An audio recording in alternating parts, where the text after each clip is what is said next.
Well, a very good morning, everybody, and welcome back to Lords. The cricket season is back, and so too is Division 1 cricket at Lords as well. Middlesex taking on Essex, a mighty first game of the season here. Fourth place Essex last season in Division 1, Middlesex promoted in second spot.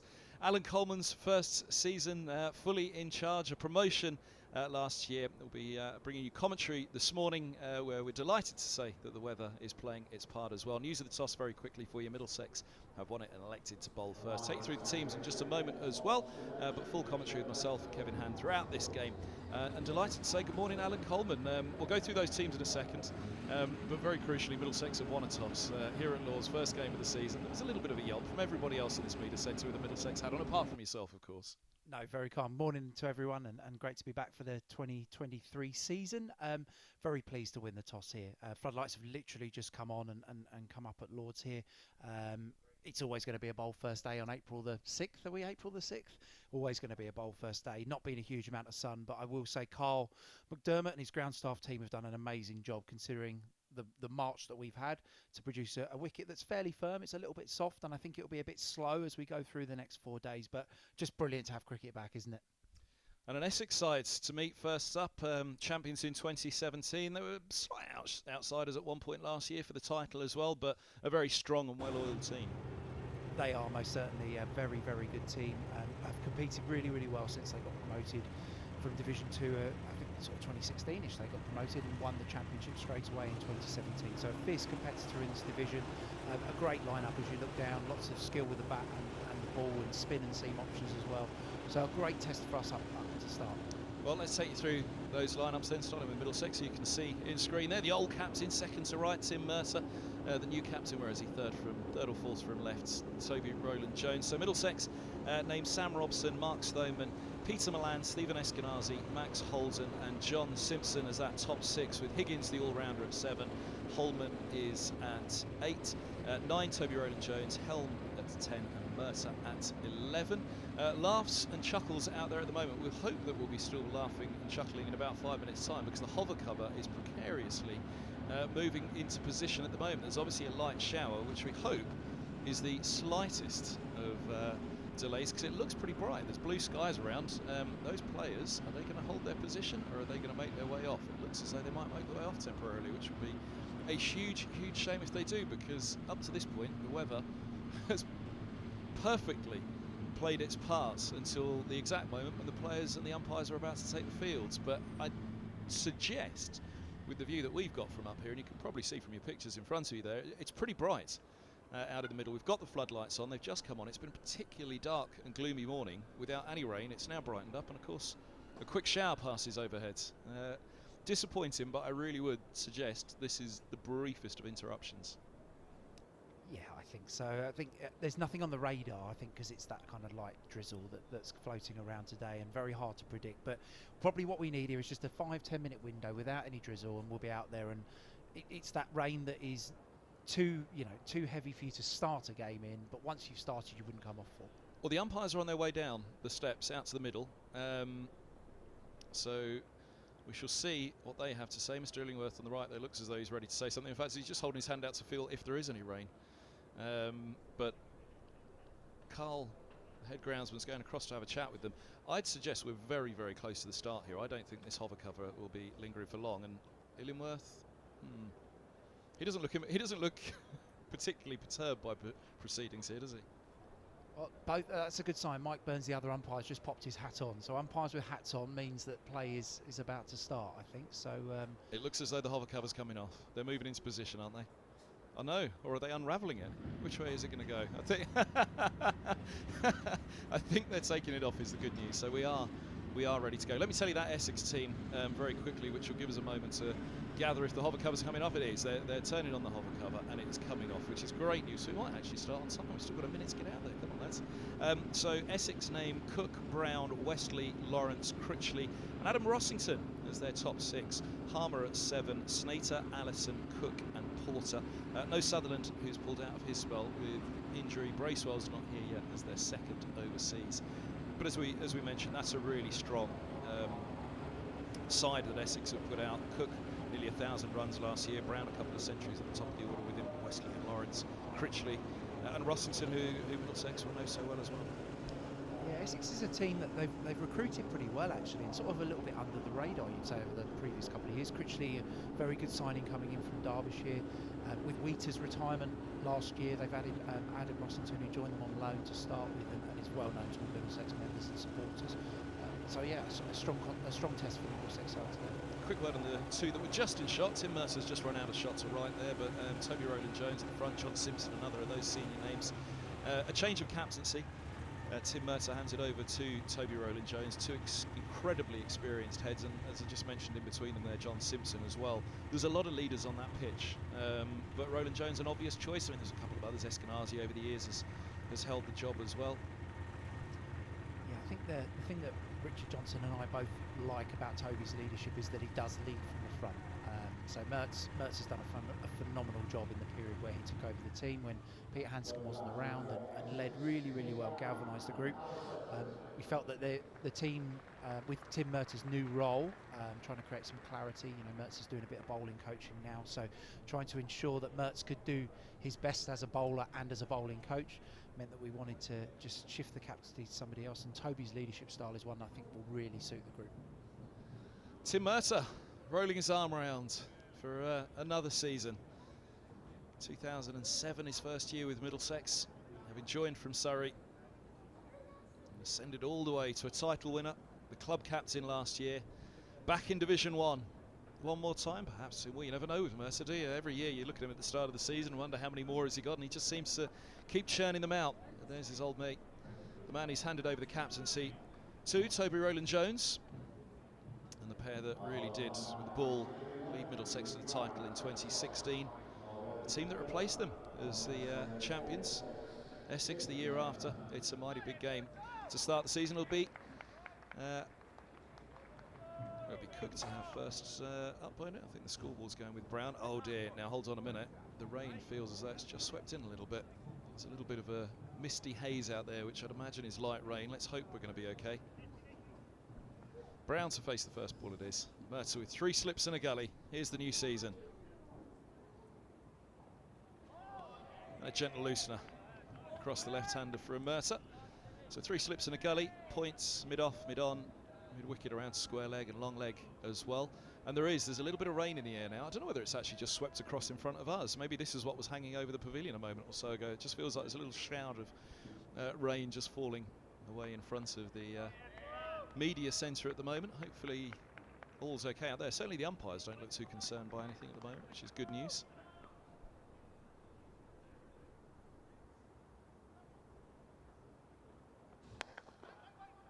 Right up there from Mercer, looking to see what's in the air first thing this morning, see what's underfoot as well, of course.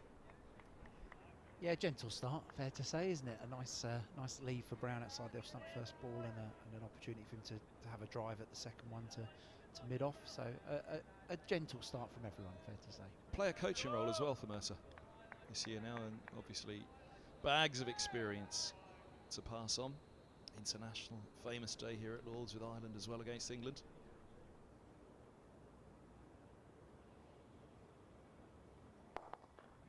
Right up there once more from Mercer. Yeah, April running up the slope at Lord's. It's such a familiar sight. One day we won't be talking about Mercer running up the slope at Lord's. It'll be a sad day when it happens, but April and May, as soon as that contract extension was signed for another year. He's the kind of guy, if you've got him in the side, there's no doubt about it. April and May at Lord's are a few players better.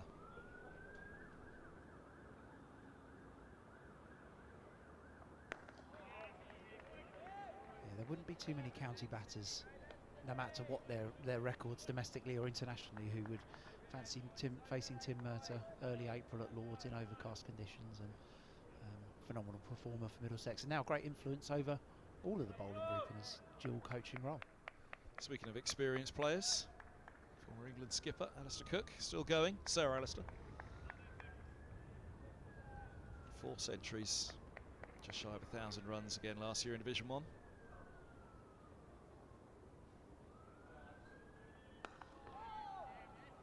And this is the big question really, isn't it? The difference between Division 1 and Division 2. I think for Middlesex, you know, a side who've still got a fair few players from the Championship year in 2016, but obviously a few more years in the legs for the likes of Mercer and Roland Jones.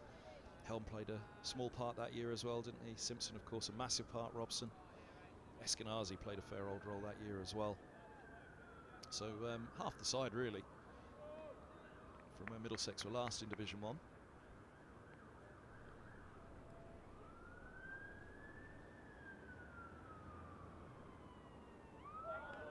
There we go.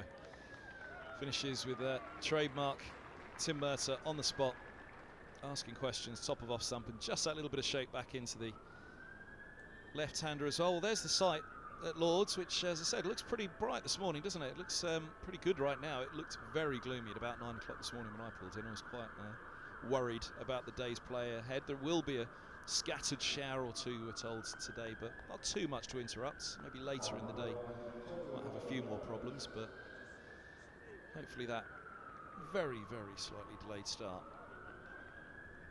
won't be anything to worry about too much. So here we go, former England pros, Toby Roland Jones versus Alistair Cook. This is a big matchup early in the new season. Certainly they'll hope to see that face celebrating a few wickets. The top left corner. Great new graphics those, aren't they? I haven't seen those before. I assume they're new for 2023. Toby looking very excited on the top left of the screen.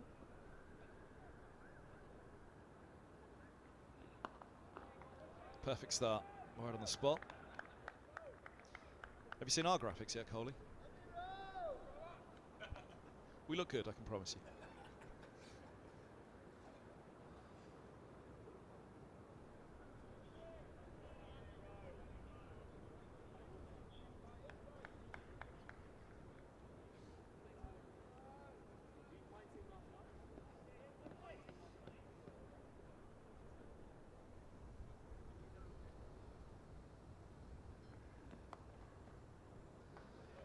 First runs of the new season at Lord's. Single down to long leg. Luke Holman down there, who would have had a slight doubt. We're talking about teams and squads, aren't we? Luke Holman, the signing that could have troubled his place in these early few weeks of the season. Maharaj is obviously a blow with, I think, as you described it, a freak injury for South Africa just ahead of the season in the tests against the West Indies.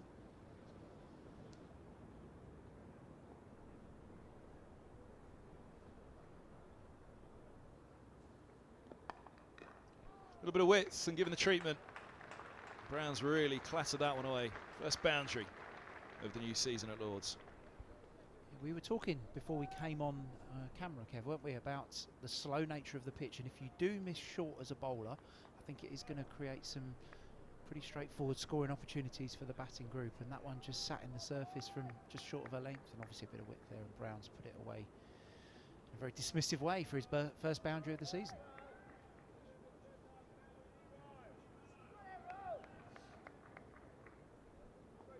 Yep, first one was beautifully on the spot. Start this over from Roland Jones. That one certainly loose and wide.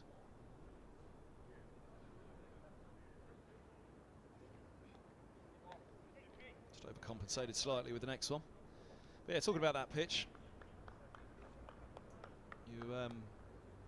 Well, it was mentioned to me by one of the players, they haven't left much grass out there for this one, early season.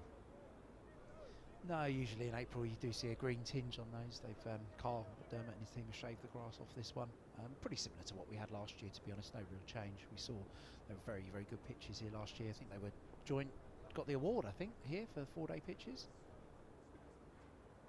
Oh, a little bit of width on that and an inside edge. Down to long leg and Holman again, a single more. I think we're quite in position for that one, Brown. Just looks as though he's stretching for it, reacting slightly.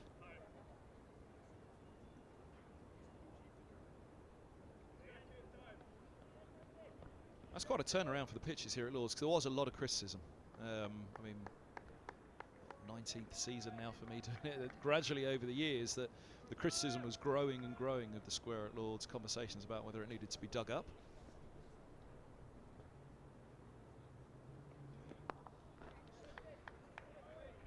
They may well have been conversations had in the tavern, of course, after a few beers, but you know, there was an awful lot of criticism. So Carl And his team deserve an awful lot of credit for the turnaround. Ended the second over 6 without loss.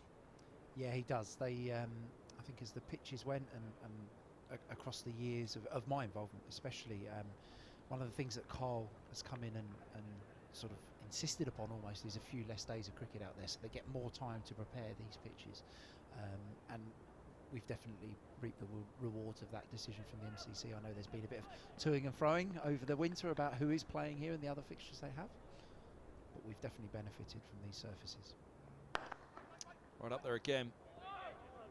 Certainly looks as though he's trying to give it every chance at the moment, Mercer. Just find out what is through the air. Or he's just loosening up. I'm sure he'll say it was the former and that he's just given the ball a chance to swing early on, day one of the season. Not much outdoor practice, of course. The net at Merchant Taylors, the tent, sorry, at Merchant Taylors, but not too much outdoor action for. I mean, everybody focuses on the batters, don't they, when we talk about getting out in the middle pre-season.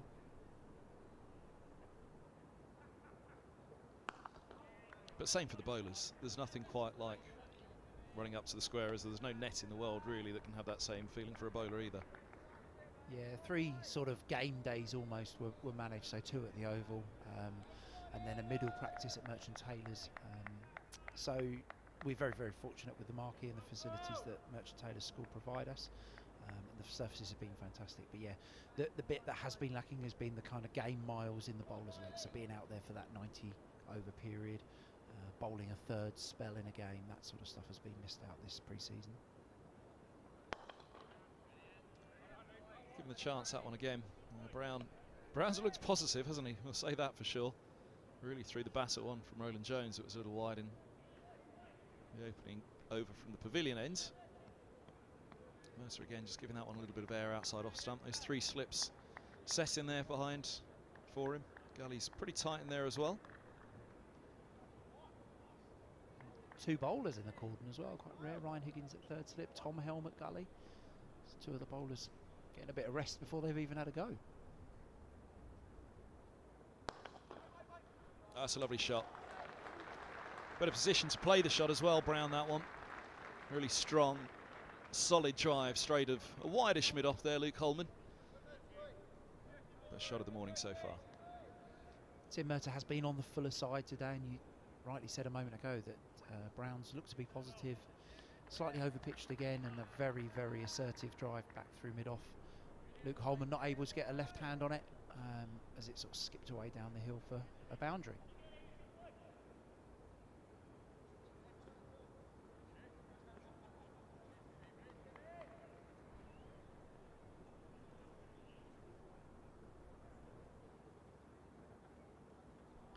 Nice follow up from Mercer. Maybe just sharpened his mind. In fact, the previous ball wasn't the worst one that he bowled, was it? It was that little bit tighter to Brown, and perhaps that gave him that confidence. Look, just bring the bat down on it, keep it tight. It was close to his body. And again, with mid-off, just that fraction wider there, perhaps, Holman. He just knew decent bat on it, down the ground and away it'd go. John Simpson. Again, talking about experience as we were at the start. Had a wonderful, wonderful year last year. Bats, always with gloves. Little wides. That one is given the treatment. Really able to throw the hands at that one, Brown. He's into double figures. End of the 3rd over. Essex 14 without loss. Yeah, a lot of talk across the winter about Bazball and how county batters are going to approach it. That was just a short wide one from Murtagh that Brown has put away for 4. Nothing more than you'd expect there from a high quality opening batsman, and that's what Brown have got. Brown is for Essex here.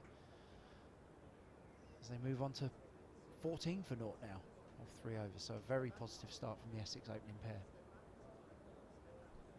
Yeah, Mert's certainly been very much on the full side as you'd want him to be at this stage. If he wanted to be slightly fuller or slightly shorter, it'd certainly be on that fuller side.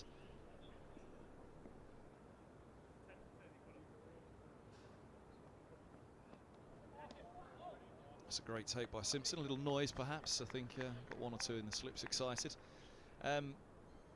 Brilliant work from him, as we were saying. Yeah, he had a wonderful year last year, didn't he, Simpson? Really was an outstanding player.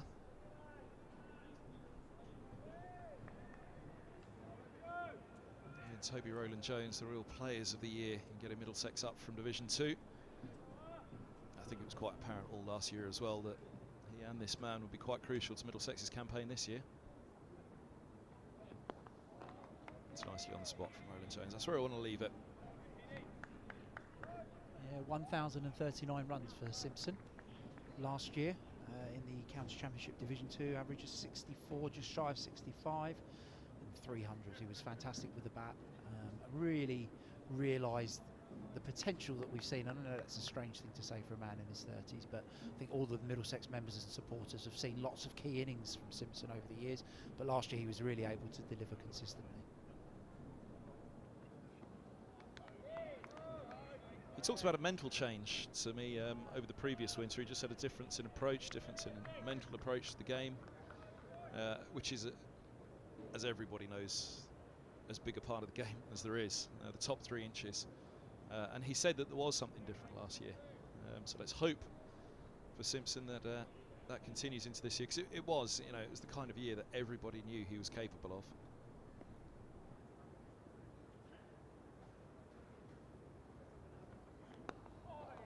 Just squared up slightly by that one. Cook watchfully defended. First time he'd scored 3 centuries in a season. I think it was his best season with the bat since the title year of 2016. And again, it does feel that pivotal role at 6, which allows Middlesex to play the 5 bowlers, the all-rounder Higgins, Holman of course an all-rounder as well, at 8. But if Simpson's scoring well at 6, it certainly frees up selection. It does, and just looking at both of these lineups here, the sort of the all-rounders in there, so Simpson, Higgins, Holman for Middlesex, Rowland-Jones no mug with the bat either.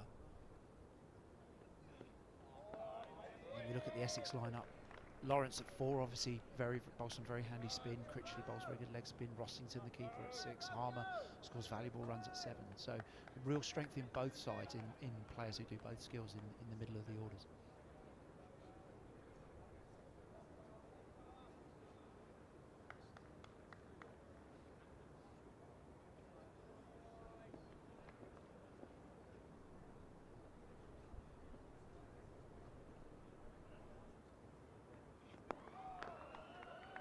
Again from Rowland-Jones. Oh, they're thinking about the single, and they do get there in the end. Mark Stoneman. Apologies. He did this last year. There's a body shape about the pair of them. It's Peter Milan. Confused them all last season as well. But yeah, Milan's the man who scrambles to make sure it's no more than 1, which it always was going to be. There was a little bit of hesitation between the batters. End of the 4th over, 15 without loss. Mark Stoneman will be very pleased to be physically compared to Peter Milan. Peter Milan very dedicated in his training in the gym. Looks after himself incredibly well. I'm not saying that Mark Stoneman doesn't, obviously, but... I saw Mark Stoneman in our local supermarket the other day, actually. Bumped into him, looked up, and there he was, with a handful of goods. All organic veg and fruit. No Cornettos or Magnums. Other ice cream brands are available, obviously.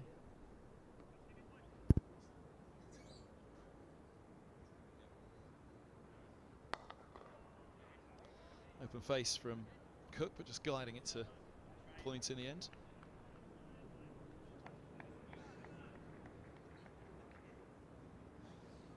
Boys have had a very good winter training, most of them in the country this year.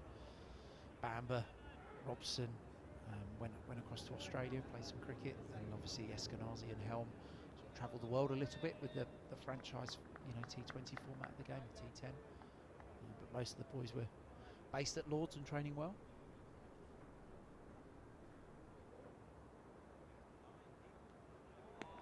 Good again. It's just settling onto a better spot here, it looks like Mercer. It's finding a little bit more rhythm. I think the point you made was very valid, actually, Kev, around just everyone thinks about the batters in pre-season and their need for game time and time out in the middle, but it's the bowlers who suffer as well. Just everything a bit different, as you said, no nets around, umpire standing there, just trying to get some match miles into your legs, and I think that's perhaps what we saw in the first couple of overs from both of these bowlers.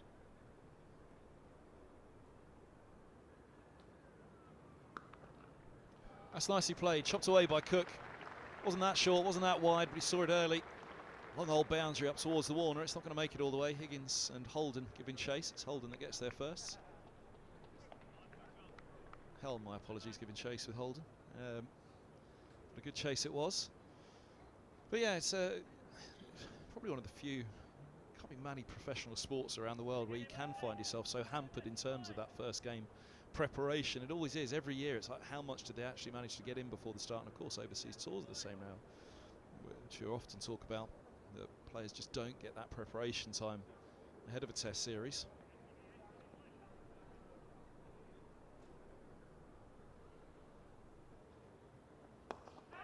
Oh, in the air and away. So giving it that little bit of width there for Brown to go after, and as we've seen, Brown is very much on the aggressive side this morning. That's quite the arm that's just come back in there as well, I'll say, from the boundary, but here we go. I think here perhaps just a bit of evidence of the slower nature of the pitch. That was quite full, but looked like Brown was through a shot early there, and ball looped over diving Max Holden at point. Probably the man you'd want there to, if you were going to catch that. Holden, one of Middlesex's better fielders. But it just shows again that this pitch is on the slow side, and if the bowlers get it in the right place, run scoring will be hard. Good response again. Holds its line up the slope from Mercer. Let's come for his third over. Yeah, we were talking about the scoring rate, 21 on the board. We're still in the fifth over. Bazball. But again, at this stage of an innings, bowlers not only match rhythm, match fitness, but also just trying to find their pace on this pitch, trying to find their own rhythm. And again, you'd prefer that they start on a full length, which can then bring that higher scoring rate from the openers.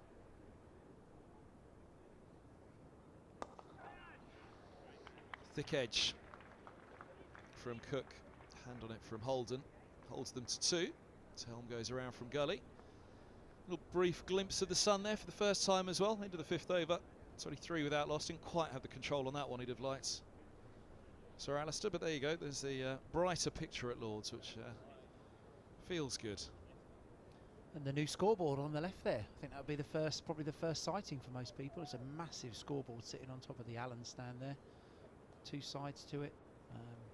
A fantastic addition for the spectators here. Yeah, it would have been just that scoreboard on the right that you'd have seen now, and it was a complaint actually, wasn't it, that the scoreboard so often was down for all the other things that would go up there in its place, but now you can have both.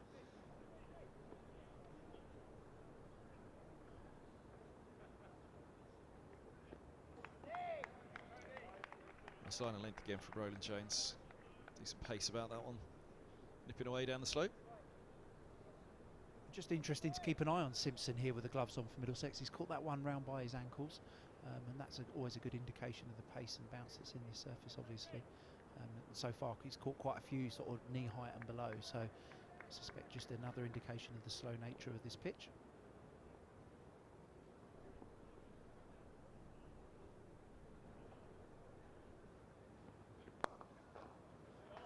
That'll get away, short of boundary into the offsides, only a little bit of bat down the slope. It'll race away towards Old Father Time.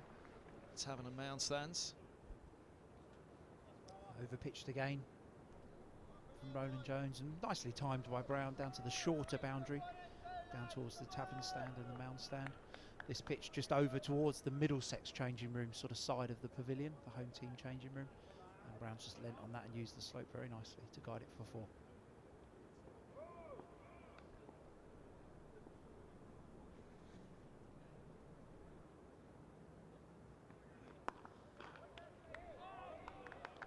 If there were a pair on this pitch that you'd want to be able to adjust quickly, to recognise what's required, it's Roland Jones and Mercer.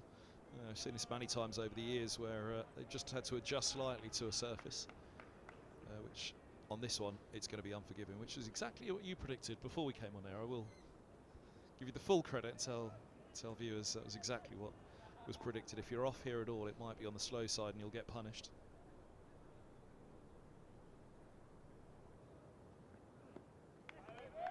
That's the line, that's the length, isn't it? Where they're going to have to be extremely disciplined, it would appear, bowlers on this pitch. But these two, again, over the years, they'll have seen it plenty of times. They've just got to settle on that spot now and hold it. They have. I think Toby, Roland Jones, Middlesex captain, will be just wanting himself and the other bowlers just to maintain that now for a little bit, try and build a little period of pressure here and just slow the game down for a moment for the Essex batsmen.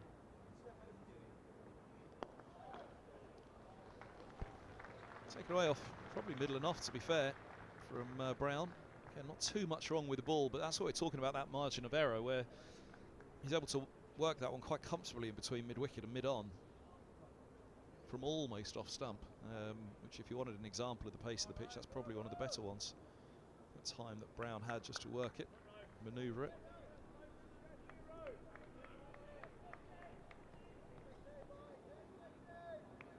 Imagine Roland Jones will be muttering to himself about that one.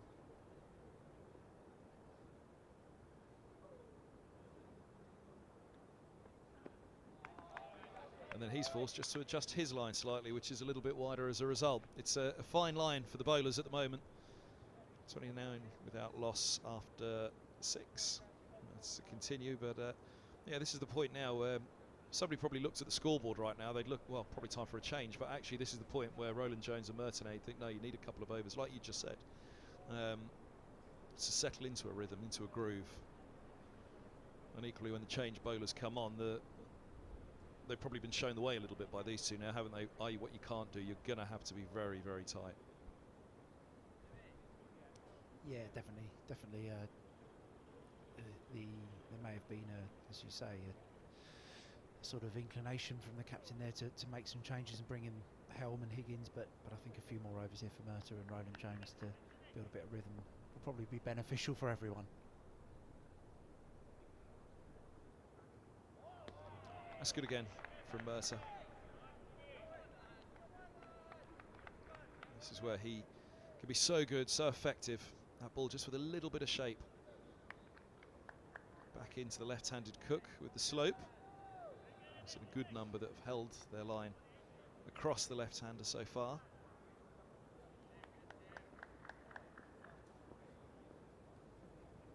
Taking a slip out for Mercer. They've gone down to 2 slips and a gully now as a short extra cover in, or a short cover indeed.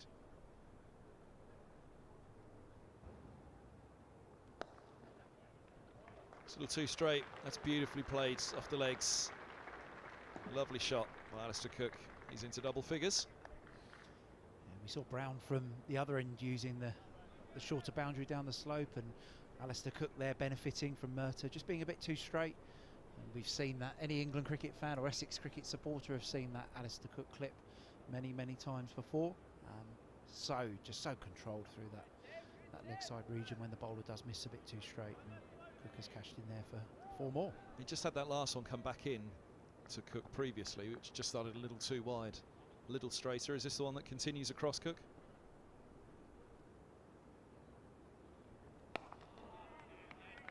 There is that short cover, Tom Helm. The Brown drive in the air, wasn't there? There was a thickish edge from Cook towards the end of Mercer's previous over as well. Helm's the man patrolling in close. Just a couple of yards advanced in that position there ahead of Max Holden, who's more of a backward point now.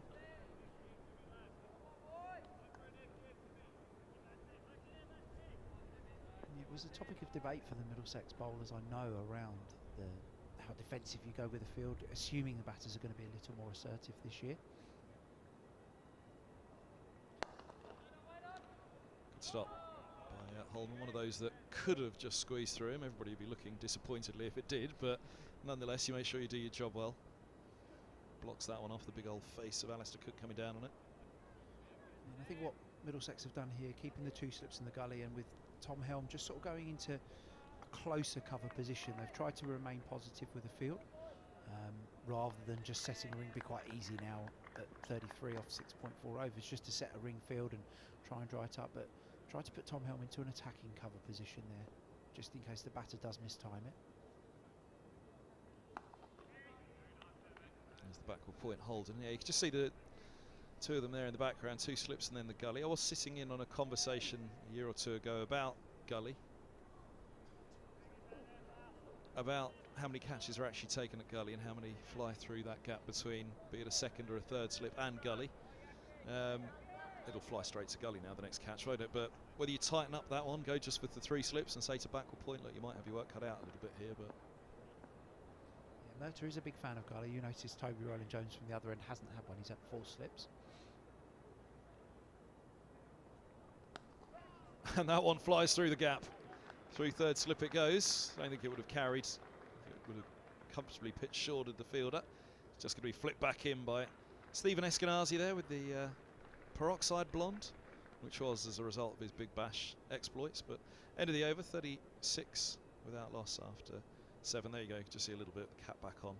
He said it's not going to be around much longer. I did see him last week and inquired, something to do with the Big Bash. Yep, the Big Bash winner, Stephen Eskenazi. He is, and well-deserved opportunities for Steve Eskenazi in the T20 format around the world. I think he's been, as we know, pretty unlucky to have not been picked up in the hundreds so far, given his record in T20 cricket. Umpire's having a chat with the batters here. I'm not quite sure what about. Neither batter have got a neck protector on, and I think it may be being raised with them around that. So I think the rule is now that batters are supposed to have something around the back of their neck. Yes, there we go. So Alistair Cook just so I can say it's a new thing that's been brought in this year, one of the new regulations. They've sort of played with it and in the past, but I believe that the regulation is now that batters have to wear a neck protector as part of their equipment, and I believe that's what, because Alistair Cook, as we saw, just pointed to the back of his head. So I believe that may have been what's raised with the batters there, and I suspect that a 12th man may be running something out to them pretty soon. Good eyes from you. Spotted that one.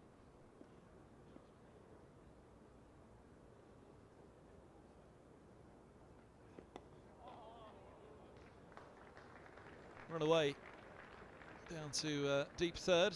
Holden will catch it up. Higgins behind him.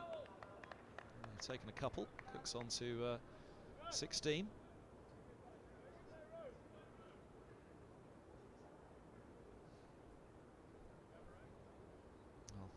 That we don't particularly want, or would prefer not to have had to give, but of course the neck protectors, it was Philip Hughes who so tragically passed away, have been struck in that region. Former Middlesex Open, had such a wonderful stint with Middlesex.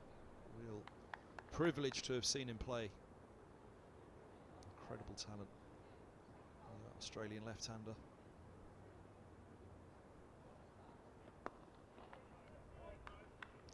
But as a result of the tragic passing of Phil Hughes, that's where they came in, the protectors, didn't they? So many batters started to wear them around that position in the neck. Yeah, and you would hope it's a piece of equipment that is not necessary, wouldn't you? But yeah, those are the regulations that have been brought in by the ECB this year, just for the safety of all players.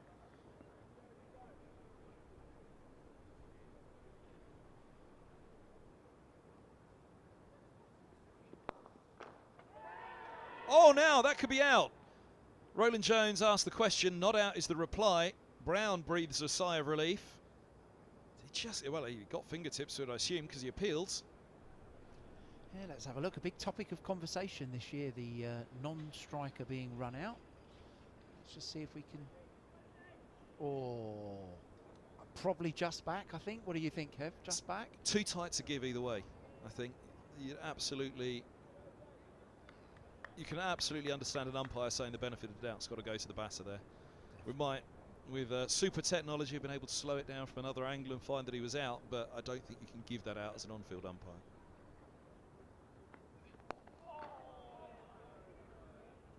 Yeah, I think Brown just back there, being watched for the non-strikers end. Obviously another change there, isn't there, that the non-striker, we saw some instances across the high-profile instances across the last 12 months of the non-striker being run out by the bowler before their delivery, so there's been a change in that as well. That's now moved into a run-out.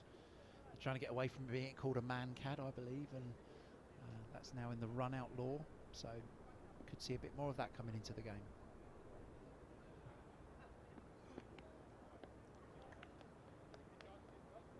Just take a little bit of the strapping. It really died down the leg side, didn't it? Did it just take a little bit of the strapping on the way through to kill a bit of the pace? Seems like it went straight to ground after passing the batter. Yeah, it may have been one that just caught the bottom bit of the thigh pad of Alistair Cook there.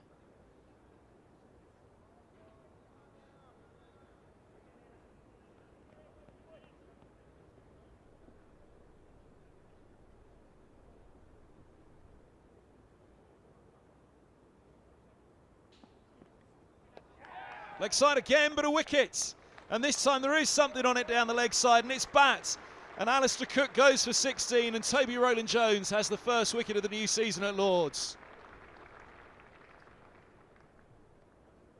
And what a big wicket that is for Middlesex. A tricky start for the Middlesex bowlers there. Have struggled for consistency. At the end of the 8th over, Essex already on to 38. Toby Rowland-Jones, a hard worker pre-season and honing your skills, and you get your first wicket as a strangle down the leg side in summer. But very well caught by John Simpson down the leg side there, and one that no batter enjoys that. Outstanding from Simpson. We just talked about the pace. You'd said keep an eye on Simpson. Low down again. I know that the nick would have taken a bit of pace out of it probably, but great bit of work there. Ankle high from John Simpson down the leg side. The ever reliable Middlesex gloveman, and a huge wicket for Middlesex after a pretty average start, I think fair to say, from the two experienced Middlesex bowlers. Nothing average about that from Simpson at all. We so often talk about a strangle, don't we? You know, and the keeper very rarely gets credit for it, but especially on a pitch like this today, where Simpson's experience, he'll have known if anything's coming, he's going to have to be prepared to get his fingertips underneath it, whether it's offside or down the leg side. But a great start with the gloves for Simpson, a welcome breakthrough for Middlesex. And Tom Westley makes his way out at 3 to replace Alistair Cook. An awful lot of experience, as we said, at the top of this order, but a wicket at the end of the 8th over. Very welcome on it. Well, an over that very nearly saw the fall of Brown. The appeal for a run out, backing up at the non-striker's end. They have the wicket of Cook instead. It'll be Brown to have strike against Mercer at the start of the next over. 22 from 22 for Brown. Prolific start. Seen him really throw the bat at a couple so far. Whether this settles him down the wicket now as well. And I think both of the Middlesex teams will be quite pleased to see a right-handed batter walk out there. They've both struggled to find any consistency to the left-handers of Cook and Brown. Brown scored very freely so far, and I think they'll both be welcoming the right-handed Westley coming out. Oh, that's edged and gone! 2 in 2 deliveries, one at the end of Rowland-Jones' over. Now one for Mercer to start the next, and the old pair are back at it again in Division 1. Brown departs for 22, both openers gone, and what a change in a couple of deliveries for Middlesex. Oh, what do I know? Talking about how pleased they'd be to see a right-hander out there. Mercer's first ball to the left-handed Brown, and well caught there by Sam Robson at slip. It'll be really interesting to see this ball actually, because it was a little bit shorter. Yeah, short delivery. Brown just trying to force the ball through the offside there, perhaps a little bit too close to him. Saw him cut one away earlier on in his innings, and that ball just bounced a little bit, left him perhaps down the slope, and very well caught by Sam Robson. Well, the batter's reaction that we just saw there on screen, it probably tells us everything we need to know. Too early in the innings to go for a shot like that. We've seen him, we said it just before that ball was bowled, we've seen him go after a few already. Fractionally shorter, not that much width, just tucked him up slightly, didn't it? And as you say, perhaps an extra little bit of bounce as well, but it's almost as though his eyes lit up. He's had a few on the front foot to go after. Oh look, I've got one on the back foot as well, and it probably wasn't there for him. We might be off here. We might be off, as yeah, Lawrence has just made it over the ropes. The umpires have signalled. It's another passing shower and nothing more, I'd suggest, by the surrounds, and very, very similar to the start. It was delayed by perhaps a minute, 2 at most. The hover cover's being signalled for. I think this one's actually caught the ground staff on the hop. They're not ready to go yet, but I don't think this is going to be for too long. Well, I hope it's not anyway, because the game's just all of a sudden come to life after 35 minutes. Well, it was alive for Essex already. The runs were flowing, weren't they? But here comes the hover cover again. It delayed the start. It's going to just interject this passage of play, which was just lighting up. Middlesex as a team will be on a hat-trick when they come back out, which will be very welcome, because you say slightly slower start than they've liked with the ball, but again, perhaps a reflection of that pitch, which was something that was predicted before, and they just took a moment to adapt to it, but adapt to it they have. And yeah, frustrating moment for a rain delay for Middlesex. Started the 9th over, 38 for 2. as off go the umpires. There are brighter skies around Lords, so this dark cloud that hangs over us at the moment, we can very much hope is just going to be quickly on its way. The weather coming in from behind the pavilion to the right hand side there as you're looking, and it really is. It's quite a bright, thin, high cloud behind the pavilion and behind the Warner stand away there to the right, but immediately over us there is just an annoying cloud which has dimmed the light, dropping a bit of rain as well, but pretty brisk winds. Just trying to look at the flags around the grounds. There's no flags above the pavilion, so you're not going to see much, but I can tell you that above the grandstand, the pennant, the MCC pennant, is fluttering away and is looking well troubled by the wind, which is good news in this instance, because it is, I think we're almost ready to go again, I'd suggest, not far off. We can see it up here visually that, you know, that rain did come in, but seems to be passing on already. Yeah, and Burns and Illing with the umpires are just at the bottom of the pavilion steps there, probably a bit too far away on your screen there just to see, but they haven't gone back upstairs, so I suspect this is very, very quickly on and off here. And the perils of batting first on a day like this, really, even if you get into a rhythm, and I know Essex have just lost 2 wickets in 2 balls, but even if you were in a rhythm, that threat of just being on and off constantly is a real challenge for the batters. It is, isn't it? And, well, 2 new batters as well. In fact, 2 yet to face. Wesley hadn't faced a ball because it was end of the previous over that Roland Jones picked up Cook. That strangle down the leg side. Are you happy calling it a strangle? I've often listened to Sir Ian Botham. He used to be the most vociferous, I think, of the commentators. He said it's not a strangle, it's a wicket, it's an edge down the leg side. Well, knowing the Middlesex boys as I do in the change room, they'll be calling it a strangle.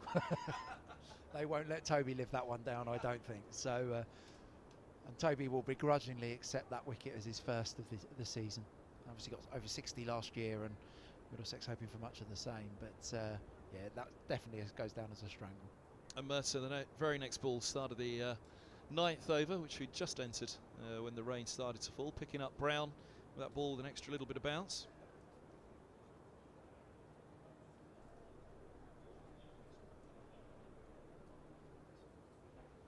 Umpires have disappeared inside the pavilion for a moment. We'll keep a close eye, because how far back inside have they gone? Because it feels to me, I mean, maybe there's still a spit of rain falling out there. We're just debating whether the rain had stopped or not here at Lords. The light's not great at the moment, is it? You can see the lights in the usual spots around the grounds, the chandeliers in the pavilion brightly coming through at the moment.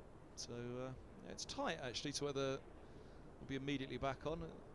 It's going to require the umpires, isn't it, to get back out there and have a look, but there's obviously still a spit falling out there at the moment. Yeah, definitely something coming down. Definitely something coming down. And as you say, the lights in the committee room are very, very bright at the moment, but hopeful that we'll get back out there as soon as possible. There we go, way to the left-hand side of the pavilion. You can see the committee room there, but also next to the bowler's bar, away to the right-hand side of the pavilion as well. See those chandeliers. Great spots to sit any day of the week, really, and look out those windows, but especially with the cricket being played as well. Yeah, just the thought on those last 2 deliveries. We'll have this final thought, and then if there's no sign of the umpires, take a brief break. But it took them a moment to get into it, and actually, you know, probably not the worst time for Mercer and Roland Jones actually to come off. And if you want to look at the positive and think, all right, shake that one off, we've got a couple of wickets, let's really get at these 2. They've almost got a fresh start here. 2 new batters, back out, let's start again. Didn't quite start the way we wanted to. Didn't get the ball in the area that we'd like to as often as we should have, but we know what we've got now. We know what pitch there is. A couple of overs and really go back at them. Let's have a look at those wickets before we make any decision about coming off or not. Yeah, just a touch straight from Roland Jones. Really did struggle for line. Got scored off both sides by Cook and Brown during that period, and unlucky from the batter's perspective. Very well caught by John Simpson down the leg side, low down to his right. But a very welcome wicket. Followed up the very next ball by this one from Tim Merter. Ball just a bit too close for Brown there. You can see where his front foot went. It sort of went back to the leg side to try and give himself room to force that through the offside. Very well caught by Sam Robson. I was going to say huge credit to Robson as well. Like where you gave credit to Simpson, the catch down the leg side. For Robson, they haven't had that time out in the middle either. I mean, all right, I guess he can replicate it a little bit as the slip cordon, but that concentration, first match of the season, ready to go. That was a really important catch. Having had a slower start, to have two back in the pavilion in the opening 30 minutes is a real boost. I've just looked up again to see what my thoughts are. My thoughts are we've got to be close, haven't we, right now? It feels as though it's really brightened up.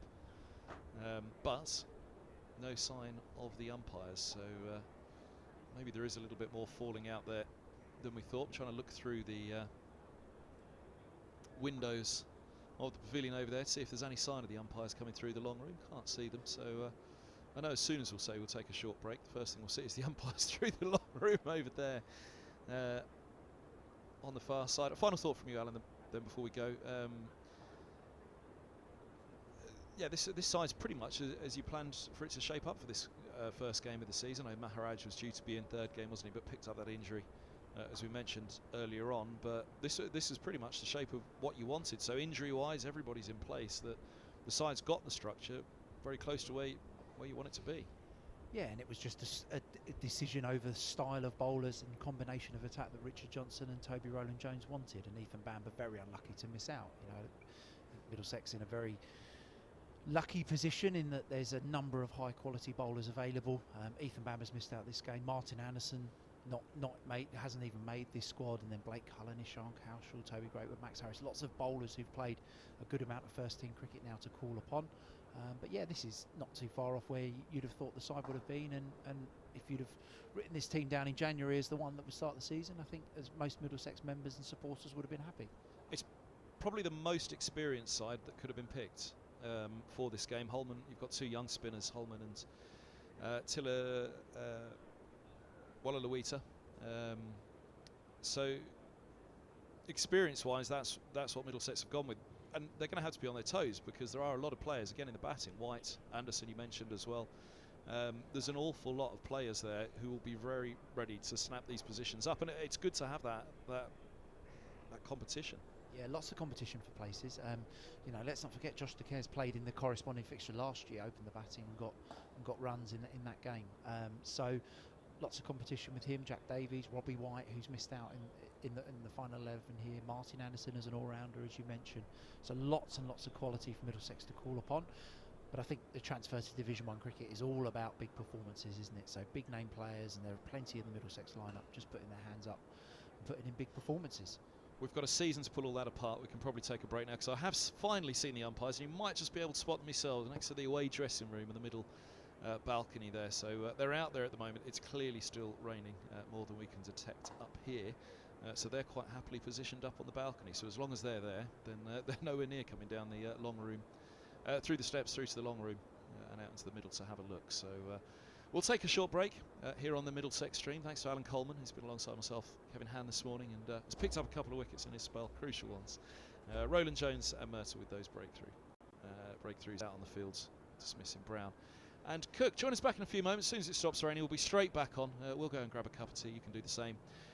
But at Lords, Middlesex winning the toss, electing to field, no surprise there. And as the rain falls only a little bit at the moment, so we won't be gone for too long, hopefully. Essex are 38 for 2.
And there's a welcome sign. Welcome back to Lords, everybody. The umpires on their way back out to the middle. Play to resume, as you can see, imminently.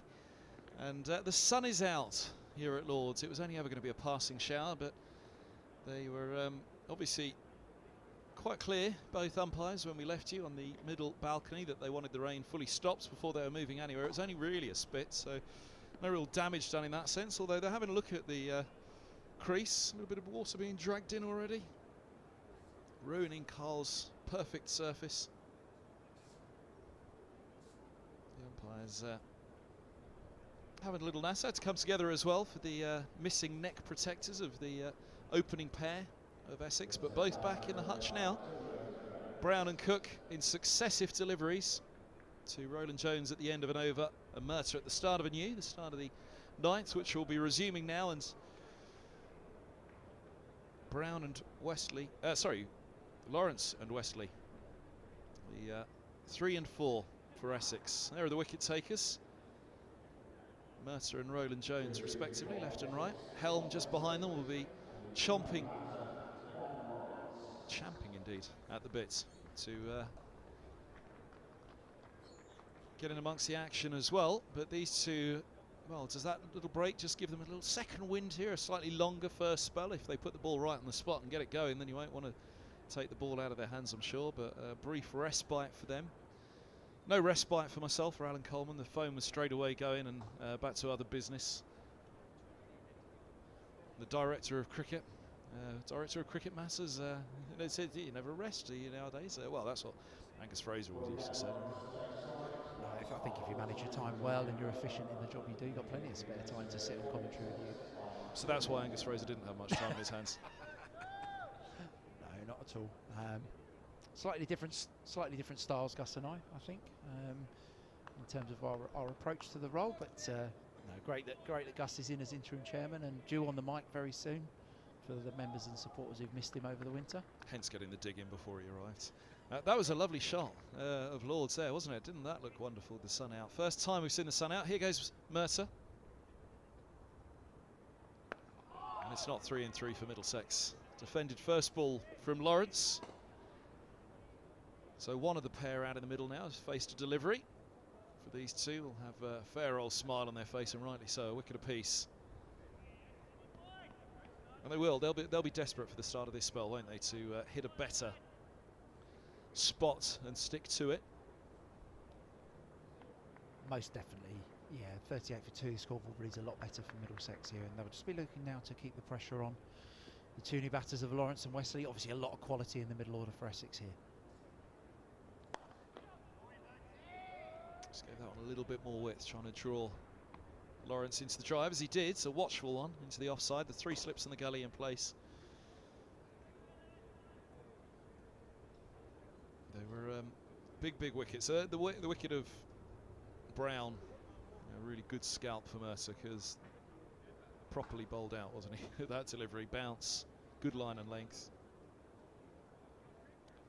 So often talk about us just going that little bit fuller to find the wicket. On that occasion, a little bit shorter to get rid of Brown. Down the ground. Lawrence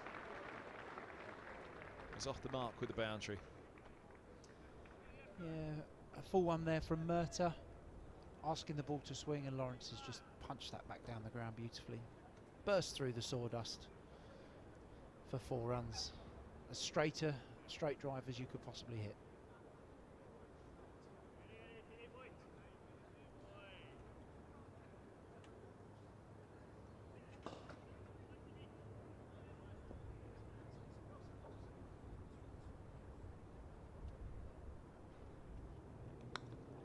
Straighter from Mercer.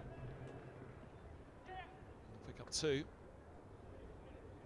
There's Milan. Keenly around out in the deep. A man who came straight off a flight last week, straight to the nets, straight into some middle action at Merchant Taylor's. Yeah, desperate to be involved, Peter. So he landed at Heathrow at about 6:30. Dropped off his new flat just around the corner from Lords, or not too far from Lords, and then got his way down to Vauxhall and the Oval, strapped his pads on, and was in the nets about 45 minutes after.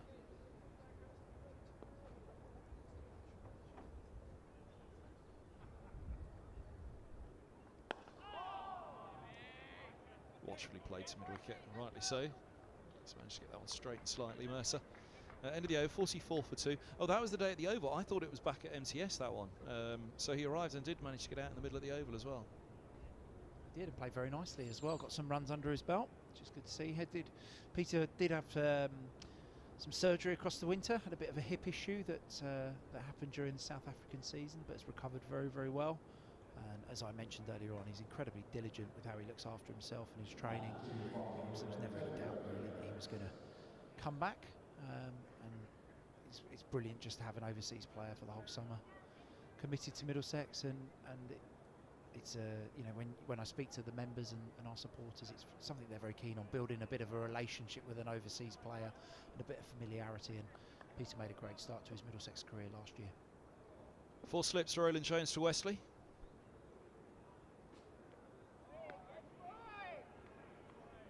Right in the area that he'd want to be.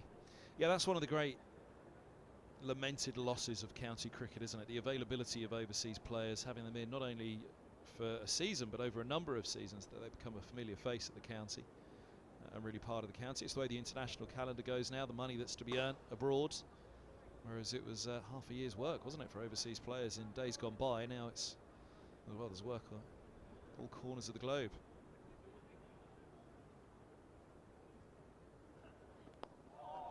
Oh, now looking to clip through the onside. A little naughty from Wesley that early in the innings. Gets the leading edge into the offside. We talk about the slow pitch for the bowlers. There was a slight example of it stopping on the batter. Yeah, you'd say that's the strength of Wesley working the ball into the leg side, an area where he's very, very strong.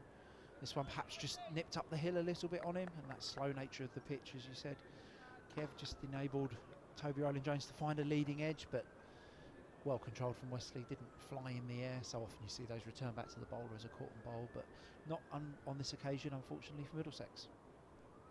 Bit of a stoppage here as Lawrence gets undressed at the striker's end.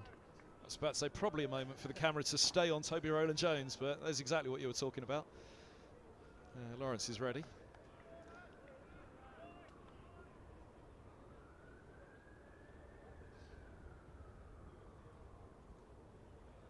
Big names at 3 and 4. Big names in the opening pair, Cook and Brown, but not to be underestimated, these two. Middlesex can add a 3rd wicket to that column right now. They really would be delighted with what are we coming up to, just past the first hour, of course, with that interruption we've just had for rain.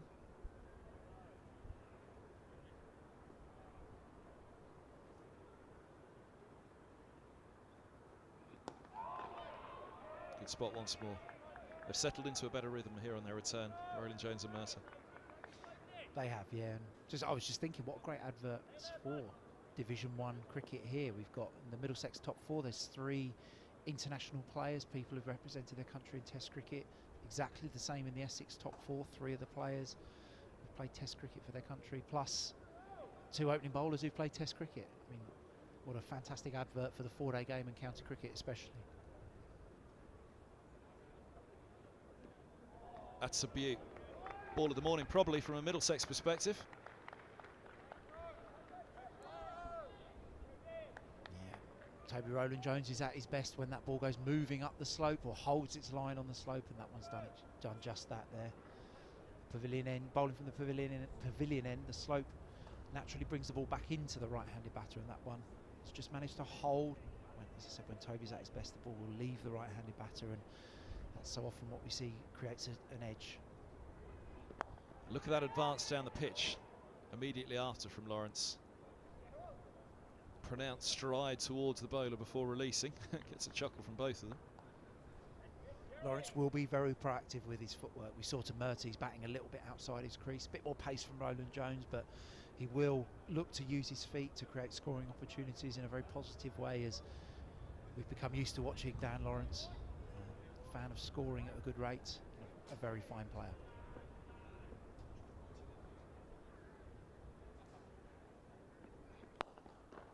It's a little over pitched, gets away with it though. Nicely clipping into the onside, end of the 10th over, 46 for 2. Just looking up the averages of last year, we mentioned for Cook, averaging 42 with those 4 centuries. 966 runs was the leading run scorer. Brown with 2 centuries, averaged just below 35. But quite a drop-off, actually, thereafter. Wesley in at 3, averaged just below 30. 450s, top scorer 90 last year, and Lawrence from 19 innings averaged 22, a century and a 50 to his name across that time. So certainly all eyes on the bat really for Essex this campaign.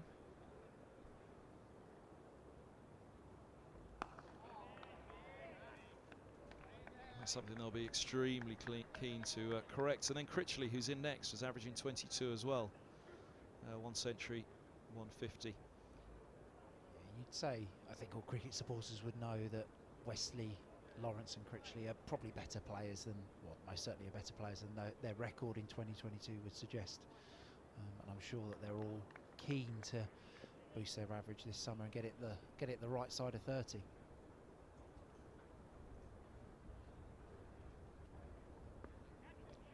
Good stop. Simpson gets a glove to it. Just holds them to a leg bye.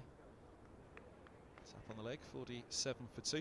That speaks a lot about the strength of county cricket. We've just talked about the experience of both of these sides, but there's an Essex side there who haven't quite got the runs they'd have liked last year, the performances that they've got. Perhaps if they had those runs, then Essex would have been that little bit higher than 4th last year and clear contenders for the title. Middlesex similarly, huge amounts of experience, very strong looking sides, from the top down, from the bottom up as well in terms of the bowling, but coming up in 2nd place in Division 2 last year, so it speaks a lot about the strength of county cricket at the moment. It does, lots of good players, and especially in this early season period where it's only really the IPL on, isn't it, that's keeping people away from cricket. In the 4-day game especially. So yeah, lots of quality on display, I think, around all of Division 1 this year, and some. I thought last year there was a great selection of overseas players across both Division 1 and 2 cricket last year. Middlesex obviously saw Pujara, had the benefits of Shaheen and Yadav, played against Pujara, Shan Masood at Derby. I thought it was a fantastic summer of overseas players last year. Yeah, arguably Division 2 had the better of the overseas, didn't they, last year in Division 1?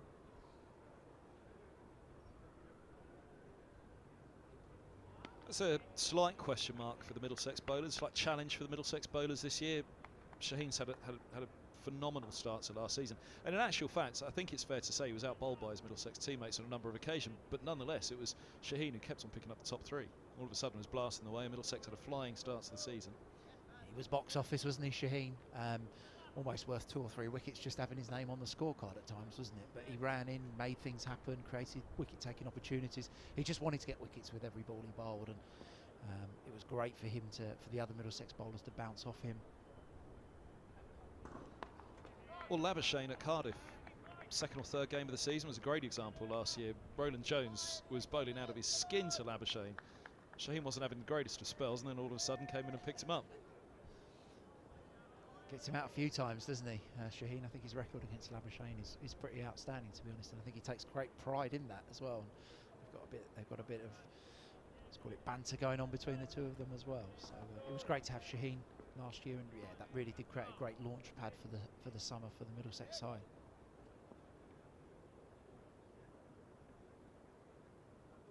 A little bit of width, gets away with it.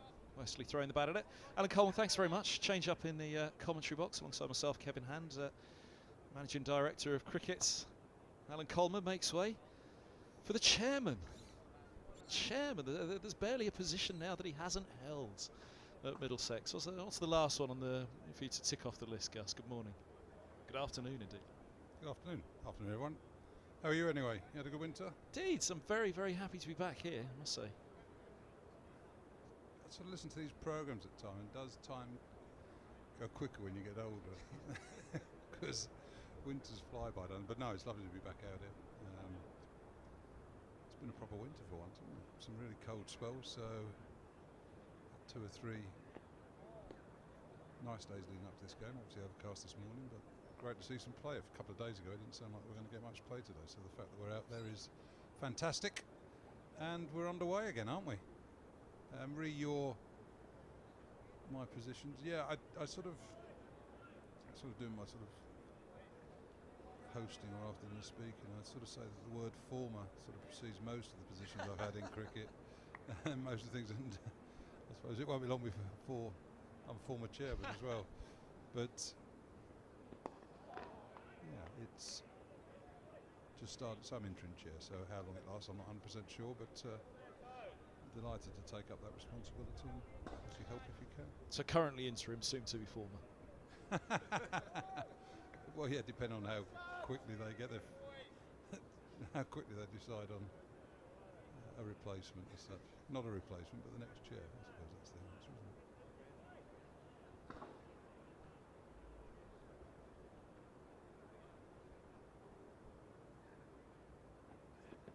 Oh, now that's got a chance. Roland Jones goes up early. Just really jagged back in that one down the slope. Perhaps doing too much.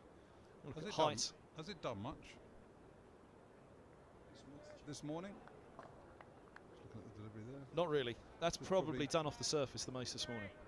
Sort of probably with the angle just going down, might have clipped leg stump, but fair enough decision. Yeah, I've sort of been in the tavern stand with Premier members for the last sort of first hour of the day. As I go in the morning of each, first morning of each match, and you've not beaten the bat much, have you? I think you expected probably to do more than it has done, and winning the toss.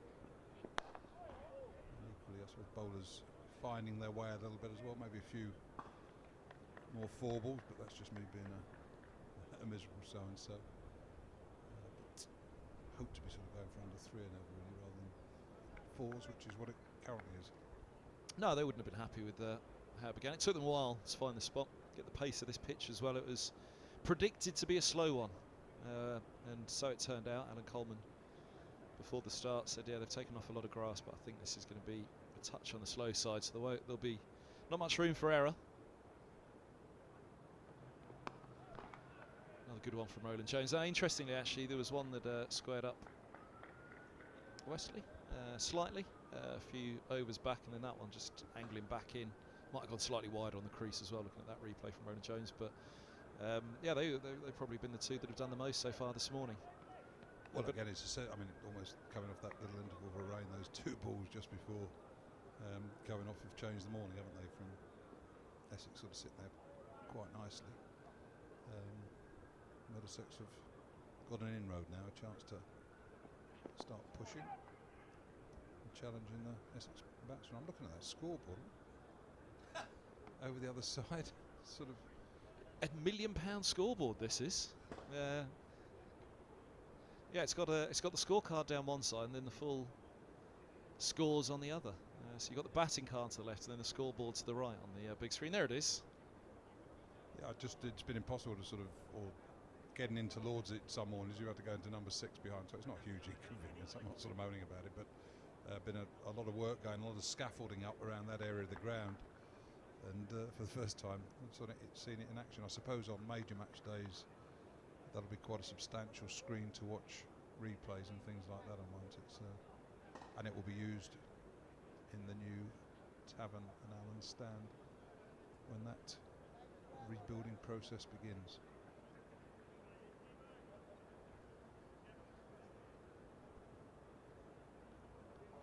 Which probably will, a couple of years' time maybe. I'm not on the committee anymore, so I'm not sort of...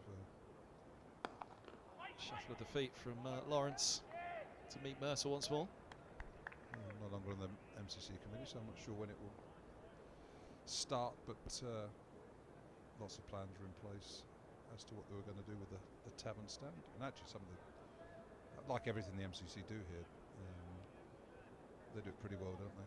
When they build stands, all the stands that have been rebuilt recently, they look spectacular, and I think the Tavern and Allen stand, when it's eventually rebuilt, will look as good as the rest of them.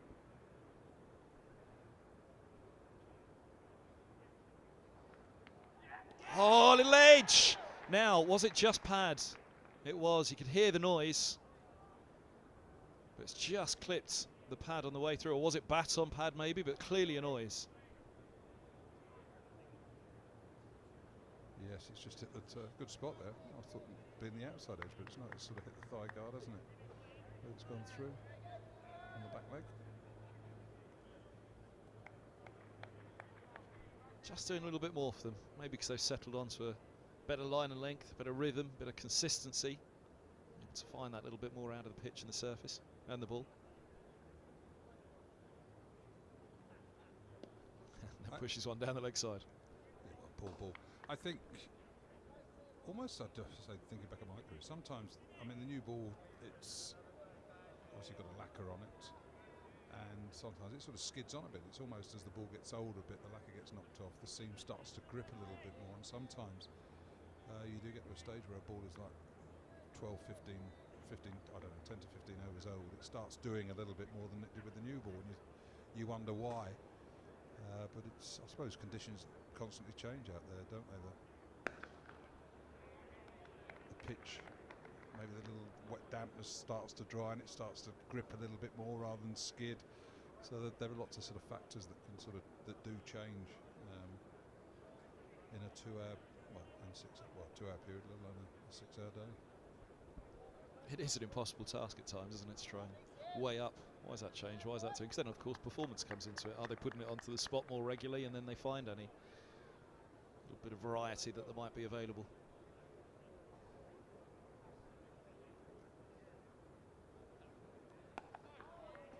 But every day there's so many variables, aren't they? Have they batted particularly well? Have you bowled particularly well? Have little things gone your way? Touch and go decisions? People sort of, oh, he's had a dreadful day. You used to say that about yourself. You haven't had a very good day. Well, actually, I thought that quite well, to be honest. Played and missed a lot. Had a couple of LBW shouts that were close. A couple of catches that could have been taken. And on another day, without doing anything any different, you walk off with a 4 for rather than a 1 for.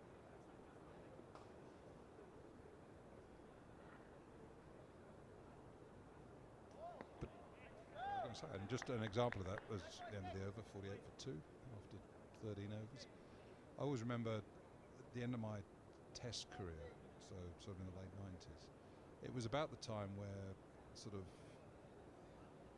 people the analysts sort of started coming in and dotting where your balls had bowled, and there wasn't sort of Hawkeye then, but it was more sort of a visual thing, and people are sort of, well, it's pitched there and this is the shape, so it's more of a judgmental thing rather than a factual thing, which is obviously what's presented with Hawkeye. And I think it was the summer of '98, so it was South Africa. It was after the South Africa test match that Kerry Kirsten got a double 100 in, and it was, oh, Fraser's not doing this or Fraser's not doing that, because I got 1 for 110 in sort of 50 overs or something like that in the match in the innings.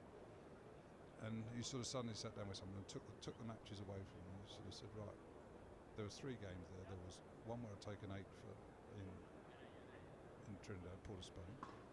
There was my 1 for 110, 120 in South Africa, and there was a 4 for 70 odd against South Africa in one of the earlier test matches of that series. And I took everything away and said, right, looking at the pitch group and which one have I well best in.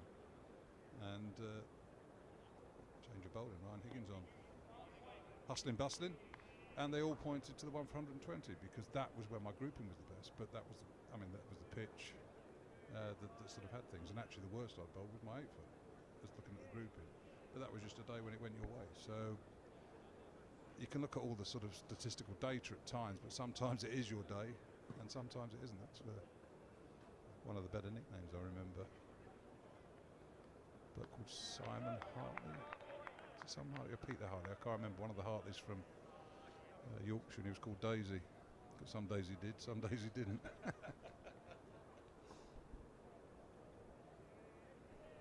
I've missed it, I tell you. You just relay that. It gets the excitement going again for the summer. It's a long old winter, isn't it? And it's why we love this game. Try and pick through what's happening, why is it happening. And then you go and ask the experts.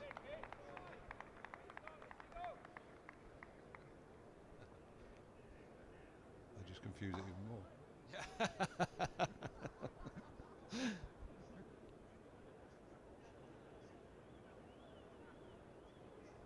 There is a responsibility in, I mean, I know what sort of, I mean, we all make mistakes and we've all got views that are right and wrong, and that's one of the joys of it. But equally, the sort of responsibility of commentators at times, and you sort of listen to commentators, and it's like a poetic license there, or he's bowled in this, or he's done that, or he's set him up and he's done this, and you think, no, that's not what's happened at all. It's nice, you're painting a lovely picture which everybody laps up, but actually, is it correct? No, probably not. And it's just he's undercut that accidentally, and it's as a spinner, and it's skidded on rather than hit the seam, and it's like, oh, he's set him up there by bowling 3 of this and then 1 of that. And you think, well, if you had that control, why does he ever bowl a bad ball? Why some days he run up and he's bowled 6 overs for 48? You think, how? Well, because it isn't. Some days it's just a sort of natural, your variety, natural variation sort of go one way and then go up, and it boom, it leads to the bowled right. A good start from him there. It's at maiden. So his job to come in, test the forward defensive of the batsman, offer some control. Double change as well. Helms on at the nursery end. Yeah, this will be, I say, an interesting one, because I suppose if you look at the Middlesex side, you'd have said Helm or Bamber. Really, that was the decision. I'd imagine Richard Johnson and the captain would have had to make. And all right, you could say, well, Helm, what about Northants next week? But no, I think you get your bowlers bowling as soon as possible, don't you? You're not protecting them now. You want to get them bowling. So Tom's an important figure for us. I mean, the games he played last year, he bowled really well. It made a difference, that extra bit of pace and bounce that he brings. But equally on a slow early season pitch like this, he needs to get his lengths right, because you get too short, it might look good going through the keeper at head height, but that's where you need to be. Beautiful. Can he leave it there for the rest of the season? When he's at the top of his game, he's irresistible, isn't he? I mean, that spell, always hark back to it, the one at Worcester, 5 for 30 odd. Yeah, and he's obviously been around the few franchises this winter, which is great to see. Was in the England squads as well, which was great to see, although he didn't make his debut, which would have been a little frustrating, but hopefully that will come with time. But yeah, he's sort of at an age now where he's been around a while. We need to take on responsibility, and he's someone who, you look at the raw ingredients that are there and you think, well, Anderson and Broad have lasted longer than I certainly predicted, that is for sure. But with what Tom's got, you'd like to think that he should be in the group that's pushing them, with your Rolly Robinsons and cricketers like that. And the fact that he hasn't been has been a sort of a testament really to the fact that he's not put enough quality performances together there in a row to sort of convince everybody that that's the way forward. Sadly, it looks like we're going off a bit of It's bad drizzle. Right. Drizzle bad light. So Just wondering if it was the. It doesn't particularly show. Yeah, perhaps you're right. It's rain. I was just going to see if the shadows around the umpires there, where they were saying the artificial light, had overtaken the natural light. But yeah, perhaps it is rain then. It's taken them off. Pretty quick decision. All of a sudden, they looked, snapped it. Yeah, there we go. You can see it's coming down more clearly now as you look at the scoreboard away to our left that Gus was describing over the Allen stand a few moments ago. Which is a shame. Started a new spell. Started the first spells for Higgins and for Helm. I've been very happy to. It's a beautiful shot. Look at that. Well done. Whoever's found that one. Spot of rain this morning.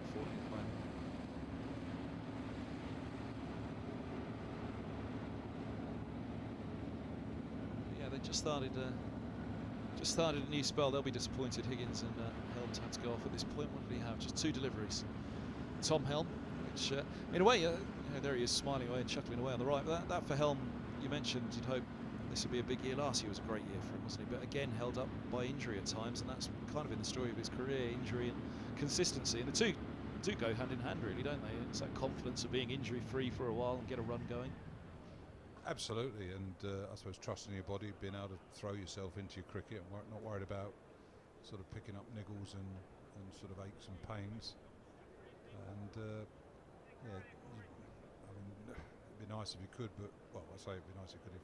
If it was to become a good cricketer, you could press a button and suddenly become it, then there'd be millions out there, wouldn't there? But it does take time. It's got to bowl a lot. You've got to find that rhythm. You've got to find the style of bowler that you are, and you only do that by playing, and only do that really by playing a number of games back to back to back to back to back to get that confidence going. And I say that's something that Middlesex will certainly want Tom to be available to do this summer. a month tomorrow, he'll be 29, Tom Helm. He's played 41 first-class games.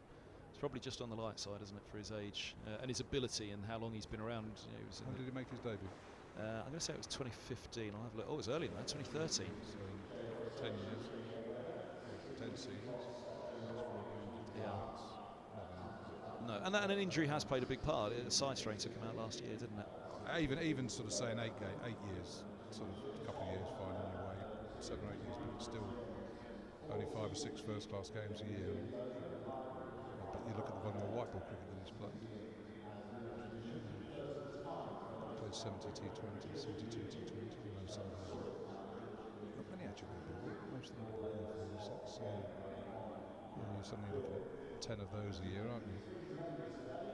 4 this day, so played a good amount of white ball cricket, but certainly red ball cricket. What's his? I'm just looking at his figures now. So in those 41 matches, he's 116 wickets at 29. So that's still a decent average. But you'd think someone with what he's got would like to be more around the mid-20s than high 20s.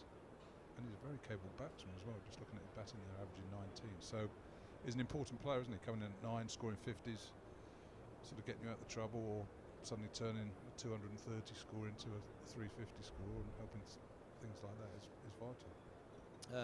It's still raining. I mean, we could be close to an early lunch at this stage now. I'm just looking at the sky around. There's a couple of darker clouds behind me. They're not massively worrying, but new scattered showers would be the issue today as they cover the bowlers' run-ups there, as you can see. I'd imagine that we could be close to calling this an early lunch. Essex changed their badge. They have, haven't they? They've rebranded. Just Good looking spot, at the logo in the so. bottom left corner. No, it just looked different. I thought, oh, it's normally. I think it was a round badge before with a bit Yeah, I more think so. sort of frills and touches. Very similar to the Middlesex. Sea axes and scimitars. Yeah. What's the difference? Come on. Go on. I don't know. Ah. They're obviously fighting. They're different fighting swords, aren't they? Yeah. But their shape is so similar. Both have that I slight think cut out at the end. well, the Middlesex proper badge is red, isn't it? So Middlesex, I think Middlesex blue. Oh, almost. of course it is. Yeah, of course. Yeah, you So I startled me think for a moment there, but of Middlesex- course it is. Yeah. but I think Middlesex went blue because Essex were red historically. Yeah, of course, I've forgotten that. Took a lovely picture of the Middlesex badge outside there. They'd put all the county badges, not just for cricket, but for all around the country, outside the Houses of Parliament, Parliament Square. They had a lovely display of all the badges. Went around and found the Middlesex one eventually. You struggle to find them though. There's one actually.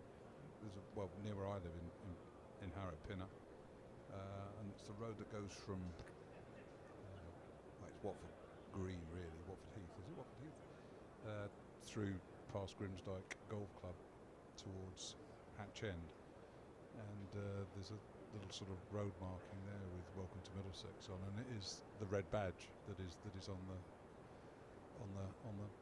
welcome sign. Right, we barely got our teeth into that, did we? And the rain's come down. We were nice to each other the whole time as well. I was going to say start as you mean to carry on, but We can probably go and get our teeth into some lunch, can't we? Because I'd imagine as they roll it out across the square now, that's going to be it until after lunch. So a morning session where it could have been better for Middlesex, but they'll be very, very happy with the 2 wickets that they got. And they'll keenly look to see these spells of Helm and Higgins and how they go. I suppose the one thing about these intervals are that you can often get your best bowlers, so they'll go off, have an hour off now. If you wanted to, you could still bring Murtagh and Roland Jones back on, but they may well give Helm and Higgins a go just because whilst they've got a wicket each, the pitch hasn't done as much as Middlesex would have hoped or expected, really, but it's played pretty well. Yep. No, it looks it bodes well for the 4 days. The interruptions, I think, mainly are going to be today. Let's hope, anyway, with the forecast. But we shall see. Angus Fraser, thank you very much for now. We'll take a break here, which we would imagine is going to be lunch. Of course, all the social media outlets will let you know that as soon as it's confirmed. But just looking at them rolling out the covers here and the rain still falling half an hour out, then you'd imagine that will be the interval. As soon as play resumes, we'll be back with the live stream here from Lords. But from Angus Fraser and myself, Kevin Hand, for now, we'll take a break with Essex 48 for 2.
Well, good afternoon, everybody, and welcome back to Lords, where the afternoon session about to get underway. We've had, what, 14.2 overs this morning here on the Middlesex stream. Middlesex winning the toss, electing to bowl first, and that man in shot, Tom Helm, well, he's mid-over, his opening over. He's had 2 deliveries this morning, but 2 crucial deliveries. Picked up Brown and Cook, successive ones from Roland Jones to get rid of the former England skipper, and Mercer to get rid of Brown. Lifting delivery which tucked up the left-hander and nicked off through to second slip. Sam Robson with a great catch, much as Simpson took a fine catch to get rid of Cook. Here we go after lunch then. Lawrence, the batter, on strike. And right onto the mark. Tom Helm straight away. That's all eyes for the bowlers this morning to see just how well they're able to hit their stride straight away. Mercer and Roland Jones, by their standards, will probably feel they're a little loose first thing this morning, just finding the pace of the pitch, finding their way again at the start of the new season. But Helm's been pretty much straight onto a spot in his first 3 deliveries so far, placing Mercer at the nursery end.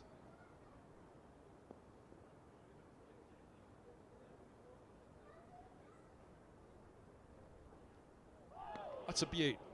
That's an absolute beaut. Hips away down the slope. And well beaten there, Lawrence.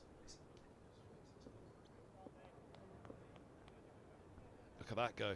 Well, we were discussing before lunch. Angus Fraser was alongside me at that point. How much has the ball done this morning? Not much.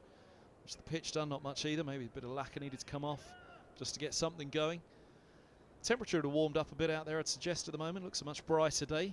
Early lunch taken because of the rain.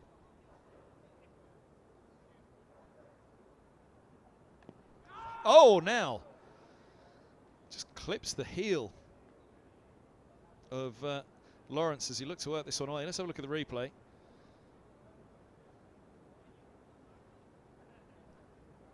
Was it heel? There's a little bit of bat onto heel as well. Could have ended in disaster for Lawrence. 1 ball to go the over.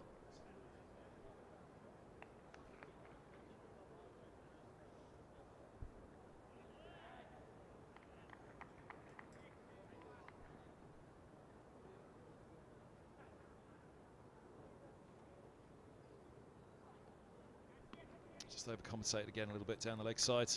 Helm, a good pace and bounce and carry through to Simpson on that one. He'll welcome that as well, the keeper. From Helm, it was a bit of a slow and low start this morning. But good to have you back with us at Lords. Delighted to say after lunch, Player Pathway head coach Mark Lane is alongside myself, Kevin Hand, for the start of the afternoon session. Welcome to the box, Mark. And yeah, slightly frustrating morning with the weather, but those 2 big wickets for Middlesex, a delight. Yeah, absolutely. It looks a much brighter afternoon now. We've tried to have a little session down at the nursery end this morning, and yeah, a fair amount of rain.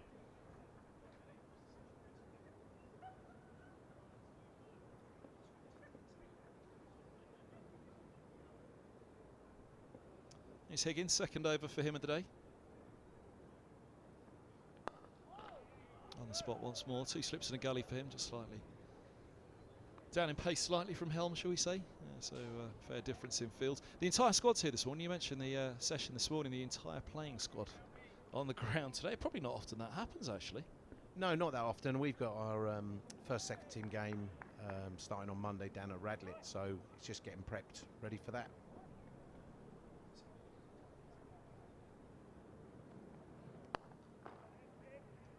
Second 11 home.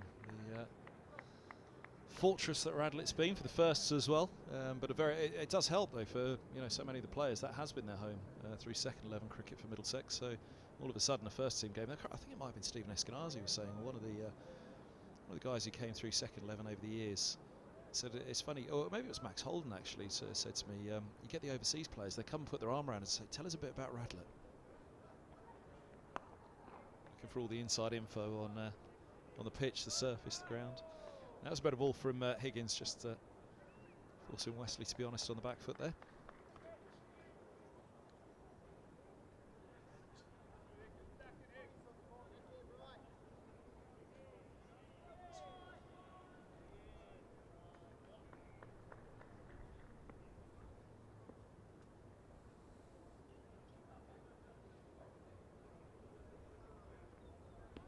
Ooh, nips back in nicely. Another former set. In fact, he probably has played more second 11 at Middlesex than he has first 11. Ryan Higgins departed in 2017. A very promising youngster, had a fine career at Gloucestershire, but Middlesex will be delighted to have him back.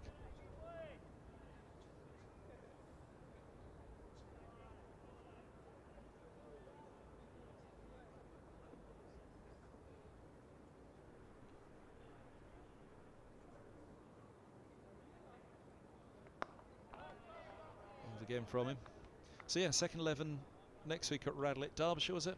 Yeah, that's right. So hoping for a bit of dry weather over the weekend. It's obviously been a terrible sort of month or so. So yeah, the lads are itching just to get out really. I mean, we've had a fair crack at the tent and the marquee, and I think, you know, they're all ready to get playing in a competitive match. A little bit of width on that one. And Wesley happy to get involved. Really punches and punches hard back at a point. First boundary for him, 50 up for Essex.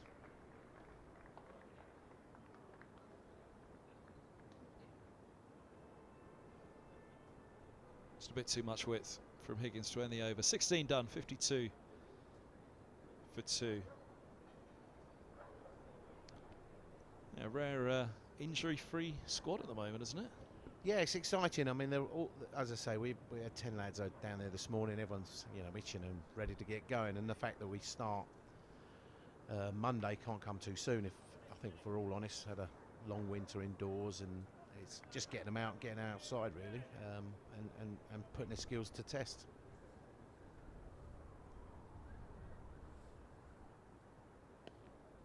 Struggling with his line the last couple of deliveries from the nursery end helm.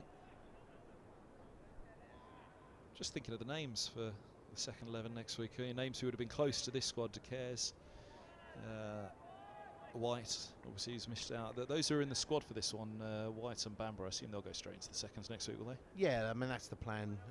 There's obviously some of the other lads, Martin Anderson, Blake Cullen and guys like that. So, yeah, we're looking forward to it. Good side.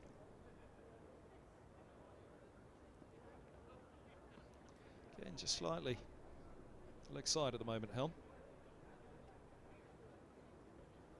This just looks like Helmy's just struggling with the slope slightly. I know he's played here a lot, and he's just pushing it more down the leg side. So, you know, it's always an art with the slope at Lords, and I'm sure Gus mastered that in his career. So it's quite a challenge from you know, 2 different ends. It's a bit of a challenge for the bowlers.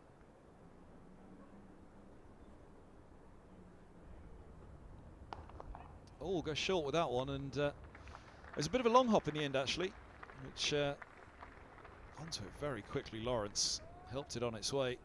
Felt more of a guide at first, but he's timed it to perfection. Good shot, well picked up. Picked up the length quickly. He's rather helped it on his way, didn't he? But still timed it. And sometimes the short pitch deliveries on a slower pitch are actually harder to time. Sweetly, but it looks like he got that one right out of the middle of the bat, unfortunately.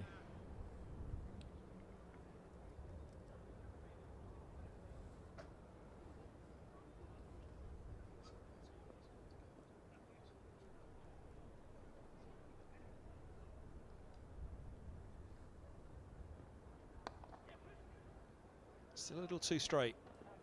Let's pick up a single on this occasion. Dan Lawrence.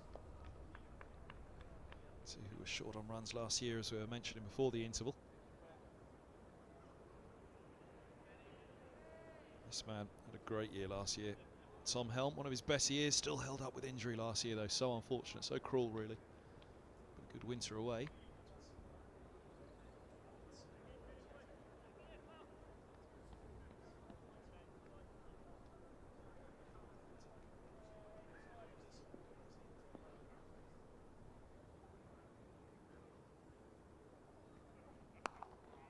That's the spot he's looking for.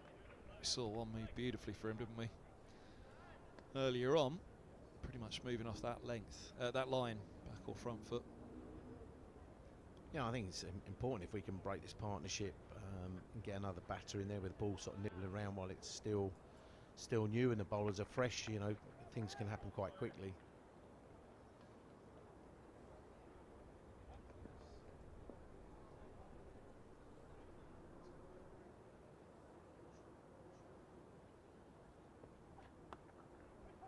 Short again, and single for Wesley. End of the 17th, 58 for 2. Wesley will keep the strike.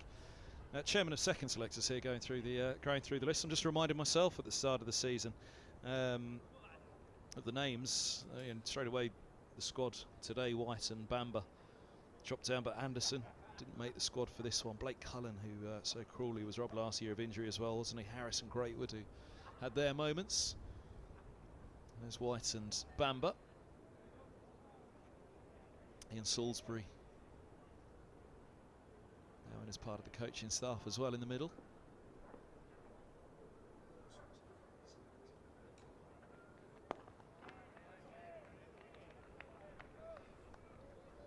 He'll certainly be helping out with the likes of Luke Holman. Tilan Walaluita, you'd expect to line up next week, but another one who's played a fair bit. Shankaushel. There's an awful lot of bowling I'm looking at in this list I've got here. O'Driscoll and White. I guess O'Driscoll will keep, will he?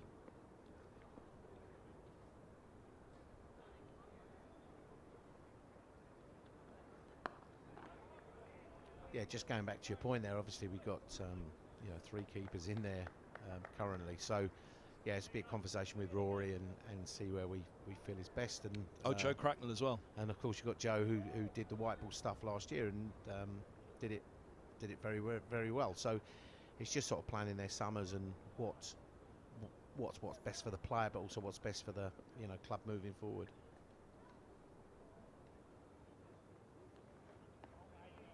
It's good from Higgins again. Yeah, so as you say, so so Josh DeCares and Crackers with the bat, as well as Jack Davis, White. So we've got a very balanced side. These conditions should help our attack, so we're looking forward to getting out and getting amongst it.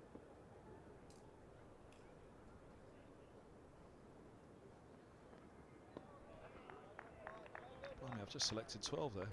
There is that's quite a squad Middlesex have got when everybody's fit and available, which is a rarity, isn't it?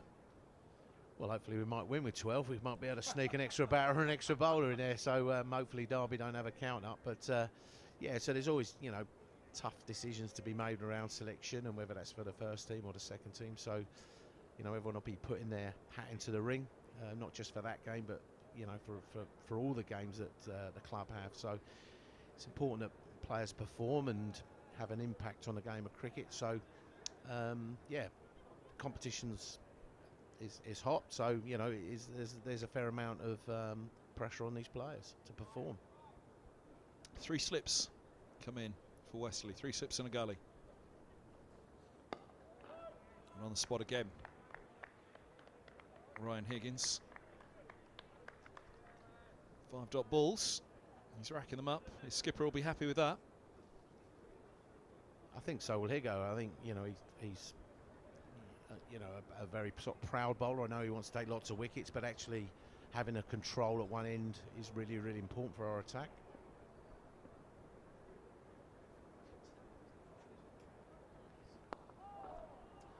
It's clipped, and very much the inside of the bat. They'll pick up, possibly more. No, they'll settle on 2, I think.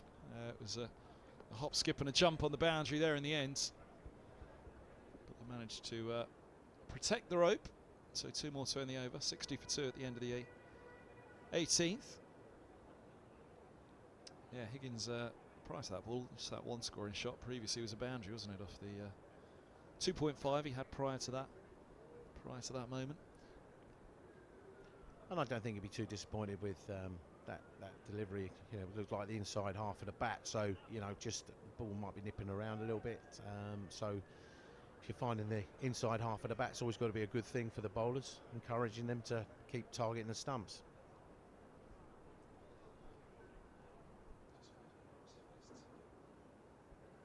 He's just taking his guard again.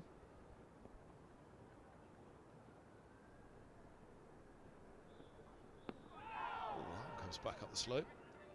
It's a little high, perhaps. Yeah. Half a yelp. Yeah, it looks like that bounced.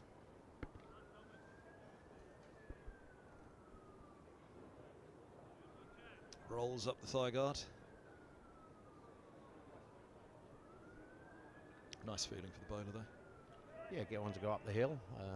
you know, always keeps the batter in check so they're not sort of lunging at the ball.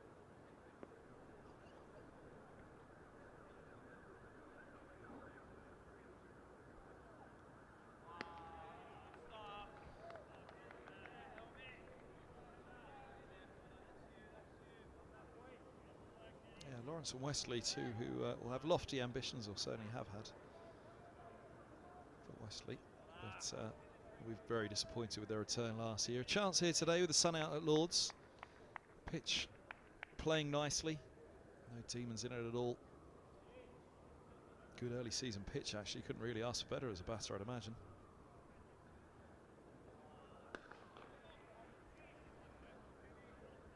Just seems to be finding a little bit of a better pattern in this over. So it looked like the length that Helmy's bowled there, a bit fuller, just asking a few more challenging questions of the batter. And it looks like the ball's, maybe like you say, the lacquer's come off the ball looks like it's starting to nip around. So, you know, if we can just make sure there's clusters of balls in the right area, I think that'll apply some pressure onto these Essex batters.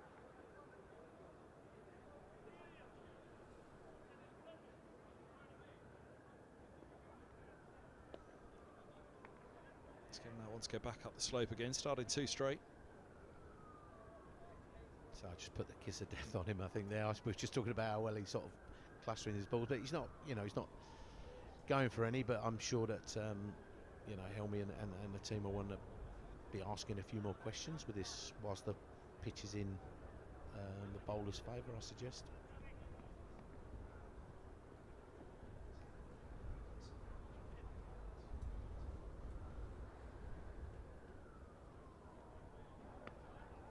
Leg side to Simpson. Just noticed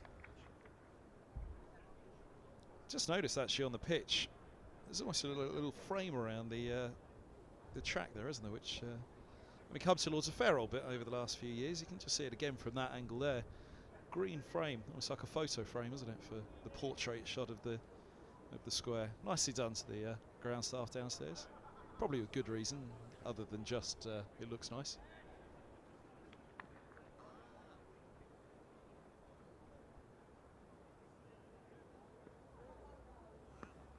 Got a theory at the back of the box which makes a lot of sense. Umpire's calling over. We thought there was one more to go. 60 for 2, end of the 19th.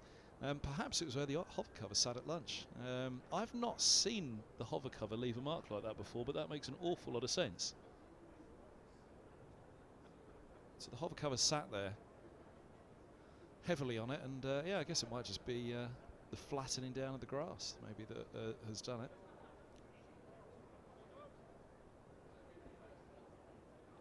Very, very good theory from the back of the box. There'll be a few good theories up at the back of the pavilion as well today, won't there?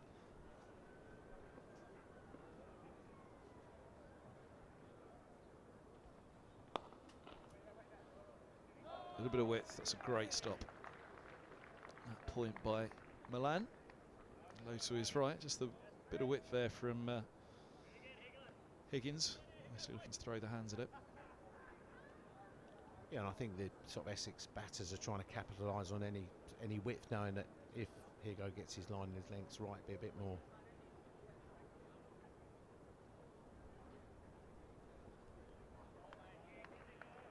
Yeah, just a bit more challenging with the areas trying to score off the stumps. I think you've got to try and capitalise on width, and making sure that you put the bad ball away. Because I think if there's a cluster of balls in the right place, you know, it's inevitable there's going to be one with your name on, or might nip around, or even swing. So capitalise when you can. You know, we'll be looking to try and hold our lines as tight as we can.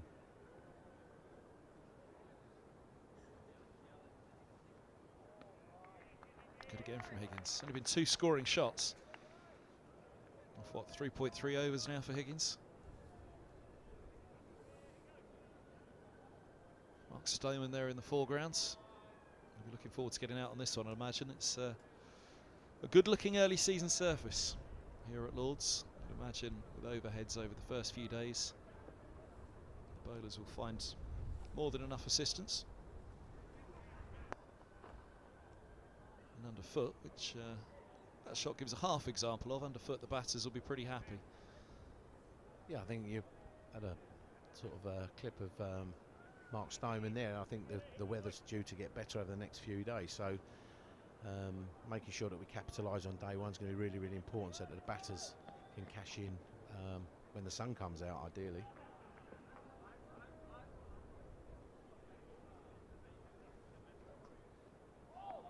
Very good again. Wesley just checking the line as that one passes through.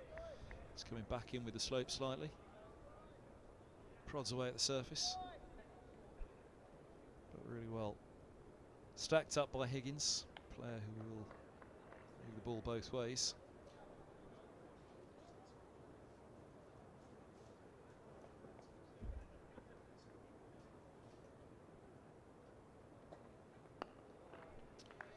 Maiden over from Higgins, who has stacked up 2 maidens in his first 4.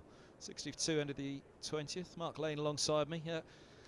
Cricket's changed a lot in many ways. Player pathway head coach, just for older listeners. In the old days, it was the coach and the physio.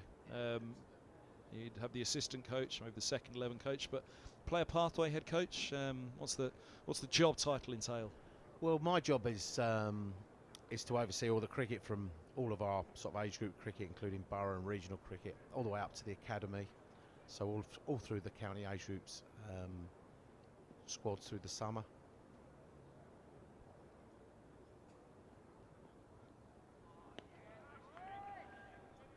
And then, you know, so as I was saying, my role is to oversee all the cricket, and almost like what are the attributes are we looking for, what are the certain skills are we looking for at the next level. So some of the academy lads who are my kind of main group that I work with when they're playing in the second team is kind of being able to fit their winter program around the opportunities that they've been given in the summer to play second team cricket.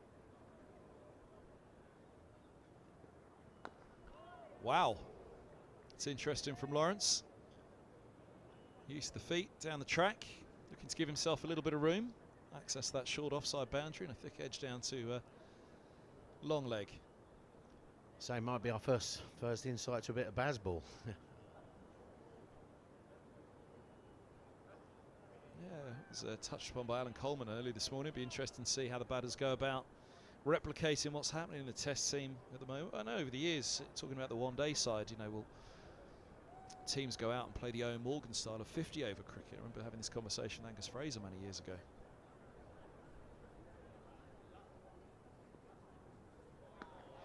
Gus's point on that was, you know, where Owen's side were going out, you know, go big or go home. It was target that 350, 380. You know, match-winning scores. If you don't get to it, well, you know, at least you've tried. Will county cricket follow? Will 50 over cricket go in the same way? Now, this was before the 100, when the One Day Cup had a higher sitting, so you had that more proliferation of players available to the 50 over game. A little bit of bounce there for Helm again, a little bit of encouragement for him. Gus's point back to that was the big difference between trying to do that on the international stage is, one, the talent pool. You've got the absolute best who are there to do that job and do it well, and even for them it's going to be out of reach. But also you've got the playing surfaces, which, you know, at county, again, we've just said this is a fantastic playing surface, especially for the first day of the season.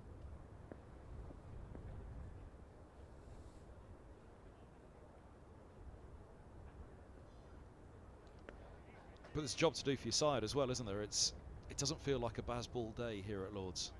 No, and I think you point the game. Well, I think what we're getting to is the game's moving forward. I think, you know, in all formats, the different formats, the new formats, even the sort of T10, there's a lot of players play a lot of white ball cricket, and I'm sure their influences will have an influence and impact on red ball cricket. So, and I just think it's good for the game the way it's going forward. And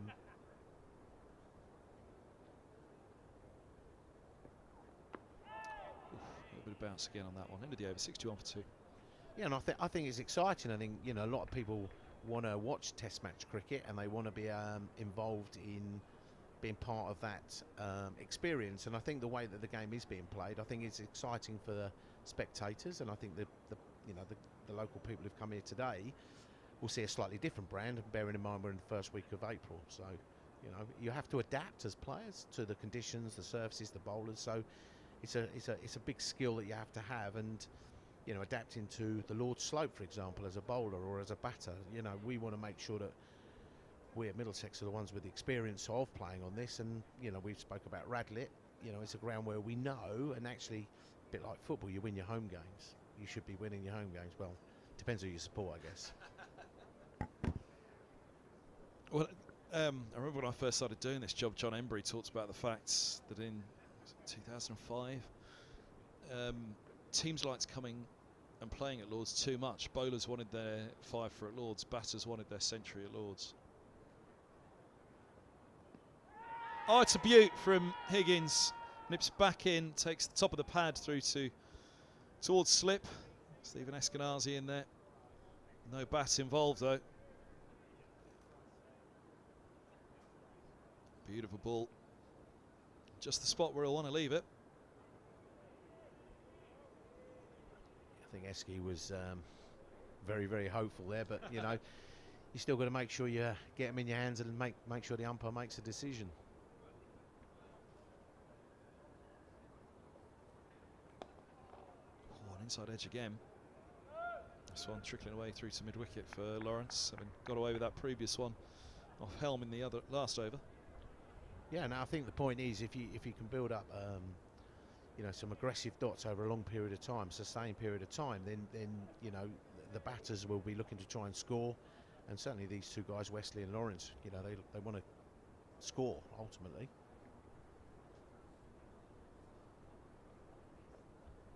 Oh, it's lovely from Higgins. That one holds its line, doesn't come back in. Yeah, and that kind of brings me to my point that, you know, that maybe that was a little bit loose because there's pressure building up, and it's about being very, very patient on days like today. Certainly from a bowling side, you can get a bit excited, the ball's nibbling around, but it's just being patient and just building that sort of Manhattan all in that same sort of area, and asking questions of the batters and the decisions they make.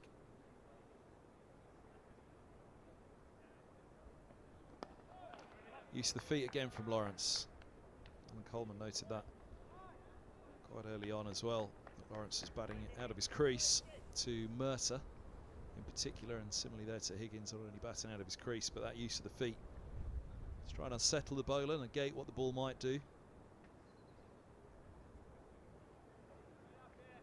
Age-old tactic. But with Lawrence, it comes with that added threat of positivity that he has. And there it is. Right on cue. Just that little shuffle into position early. Lifts it over. Not quite convincing. Didn't get all of it. He'll pick up a couple. But he's a manipulator of the ball, isn't he? He's able to modify and adapt. So many of the modern batters are. Yeah, and it just adds into that point that the batters don't want to be tied down for long periods of time. They want to be able to be the ones in control. Maybe I'll make a move, do something different, and you know, Dan Lawrence's way is maybe to bat outside his crease or move over to the offside to expose the short side. Over to you, Ryan Higgins, last ball of the over. Pick up a single, just wide of a slightly deeper mid-off there. Toby Rowland-Jones. Advance once more. Higgins certainly just drew his length back slightly when you consider how far down the track Lawrence was. 64 for 2. Look at that for a shot. We've been waiting all winter to see that, haven't we? A bit of blue sky over the pavilion at Lords. Looks gorgeous. Looks gorgeous.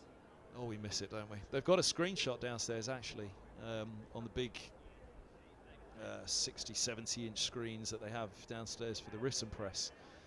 And the screenshot is of a perfect picture of Lords, just like that. I thought, goodness me, it'd be lovely when we get to see a day like that. Well, we've got it already. What are we?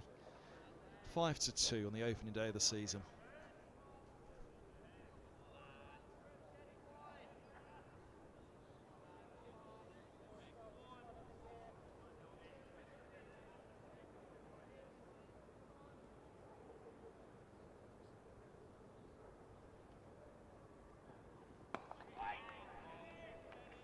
That's the spot that Helm will want to probe away on. Just angling that one back up the slope.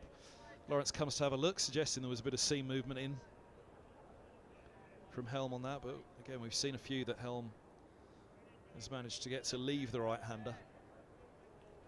I think there's one thing that could improve this view from where we're sat. I think if we could add 2 more wickets on there, make it 65 for 4, make it an even better view.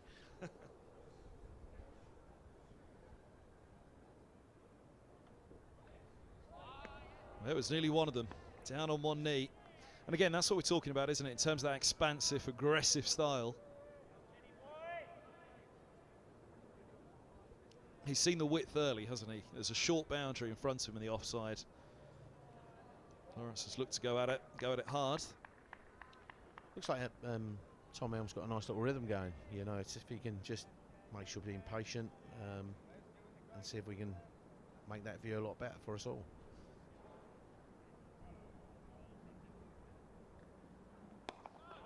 Well, this is a really good little match-up here as well, isn't it? Because Lawrence, such an aggressive player. Helm, Middlesex's best white ball bowler. I think that's fair to say. So he'll have it inside his head, of course, all those years that he's come in and defended 5 off a last over to win a match here, I think, at Lords in a T20, if memory serves. I think he defended 5 to draw a match as well for Middlesex in a T20. A great armoury of deliveries in limited overs cricket. Whereas at the moment he's got his own challenge just to keep that ball in a spot, which he's done beautifully here now for, what, 4 balls in this over. But you've got a batter who's trying to knock him off that length, use his feet. Well, at the moment, Helm's tactic's working, isn't it? He's got 4 dot balls, so stick with them. Yeah, I think as a partnership, as the bowling partnership, as much as we're talking about batting partnerships, I think Helmy and Ryan Higgins have bowled beautifully together, and it's just sort of stringing those dots for long periods of time.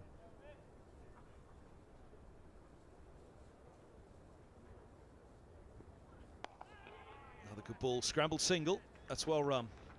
This finds a little gap in front of Luke Holman at cover, mid-off Tim Mercer.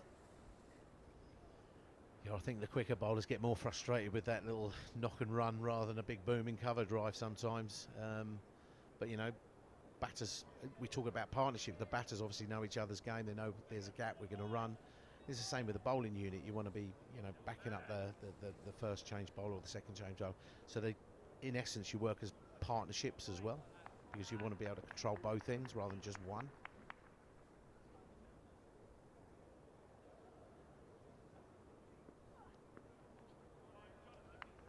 Couple leg by to end the over, 66 for 2. This is 5th over. Helm, none for 8. That one doesn't go against him. And actually, when you look at the those figures for Helm, 5 overs, none for 8. Higgins, 5 overs, none for 9. And when you compare that to the opening spells of Mercer and Roland Jones, it was only at the very end of that spell that they started to get a little bit more control of themselves and their line and length. The pair of old war horses now. We've called him an old war horse for so long, haven't we, Mercer? But I guess Roland Jones is coming into that category. That might be a bit harsh, but yeah, you know, they know their jobs, they know what they've got to do, and you know, I think history tells us they've done it for long periods of time. So still great to have 2 very experienced campaigners out there at Lords, and you know, Toby steering the ship with the captaincy as well this year. So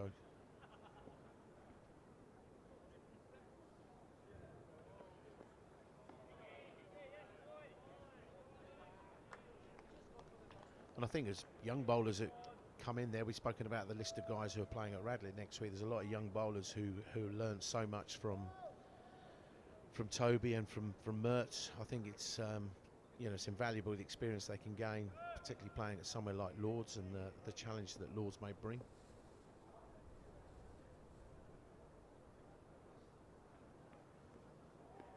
Yeah, it was something we started to touch on there, wasn't it, about Fortress Lords, Fortress Radlett.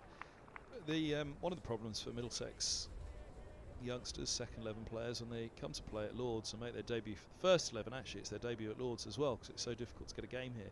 Impossible for the second 11, of course, now to get a game here, or for youngsters. So unless you played youth cricket of some level at Lords, be it for England, but then again they probably wouldn't have played here either now.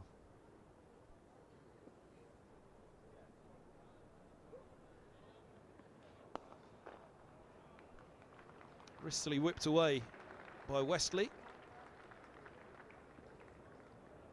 It's really worked that one, didn't he, in between mid-wicket and mid-on. Make sure he stayed over the top of it as well.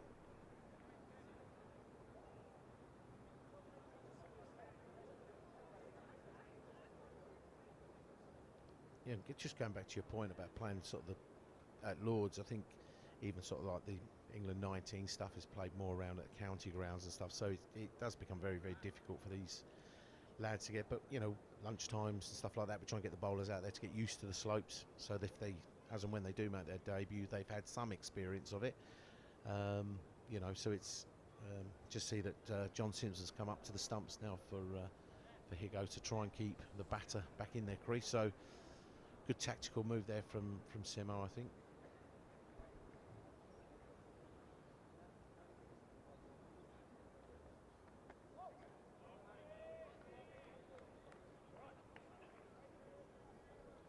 Almost feels fitting that Simpson took that first catch of the season. He and Roland Jones combining, the 2 players of the year last year. Absolutely wonderful campaigns from them. 60 wickets from Roland Jones. Simpson, 3 centuries.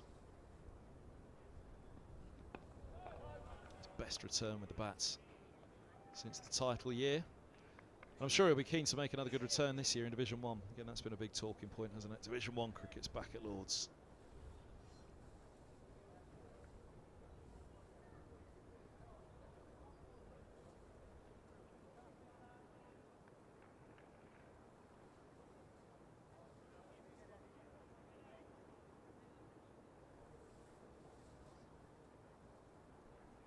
It's just taking a moment. Looking at the track, adjusting his gloves, he's ready to go now.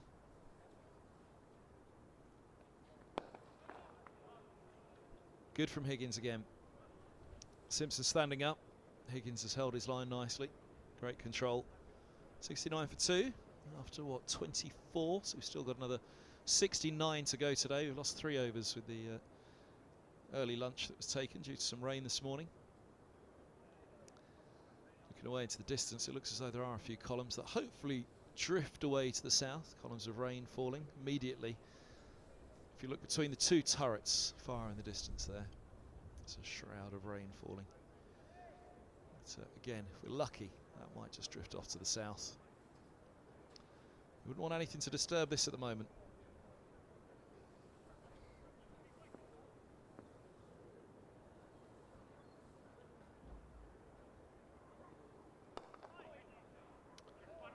Not too much wrong with that from Helm. Westley accessing the leg side. As this is 1, he'll pick up 3. Stoneman had 1 grab at it to try and prevent the single. Retreats to hold them to 3. Yeah, I think that was a nice shot on this sort of surface. Played the ball very, very late and just let the ball come underneath his eyes. And I think one of his strengths, just clipped that through the mid-wicket area. And I think from a Middlesex perspective, it's just been making sure we just hold our lines, and if try and encourage some batter error almost. And I think there's going to be enough lateral movement in the pitch or with the ball to pose enough questions and challenges to the batters.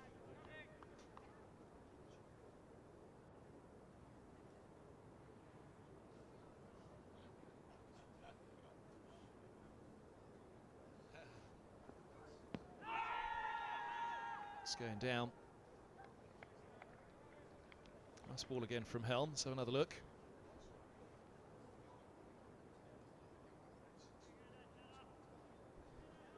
Only just. Came back again.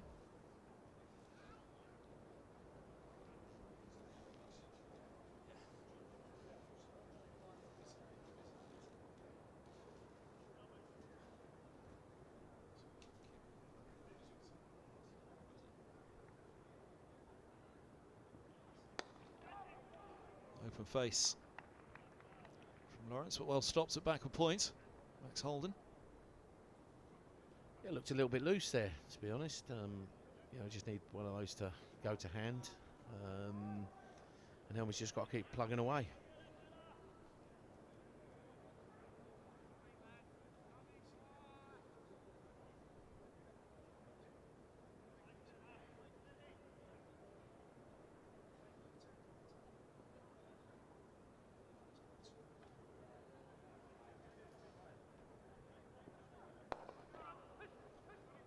It's good again from Helm.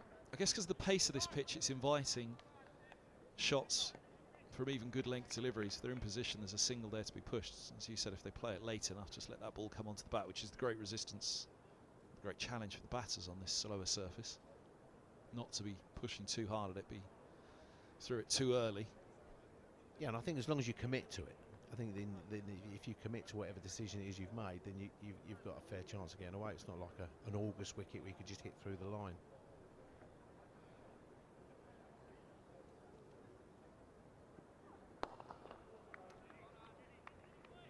Committed to that one, didn't he, Wesley? A bit of bottom hand in it.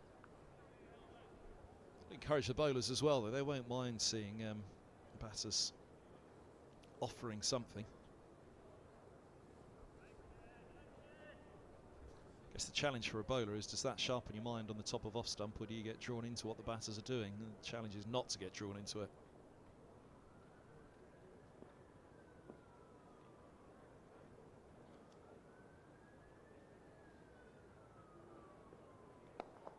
Oh, leading edge all along the floor to mid-off.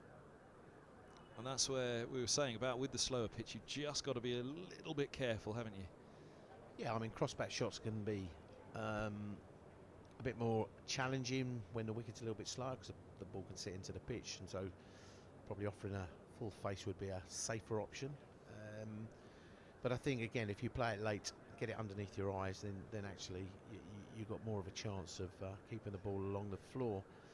But I think they're just watching Helmy there. I think when the ball is straight and on the stumps, it's harder to score. I know it sounds obvious, but as soon as you're offered a little bit of width, I think that's where the batters have capitalised. It'd be interesting to see what a wagon wheel would look like from today's score, and I would suggest probably a lot of it's square of the wicket, so therefore you've probably missed your length or missed your line quite considerably, or not quite considerably, but even a small miss here, bang, you can pick it up. But it'd be interesting to see how many runs have been scored down the ground. We can have a look, can't we? On behalf of the viewer, you can do it at home as well. Head to the Matchday Centre on the Middlesex website. Wagon wheels are there for you to have a look.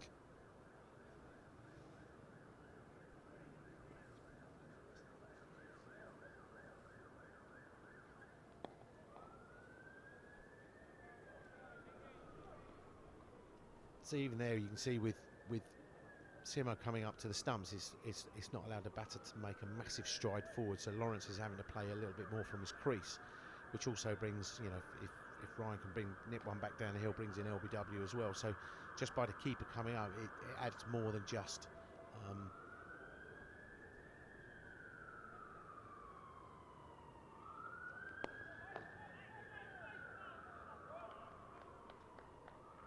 so yeah, adds more of a threat for the bowling group, so that actually he can't get a massive stride forward, so it keeps him back on his crease. So hopefully then he can't play it as late and underneath his eyes, and brings in LBWs as well just by stopping the batter coming out of the crease. Well, there's our wagon wheel. So yeah, easy enough to find. Just head to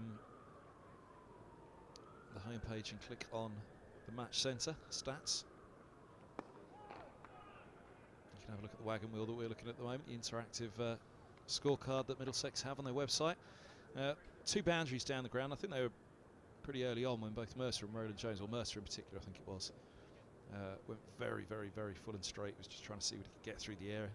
As you'd expect early on, but it's better to be on a fuller length than a shorter length right at first up. Got driven a couple of times down the ground, but other than that, as you say, everything's been square of the wicket.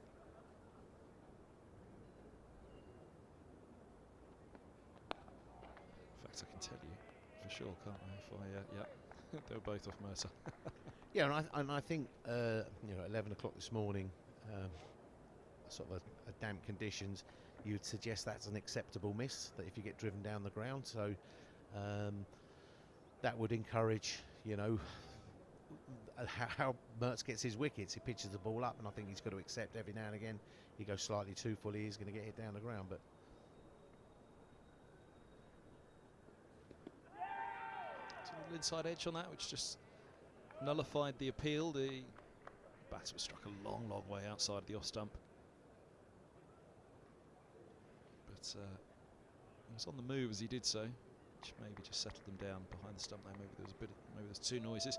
Interesting actually, when you look at the wagon wheel this morning, between Helm and Roland Jones, the two taller two, there's only really been two scoring shots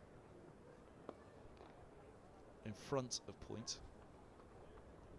Just a couple of singles dropped into the covers, but other than that, nothing down the ground. The only shots, well, there's two boundaries off Mercer and a couple of on drives off Higgins, which also tells a story about his slightly straighter line that he bowls. Yeah, absolutely, and I think you're talking about the taller bowlers, their length will be slightly different to the shorter bowlers, but I think you've got to, as we say, as long as you commit to the ball that you're going to bowl, and I'm sure with the history that certainly with Mertz, I'm sure he's been driven down the ground many a time, but he's also picked up many an LBW or a nip back in between the gates, so I think it's risk to reward, and I think that the rewards have been outweighed the risks for certainly someone like Mertz over a long period of time. And he's back on, there he is, the former skipper, the former club captain. 1 for 29 from 7, picking up Brown, caught by Robson at second slip, replacing Helm. Interesting actually, Helm's Spelly really grew into it in the end, didn't he? Found a better line and length. But that was the same for Mercer and Roland Jones this morning.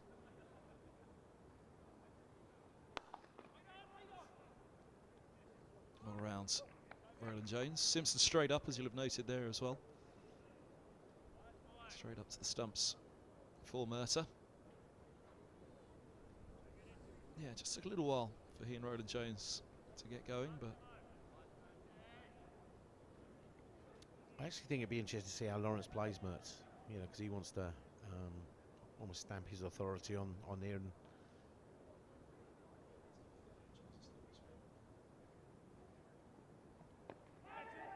ooh, beats the inside edge. Rolls up the pad through towards the slip coordinate, deflects. Yeah, and I think then for Mertz, you know, someone coming at him, I'm sure that he'll hold his lines, he'll hold his lengths, and it'll be an interesting contest over the next half an hour or so. So it'll be, I think the bowler at the other end plays a massive role now that Mertz is on, to actually press from both ends rather than just from one end.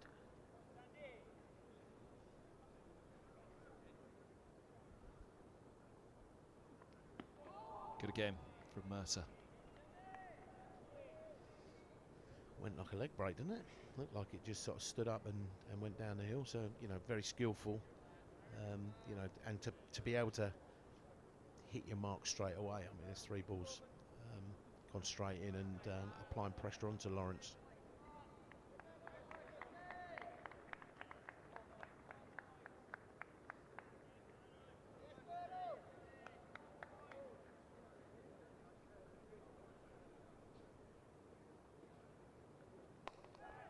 Once more, it's got through, backward point. Was it a chance? In the air for a moment to Holden, I think. Let's have a look and see if we can pick it up on the replay. Cry of catch went up. Did it carry? Low to his left there, rolling away. Max Holden.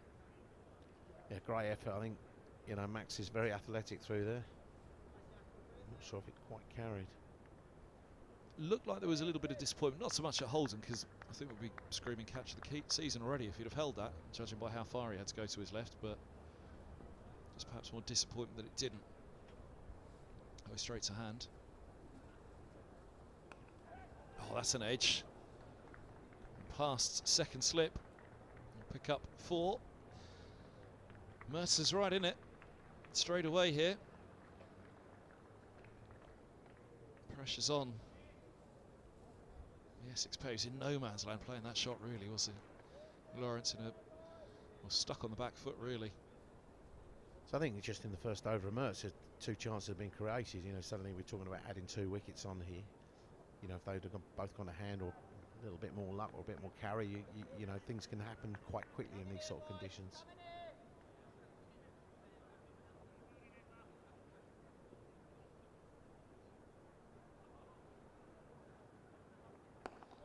Very, very good again from Mercer. 8 off the over, but it was the bowler's over for sure. 82 for 2. Yeah, I think it's a bit harsh. 2 boundaries in there, you know, and I know the batter will say how many, but not how. But one going through backward point, one going through sort of the slip area. That'll encourage Mertz. That'll keep the bowlers interested for a period of time. So it looks like the captain's coming back on now. So sort of a double change, and I think that to keep the pressure on a sustained period of time, I think this is a good move from Toby. Sun's out in the corner of the Warner stands. The under shade there. Restaurant looks as though it's doing a bit of business up behind the glass. I've been up there at last, still haven't eaten there. Double change, Roland Jones is back as well. 1 for 18 from his 6 in his opening spell. That was 1 for 29 from his opening 7. There's the Middlesex captain.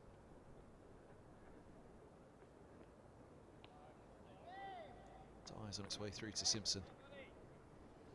I don't know if that was a loosener or the pitch. I think once he gets his rhythm there, but you know, good line, and it's just asking that question just on and around off stump to these batters to see what they do. Really, I think it's about more just keeping that, you know, keeping those aggressive dots, keep asking questions.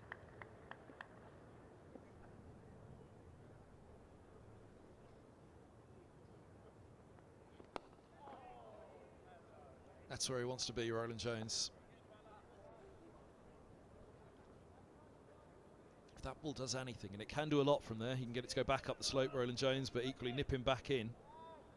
Really leaves an awful lot of doubt for the batter as to how he's going to meet that line, that length with the middle of his bat. Because from that spot, Roland Jones can ask an awful lot of questions inside and outside edge.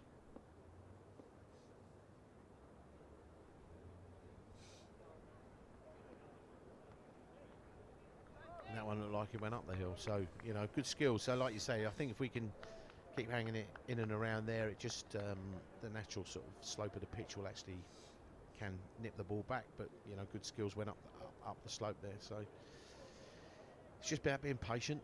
You know, we always talk about as a group, if we can add 2 wickets on here, the game changes.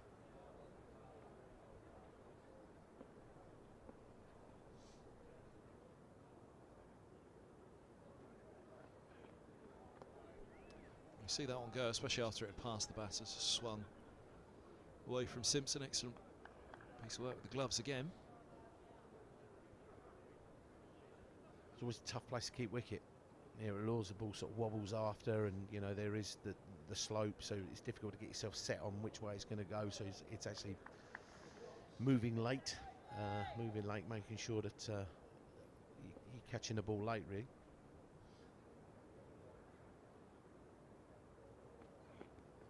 Edged and short. Carry a long way short of slip. Roland Jones turns away in frustration.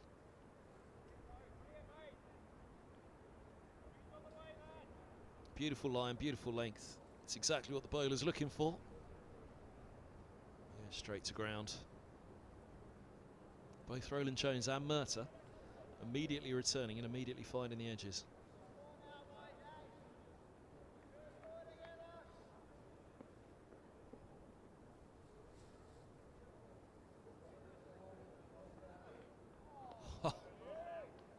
Great way to end the over. He'd have liked to have had a wicket to take out of the over with him, but a maiden from Roland Jones and a strong finish to the over there.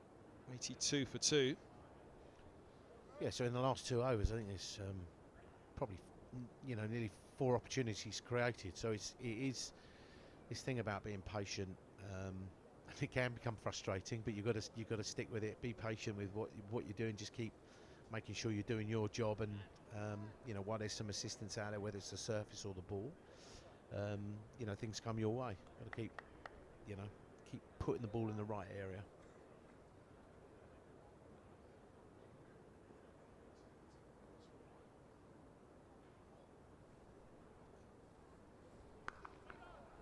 One holds its line from Mertz. Threatening to shape away. Interesting to see Lawrence play Mertz off the back foot there. Just a thought, there's that column of rain we were talking about, behind the block of flats, behind the Allen, way to the left of the screen. It was sat immediately behind the pavilion, wasn't it? But it swept away to the south, delighted to say. Only bad note is, if you look slightly to the right of the floodlight on the far right of your screen there, just over the block of flats in the distance, it looks like another grey patch. That one's coming a little bit more this way. If it's as dark as it looks on the horizon, then we could be in trouble. But it is only a thread of showers. I think around about, actually, ominously, I think around about 4 o'clock there was a threat of slightly heavier showers, which that one could be on course to deliver maybe. Let's hope not. Absolutely, we don't mind the cloud, we just don't want the rain. So the conditions might help. Yes, help a the good point. That's probably a little bit too enthused by all the sunshine we've seen so far.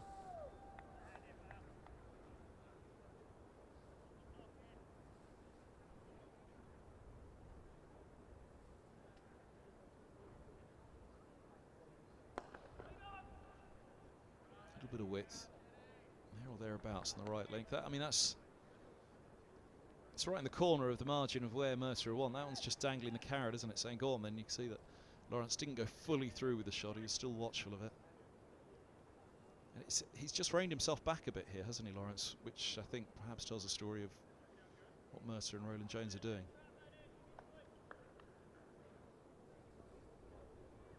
Equally, Simpson standing up will have had an effect on that.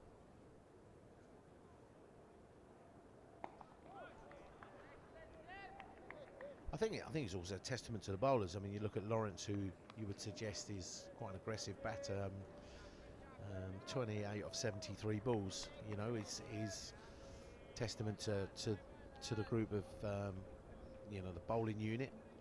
And it's just about creating, and hopefully one of those opportunities goes to hand, or we get the right decision. So I'm sure he's quite frustrated, and it's about us just keeping that pressure on him for as long as we can.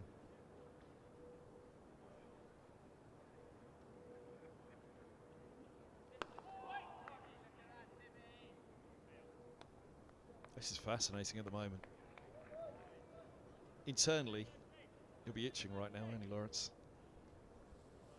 Absolutely, absolutely. He's looking for any slight miss, anything that's slightly too full, anything with a little bit of width on it. I'm sure he'll want to throw his hand through the ball, and I'm sure Mertz will keep it on a bit of string. Well, I was about to say Mercer will be fully aware of that. He'll be desperately keen right now to not be the one that makes the mistake here.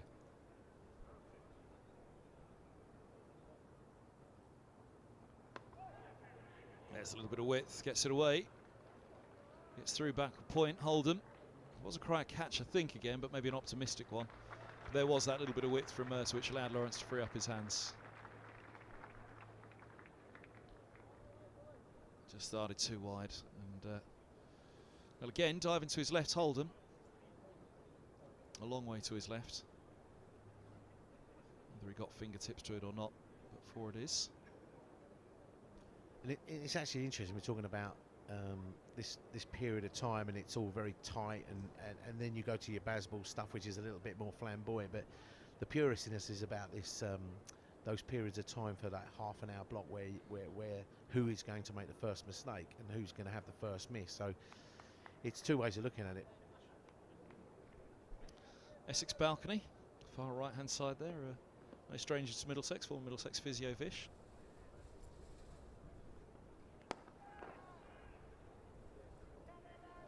He'll be giving some insight and knowledge to that Essex dressing room right now, won't he?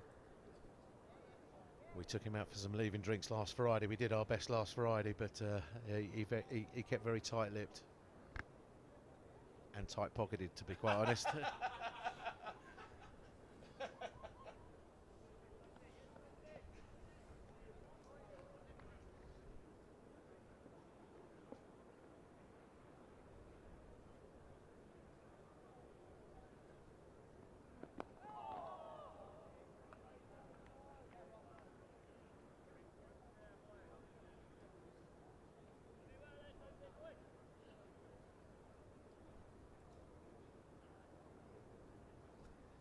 Middlesex balcony. Recruits on the far left-hand side with Ethan Bamber. Head honcho in the middle. Richard Johnson. Alex Fraser's the analyst on the far right.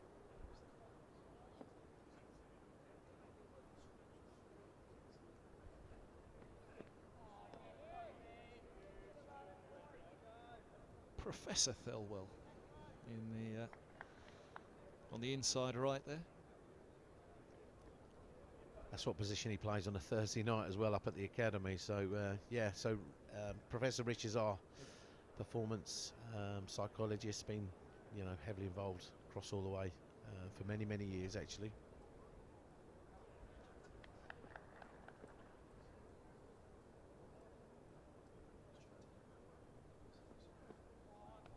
Ooh, look at the lift on that from Roland Jones. He'll have enjoyed that one.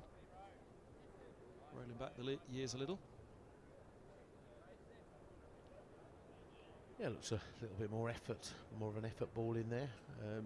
Again, just keep trying the patience of Wesley this time as opposed to Lawrence, and it's just making sure we keep that ball in that area that Rojo wants.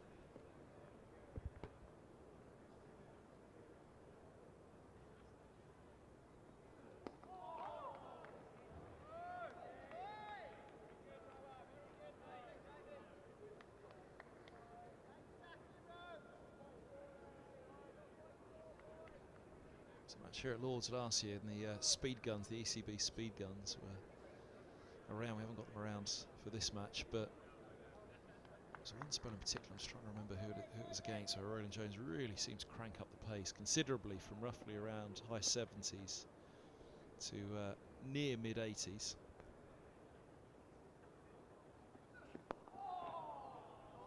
Something I want to say it was Derbyshire, but I can't quite put my finger on it who it was against. But he noticeably cranked up the speed. A few more effort balls. Good effort in that over. Another maiden. His second, 1 for 18 from 8 for Roland Jones. Mercer 3 maidens in his 9, and well, the scoring rate's dropped a lot, hasn't it? They were up at 4s, 48 on the board, I think, at the end of the 11th. 86 for 2 after 30. So Middlesex have brought the run rate down. Helm and Higgins played a big part in that. Did well to do so. And Mercer and Roland Jones have actually followed on the trend set by the change bowlers. Oh, edged and just short again.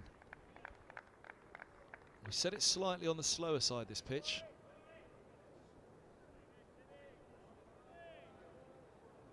Perfects from Mercer. Angling to off. And nipping away to take the edge. Again, we said he'd be itching internally at the moment, Lawrence, when we see that external itch from him. But he got one away for a boundary at the back end of the last over from Mercer.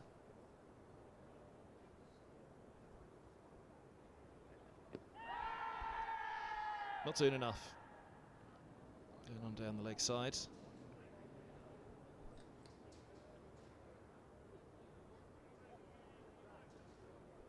See a lot of, or a fair bit of middle, never mind off. Again, chances are being created. You know, Mertz has come straight back into it, and there's been 3 or 4 opportunities. Not quite carried or not quite gone to hand. But he's still making it happen.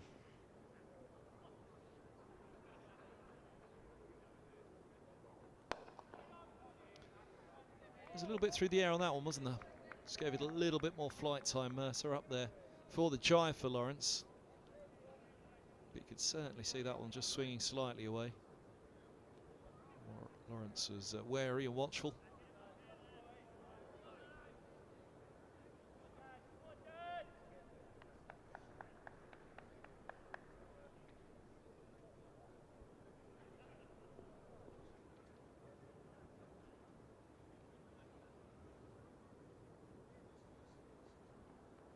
Edged and put down.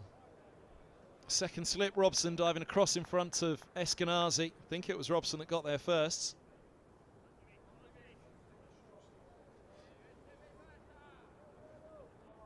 Oh, dearie me.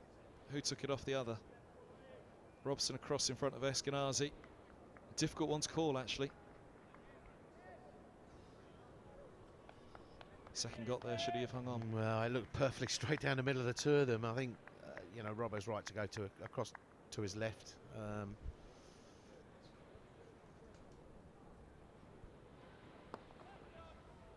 Towards the hit, turn to the onside, want to come of the over. Just drag the length back slightly on that one, Mercer.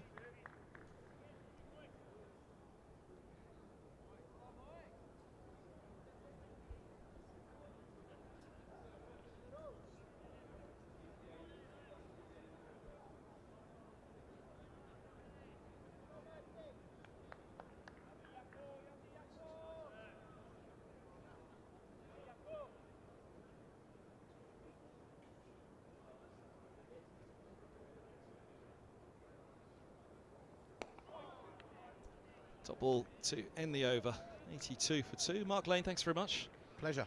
Good to have you up here with us. Good wicketless spell from you. Thanks, Kev. You've done Essex proud there. Cheers, mate. Bye-bye. Thanks to Mark Lane. Much appreciated his time up on the mic. With us in the commentary box. It's here, and good luck with the seconds next week. We finally got an Essex angle. Derek Pringle, how are you? Good afternoon. Yeah, not bad, thanks, Kevin. Yeah, good. And you know, glad the sun's out, and maybe this is helping Essex, but slightly surprised that Middlesex aren't troubling us a little bit more.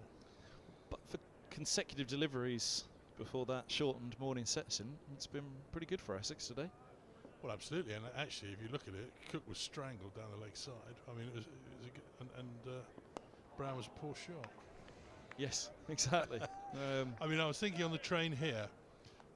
Obviously, you know, it's sort of my experience of early season pitches and conditions. I was thinking if Middlesex are bowling, that Tim Murtagh, the runs conceded will not exceed the overs bowled. And when I got here, he'd bowled 3 overs for 20 odd. And it's still going a little bit round the park, actually, 41 off 10. Yeah, it took him a while to warm up this morning, Roland Jones and Mercer. Last couple of overs, though, they've just started to find the edge. Well, they always used to say that sometimes, you know, the roller can have an effect, and then when that wears off, it starts nipping around a bit. And yeah, the sun's come out, maybe we'll just dry a little bit and form a little crust. But normally, early season, the seamers hold sway.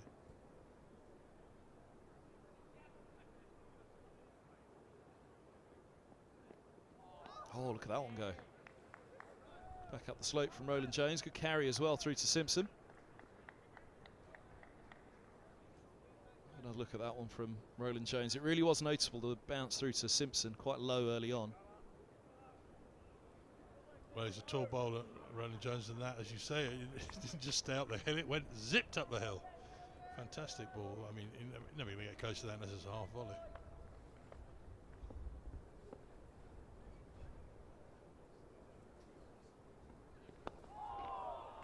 Straightens up his line on that one. Wesley keeps it out. It all slightly surprises me, though, early season like this, first game of the season, why they don't play up the top end of the square, where you think that the drainage and the slope and everything, the pitches up there would be a bit harder, a bit firmer. I mean, the same used to happen when I was at university, played for Cambridge, you know, always played down the bottom end of the square. First game of the season was like a bog. You think, why not play up that top end? That's a very good point, actually. It never actually occurred to me that before.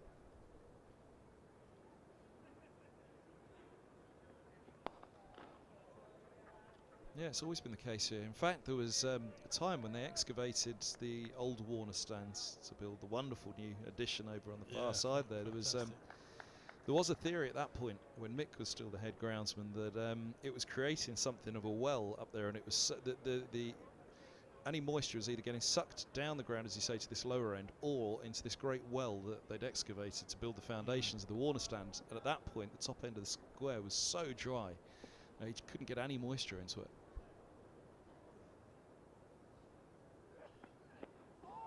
Now look at that keep low. Goodness me. Well, I suppose you're going to get the odd variation. Yes, it did too. Tom Wesley looking. That'd have been straight in. He felt himself a bit unlucky that would have knocked the poles out. Well, that was probably more how the day began. How the surface was playing this morning, slow and low. Alan Coleman was up here, the managing director of cricket at Middlesex, and he predicted before the start, he said, yeah, this will be a pretty slow surface, but as he just said, whether it's the sun's come out and things have just dried a little bit more, it certainly seems to have been a bit more zip I mean, some counties now have these big tents they erect round over the square and prepare under that, but I don't think they would do that at Lords, do they? That's a lovely shot. Glorious from Lawrence. Third drive down the ground of the day. Well, normally you put the drive away this time of year. You know, anything on the front foot is a risky shot, but his hands are so fast through the ball. He just got right over that, and that modern way now, sort of almost giving it a bit of top spin, almost like a tennis shot, really. Perfect example of it on that replay there. Well done, Mr. Producer. 50 partnership for Essex. They've done well, these two. Came out with wickets falling in consecutive deliveries just before that rain delay. Well, I just can't get over Tim Murtaugh's figures. I mean, he's such an old hand and such a brilliant bowler at Lords when the ball's doing anything that I wouldn't have expected him to be going for 45 or 10 overs. I'm trying to think what it was, that opening spell. Was it 6 or 7 overs for 29, I suppose? Well, I suppose anywhere you think that maybe if he got the length a bit wrong and there's a bit of width and shortness to his early bowling. As I say, I missed the first 3 overs, but since then I think Essex are growing in confidence and putting away the bad ball. Well, we're touching on the fact that we often talk about batters not having that time out in the middle when the season starts. You've had a damp March, as we had. Similarly for the bowlers, though, both Murtagh and Roland Jones looked as though they just needed that little bit more time running past an umpire out in the middle, which they hadn't had. Well, I can give you some hot news from the committee room, is that somebody who'd been in there said that Graham Gooch felt, what do you need in conditions like this? Why do you need 4 seam bowlers? But I suppose the flip side of that is that maybe at the end of May you wouldn't, but they're all a bit rusty, as you point out. Good from Mercer again. Yeah, they looked it to begin with, Mercer and Roland Jones. They certainly did. They looked far better in this spell. They'd just grown into their spells, actually, by the end of the first stint. Yes, I mean, one of the things that I think people perhaps don't consider, depends how long the innings goes on for, but the outfield, because it's sort of soft at this time of year, doesn't half work the hamstrings hard, and getting rhythm on that, and you're feeling it a bit, it's not as straightforward as it appears from the sidelines.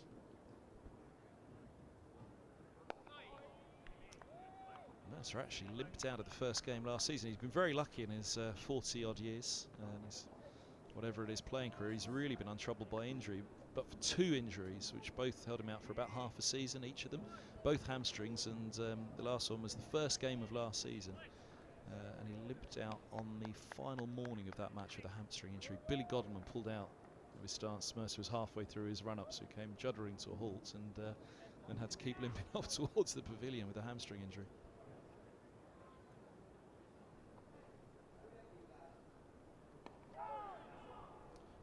Has he got a personal wager going with Jimmy Anderson so he can keep going along this?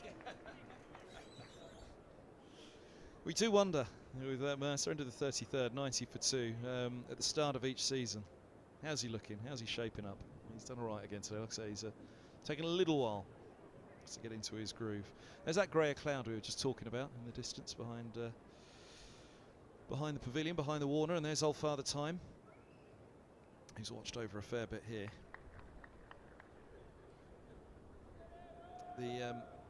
For Mercer though, April and May is a player coach role now, isn't he, for Middlesex?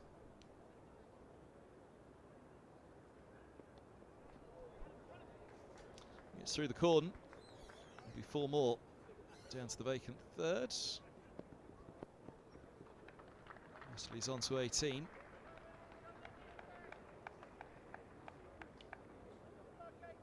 Well, yes, did the right thing. They just held, soft hands, kept the bat, didn't let the bat get beyond the vertical, let the ball hit the bat, as they say in this trade, and kept it down, and found the gap in the slip cordon, and 4 runs that he won't want back.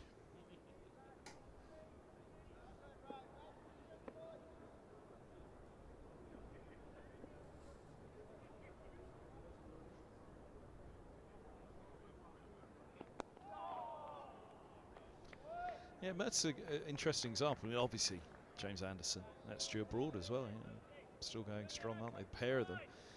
Anderson with a few more years on board, but with Mercer, he and Anderson are the first of this modern day cricket that go on for so long, because I could say now for Mercer, you could probably go back 10 years where people would say, well, you kind of look at Mercer at the start of each season and see how he's doing. Well, 10 years later, and we're still saying that same thing. How much longer can he keep going? It's been a long while where you just wonder, is the end anywhere near? And, well, for 10 years, the answer has been no. Couple more here. Angle bat, soft hands. A slip and a slide from Holden, but a smile on his face, fortunately, at the end of it. There is an old Essex bowler here today, John Lever. He played when he was 40. Yeah. But, you know, he was a supreme sort of specimen, really. Hardly ever injured. I recall one season where he had a few injury problems, but other than that, throughout my entire career, he was a man you could rely on to get almost 100, championship wickets for year in, year out. Remarkable, really. I mean, I guess today, Jimmy Anderson's been protected. He hardly plays any county cricket, and of course, I guess Tim probably doesn't play many white ball games. So these guys, their workload's down. That's a very good point, actually. Significantly down, isn't it?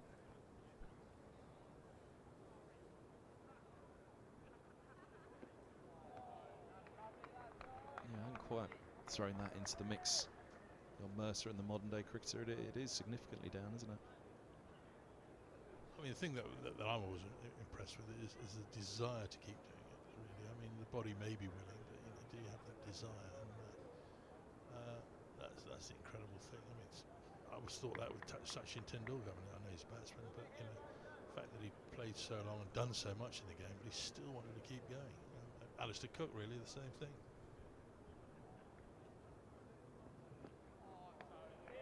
I wonder if Mercer is the concern in his mind. He might actually have to do something else one day. I suppose, given all the health benefits, he's taking the exercise. He probably thinks, keep going, take the exercise. It's better than heading down the pub. Keeps the health insurance down. Actually, he does. He part owns a pub now, doesn't he, with Gus, I think, up in... Does he? Fraser's get that one quiet. Yeah, up in Gerrard's Crossway. I think they're got something going up there. It goes. They have it as one of the tents at the outground at Radlett.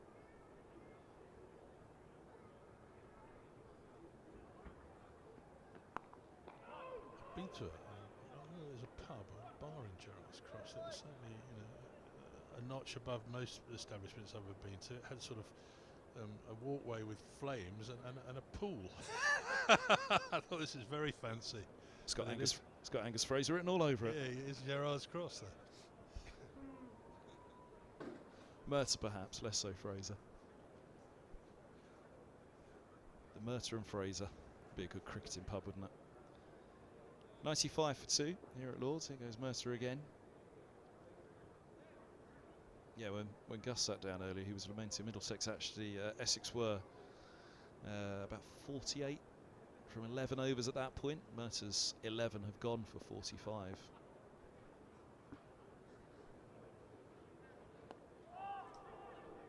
Inside edge. Pick up a couple here for Wesley. Pushing away from the body a little there, wasn't he? Searching for it.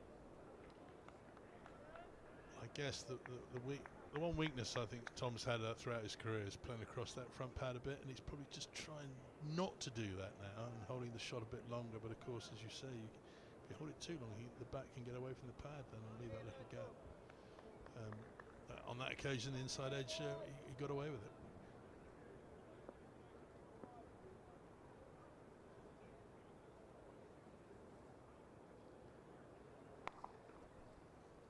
Strokes away.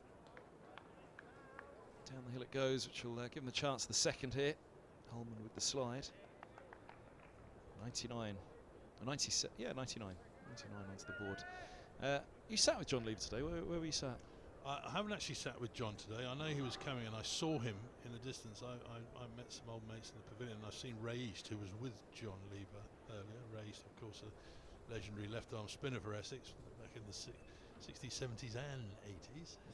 He played a long time too. And I was hoping to see John, but he's gone to lunch, so he's with some friends, and I thought I wouldn't disturb him.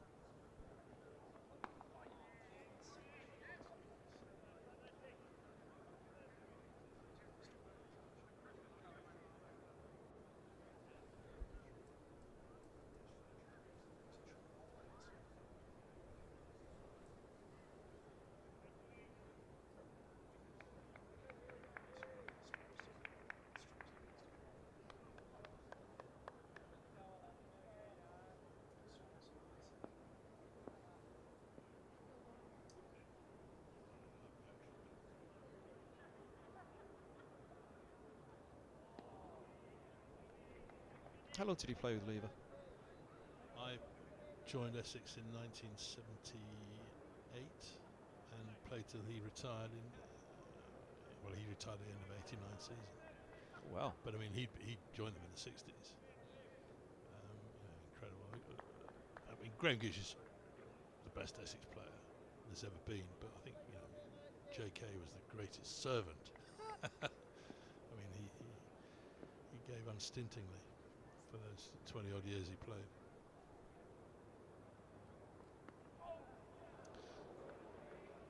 Angle bad again, all along the floor, past second slip. Not quite full reward. 100 up though for Essex. Needs to have settled things down since the loss of the openers. 102 for 2, is that right on the score? But they came back for 3, did they? Yes, they did. 102 for 2. It's nicely played by Tom Wesley. I mean, he knows when the ball's in the danger zone and not to, let the bat go out towards it, and he's letting the ball hit the bat and guiding it down to third man, and he's picking off the short ball, and that's the way to play on these slow early season pitches. Really, it's the length ball you don't want to be nibbling at, and just be patient. And of course, Tim Mercer, to me, surprisingly giving too many scoring options. Really.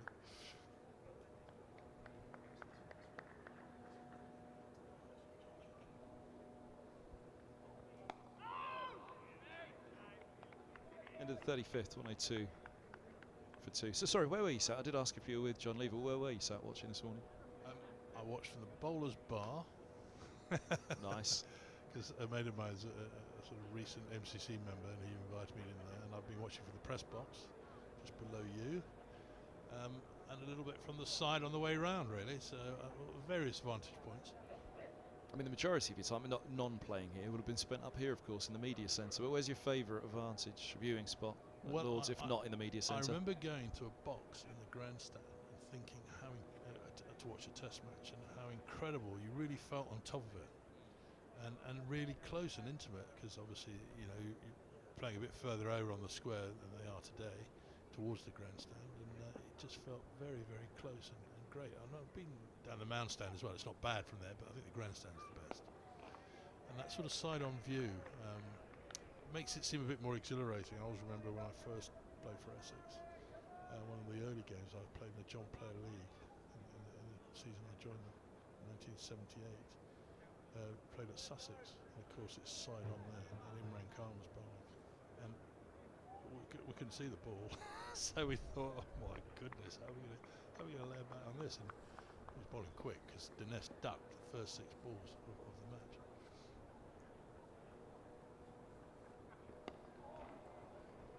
But that's the thing, the viewpoint you get from side on, it always looks quicker, and then you get from behind, you think, yeah, I can see that.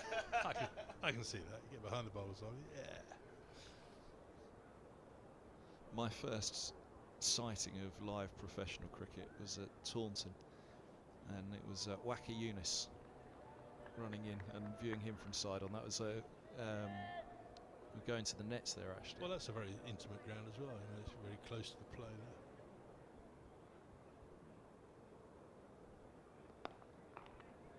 there. But much as it is now, those nets are square of the wicket behind the. I'm trying to remember what the name of the pavilion is now. Because I've got 2 or 3 pavilions at, or 2 or 3 named pavilions anyway at Taunton. But anyway, you pull up in the car and you go into the net straight away. But you kind of peek through the stands from side on at the action, and seeing Wacker run in from what felt like the boundary rope, and as you say, deliver the ball which you just didn't see.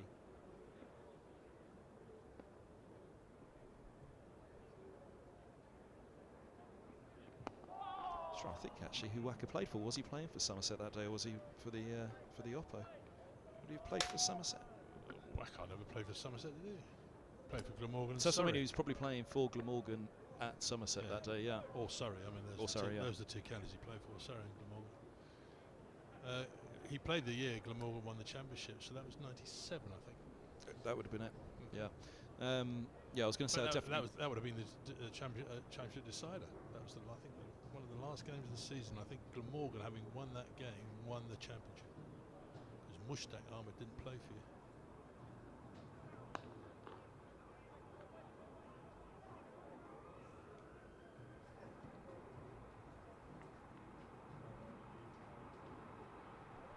should look it up actually.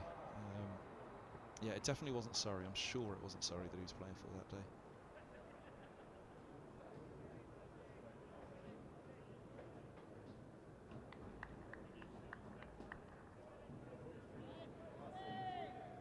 Skipper's brought himself back on.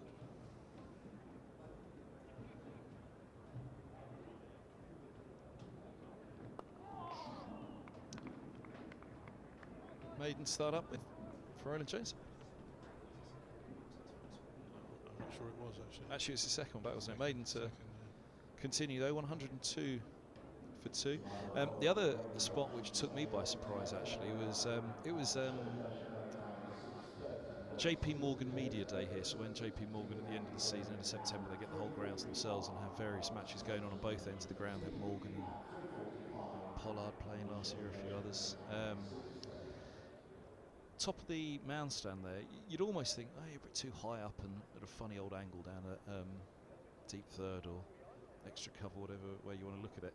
Actually, it's pretty amazing sat up there looking down on it. Again, the pitch, much like yourself, and you're in the grandstand in the president's box looking down. The pitch was to the lower end of the square, and looking down on it, it was almost so you were peeking over a balcony looking down on the cricket. It was a wonderful view up there. It's a really great vantage points at Lord's. It's an amazing ground there. The ones that always get the question over the years, whenever there's a visiting media or visiting commentator alongside me, they always ask, why do people sit in the Warner stand when the pitch is down at the lower end, or why do people sit in the Allen when the pitch is up at the higher end of the grounds? You're so far away from it, but a bit of familiarity. Because the food and drink's very good in the Warner. Yeah. Yeah.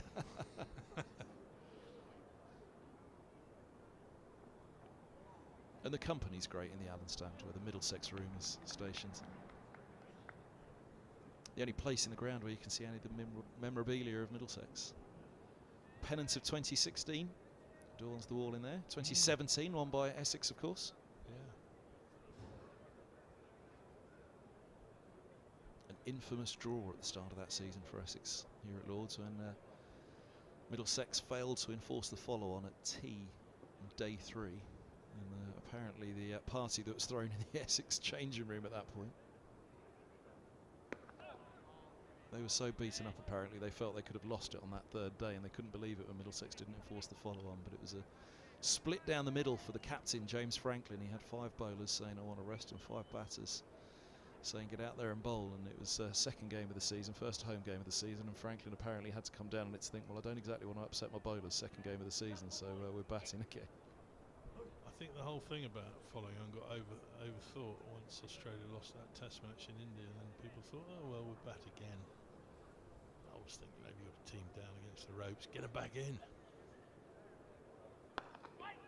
And that was the confirmation from the Essex dressing room. They just couldn't believe it. They could not believe that Middlesex chose to go out and bat again. And Middlesex then took about 7 or 8 matches to get off the mark that season with a win, and eventually were relegated that season. Essex, meantime, went on to win the title. Yeah, I think if it's high humidity and it's 90 degrees, sure, make it, have a bat again, but otherwise, especially if it's doing a bit. Apparently the bowlers were cooked second game of the season, under leaden skies.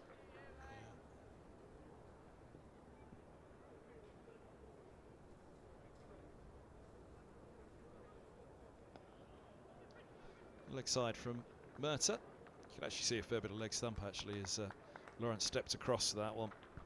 Clips it fine, picks up 4 as well. He's on to 40. Yes, Tim just straying a bit there with the line. Not his usual little bit of outswing shape.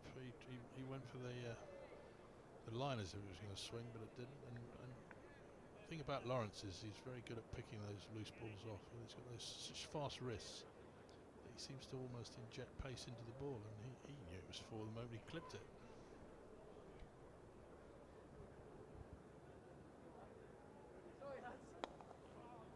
Leg side again. Just a single to Peter Milan, patrolling in front of the Warner that we were mentioning a moment ago, down long leg. Lawrence had a strange reaction then after he hit that. I don't know whether he was disappointed, maybe he thought he felt he should have made more of it. Yeah. I think he felt again it was offline and perhaps he should have gone on the boundary. Yeah, it almost looked as though he jarred something, didn't it, the way he hit, but He was jarred with himself, perhaps, that he didn't get it away. Back to 2 slips and a gully. I was just going to touch on the fact that they'd gone for 2 gullies for Lawrence. But for Wesley, it's 2 slips and 1 gully. End of the over, 107 for 2.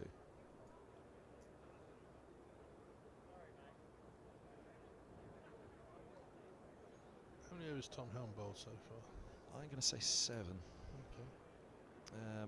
Because he had 1 before the break and then came back for 6.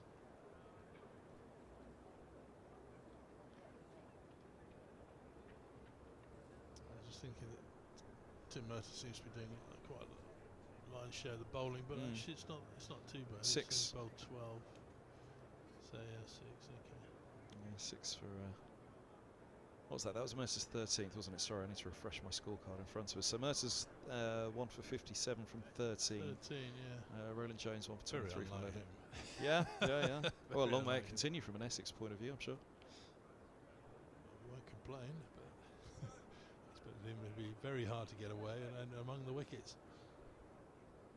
Certainly at 38 for 2, 2 in 2 deliveries, 1 from Roland Jones at the end of an over and 1 from Mercer at the start of the next, and then the rain came thereafter. Oh, that's a beaut. The oddity today is you could probably count 2 of those from Roland Jones all day. Now again, it's a slightly slower pitch, so actually able to do that to a batter on a slower pitch is more difficult, isn't it? Oh yes, a beauty. The old squared him up. Oh, it's the kind of day where, as you say, Mercer and Roland Jones, you'd have thought perhaps they'd have done a little bit more under these skies. It's back in. I just wonder with Toby Roland Jones though, he's tall and he likes to hit the pitch, whereas this time of year you just probably want to just push it up a bit further if you can, and it's very hard for hit the pitch bowlers to do that. Andy Caddick was another one. He just had a natural length. It was good, but on a slow kind of seamer, it wasn't probably the optimum length. I was trying to think. I think it was Roland Jones and Finn. They bowled as beautiful a spell as you could imagine down at Hampshire. Naught column for the pair of them at the end. Yeah. Hampshire had skiddier bowlers in that match. They came out and bowled, whipped through Middlesex. Wickets are plenty, but that length, it was almost too short to take wickets. It was going high up the outside edge. It's just edge. really shown us because he's bowled abs too that have beaten the bat, but by several inches. You want to be beating it by millimetres, if not finding the edge. That's the ideal. So you only do that really by pushing a bit further up, making it do that from a fuller length. It's what happened last winter, or when we last lost the Ashes in Australia. Anderson Broad, I couldn't believe how juicy the Aussie pitches were. They don't normally do that much, but Anderson Broad bowled the long length. Now it took a little bit of pad on the way through, but he was a long way across with that pad, Lawrence. On his own as well, Roland Jones with the appeal. Let's have another look.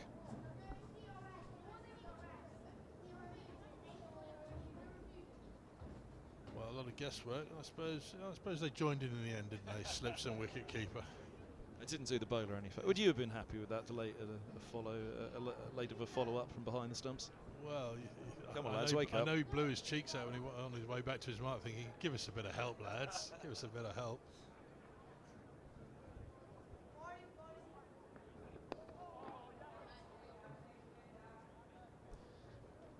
Stephen Finn and Toby Roland Jones, that was that spell down at Hampshire, but that was probably the best example I can give of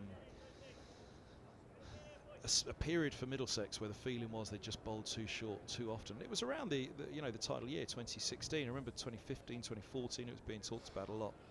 But talking about 6'7", 6'8", Stephen Finn. It is difficult, as you were saying, on a county length. It's just that little bit fuller, isn't it, where you get a better reward. But the theory that came back was that if they go that little bit fuller, they become, and the word that was used was floaty.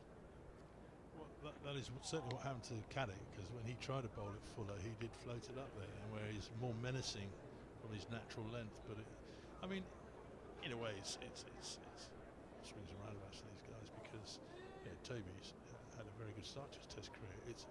What he bowls is a good test length, but as you say, in county cricket, pitches a bit slower normally, opposition perhaps not quite as good, you know, you've got to pitch it up a bit. And I think it's interesting because everyone's talking about Bazball, the batting aspect of it, but I think what McCullum's gone and told Anderson and Broad is, I don't mind if you get injured with the balls, but you've got to pitch it up a bit. So pitch the ball up, because good batsmen, if you bowl that just that slightly short of a length, if the ball does something, they can either adjust or leave it. Whereas once they're committed to the front foot, there's nothing you can do if the ball moves. This man's another one who his natural length is that little bit shorter, Helm. Places Mercer at the nursery end, just a little bit too straight to start up. I'll pick up a couple here as Milan Stoneman, my apologies, retreats to collect the ball. Yeah, I saw Tom, well, it'd be 4 or 5 years ago. I haven't seen him since then, really, which is a terrible admission to make. But I remember Angus Fraser telling me that, you know, great hopes for him, etc. But he just seems maybe he hasn't trained on quite as quickly as perhaps people hoped. I was going to say part of the problem that you might not see would have been injuries. You know, not being facetious, he's been incredibly unlucky. He's 29 next month, Tom Helm. He's played 41 first-class matches. Yeah, he's been... last season was a great example. He'll hold his hand up as well, and he discussed it in an interview with me last year about how consistency, how he's going to work. 'Cause he started last season extremely well. The consistency was there, and that's something that's always eluded him, consistency. Yeah. But when you've had injuries as well, it's hard to get consistency going if injuries also break you up as a young bowler.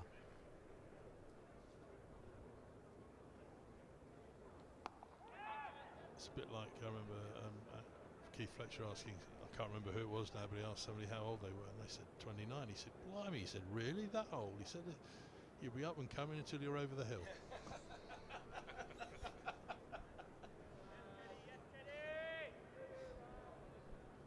I mean, you surprised me when you said he was 29. Well, all joking aside, I thought he must be 24 now. Yeah. All joking aside, I think that that's kind of been put as a challenge to Helm now, actually.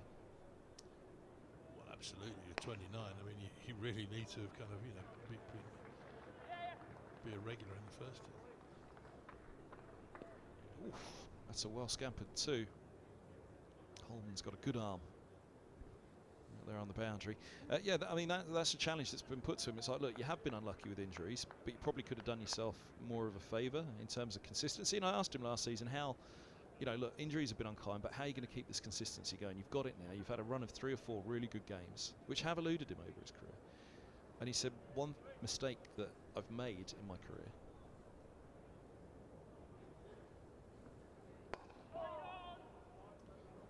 is that if I've been dropped, I haven't gone away and bowled, and be it in the seconds or be it in the nets, I've just got to keep bowling. Which again, over the last, I'm sure you'll have written and spoken about it many times indeed, because again, that was another thing with England. Stephen Finn was another example of it, where he was carrying drinks for a long side, and Gus said, look, this is a guy that needs to be bowling, not carrying drinks. If he's not playing, he needs to bowl. And Helm came to that at the beginning of last season as well. He said, you know, if I'm not playing, I've got to go away and bowl somewhere else, be it the seconds or be it in the nets, but keep bowling, keep getting a rhythm. Well, I wondered too, you know, you talk about the inconsistency, perhaps he hasn't, or the lack of consistency he's shown, whether because of the injuries that tinker with his action. Of course, if people keep tinkering with your action, you're not going to be consistent. But just watching him now, you know, I remember the guy I saw was he looked very athletic, springy, kind of bounded in.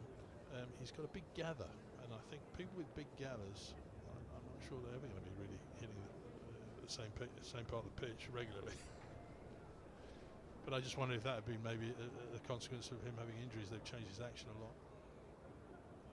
Yeah, it was back injuries. You because you've been watching him a lot more than I have. Well, I mean, goodness me, I just think, you know, of 41 first-class matches I've seen him bowl over. His debut was 2013, so 10 years now. So as Gus said, he's played 4 matches a year. Almost for me, it probably is harder to remember the difference in them because you just see a gradual change as it goes along. Oh, that's come back nicely from Roland Jones down the slope.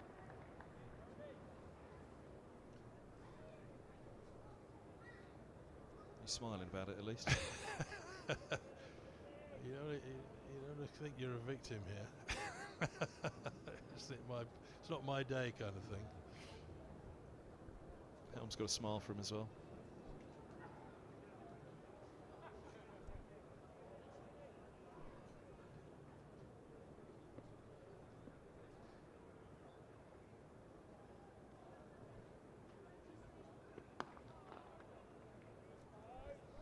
First coach is standing behind me, not coach, but the first coach I had to interview after a bad. He was a good coach to interview after a bad day. There's some coaches you don't want to interview after a bad day. Embers was great. He was honest. Might have to wheel him out today then. Too honest, some of the players said, but he was always honest about performances.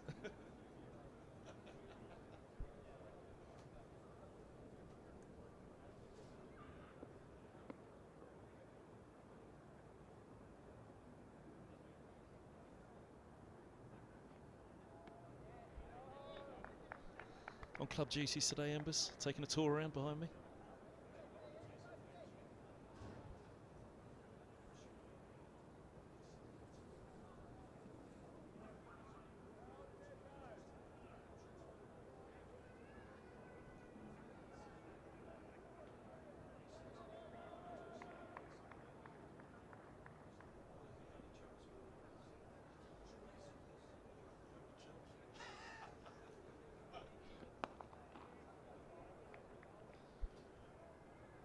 Hard-working man, John Embry. The county have always got him up something.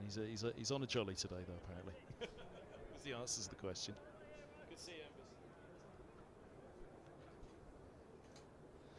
Embers. Yeah, first Middlesex coach when I took up this job, in 2005. I remember sitting on that balcony actually, waiting to interview Embers, the middle balcony here at Lord's, where you do the press interviews on a county day at the end of a day's play.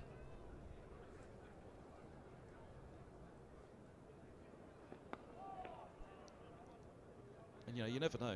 It's your first day, but it could also be your last. You never quite know. And I just remember sitting there on that middle balcony thinking, wow, look at this, middle balcony at Lord's, about to interview John Embry. Actually, I tell a lie, that wasn't my first day. My first day was down at Southampton. And they were still building the Rose Bowl, basically, at that point. It was... actually, it was another Ember story, actually. So the first day's commentary I did covering Middlesex. 2005, the Rose Bowl was not even half built, really. They basically had a field to play in. So there was two porter cabins stacked on top of each other, and the scorers are upstairs. Oh, I just drew Lawrence into that one on the back foot. And he kept following it as well, didn't he? He did, I suppose. Batsmen always want to try and latch onto something short on a pitch like this, but this one just had a bit of extra zip this time. Yeah, nothing shot, and the ball didn't actually do that much. Just gently came down the slope a little bit. 115 for 2 now, 6. But yeah, that first day I was on my own on my own because John Embry was going to do the summarising all that day. Embers being coach, the arrangement was made. Look, coach, a bit difficult. Can you go across and do a day? Yeah, I'll do the whole day in there, no problem. I'll be over second or third over, just give us a chance to get going. Injury in the first over to the 13th man. So Embers spent the entire day in the field, and I spent the entire day in that porter cabin on my own doing the commentary. It's a nice shot. Great. Didn't need to look for the scoreboard to double check who that was. Clipping through mid-wicket like that. Lovely from Wesley. He's on to 31. Yeah, that is Tom Wesley's shot. Signature shot. Especially put it in the slot like that. Tom Helm. Yeah, he'll be kicking himself there, Helm, won't he? Bit of a gift to a professional batsman. Yeah, it's not something you see so much anymore. Coaches having to, the physios had to do it as well, didn't they? Run out and do a bit of fielding. The last person I saw do it here was Jason Gillespie for Sussex. Well, New Zealand were on a tour of India once, and there were so many illnesses that the press had to turn out to get the guys out of the press box. Which they could do then, I think the time difference was against them, so they didn't have to file copy. Oh, now. Close. Not out. Bats is looking at his bat. Is he saying there's a little inside edge? Because that had to be close otherwise. This is always it. Tom Wesley's strength is also his weakness. Gets carried away. Well, it went offside. Normally when the ball goes off the pad offside, it's very, very close. But guess without stump mics, we'll never know if he got a little bit of a click on it from the bat. There was a quick glance at his bat from the bat, wasn't there? But maybe that was a plea of help. Was it umpire Richard Illingworth that gave him that out? Oh! Illingworth is the ICC umpire of the year. So In Illingworth we trust. doesn't make many mistakes.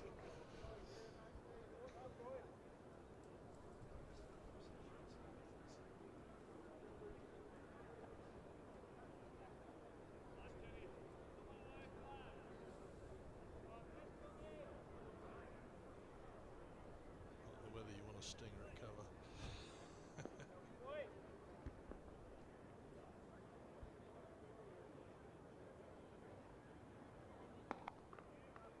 Better from Helm. Sorry, he just wants to leave that ball.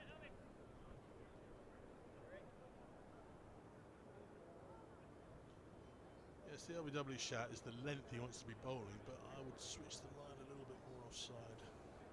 I guess bowling from the nursery end often makes you bowl a bit straighter, but I mean it's risk-reward against Wesley. I mean he may ping you for a few fours through mid-wicket and he may miss one, in which case you hope the umpire gets his finger up, but on that occasion Richard Illingworth didn't. It's such a good point. I haven't really thought of too many where Helm has asked either Wesley or Lawrence, and again talking about length as much as line, where they've been asked to drive, where they've been looking at the covers or looking at mid-off, where you perhaps just want to be trying to draw them into something. It's perhaps a question that hasn't been asked enough of them. Well, generally this time of year you don't want to be driving the batsman back unless you are super quick. You want to bring him forward if you can, and get the eyes lighting up for that, as you say, that drive. That's what induces the edge normally.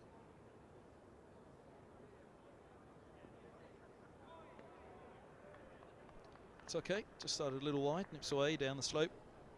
End of the 41st, 119 for 2. Look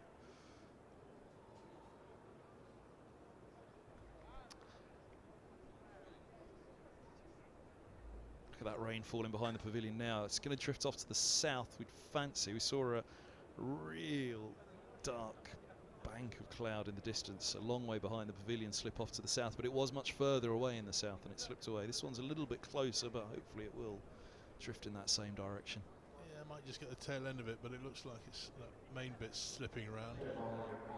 That's what we were looking at in the horizon over the back of the Warner, which is now looking pretty bright over there, actually, to the far right of the screen as you look now.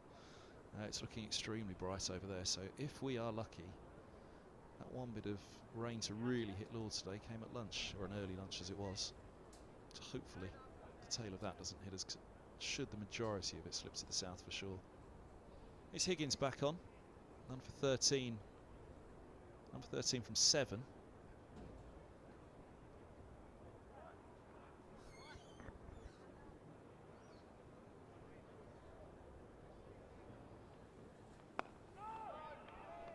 Again, right on the spot. He's probably been the most consistent today, Higgins, in just leaving the ball in the area that he wants to. Well, just from that, I watched him bowl a couple of balls earlier, but that first ball, it reminds me a little bit of Simon Hughes. Yeah.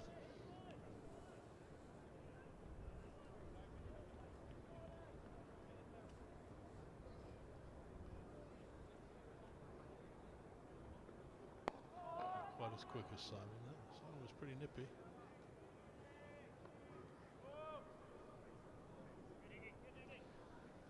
Yeah, Higgins left. We mentioned that 2017 season that started with that draw here against Essex for Middlesex. Higgins left at the end of that season for Gloucestershire.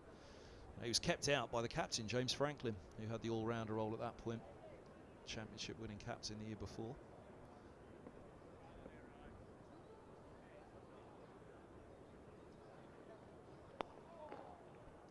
They were desperate for him to stay, Higgins. And had he have stayed, actually, the way that injuries panned out in 2018, he'd have played every single game of that season in all formats. But off he went to Gloucestershire, and well, they managed to get him back in the end. But as I said earlier this morning, there was a Ryan Higgins-shaped hole in the Middlesex lineup for 5 or 6 years. They needed that all-rounder role filling. And again, he does it in all formats. He'll play every format for Middlesex. Yeah, I remember Angus Fraser telling me about him and how they were struggling to keep hold of him. And he wanted to, obviously for regular first team cricket. But interesting, if he's good enough for Middlesex, why didn't Gloucester want to keep hold of him? Or did he want to move back? No, I think Gloucester wanted to keep hold of him, but he was the one that wanted to move back. Yeah. Right. Okay. No, his stats were phenomenal. I mean, everybody was talking about Darren Stevens. I don't know if you remember the. Was it when Stokes was injured and they all started talking about Stevens' stats with bat and ball? In actual fact, no all-rounder, I think there was a particular stat produced over the last 5 years. No all-rounder had better stats than Ryan Higgins in county cricket.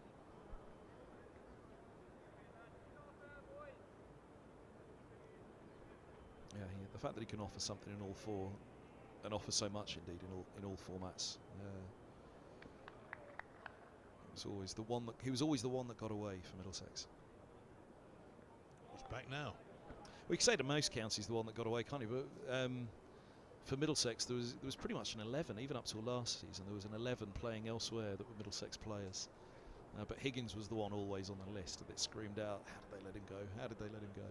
Of course, Billy Godleman, he was another one, wasn't he? He went across to Essex, now with Derbyshire.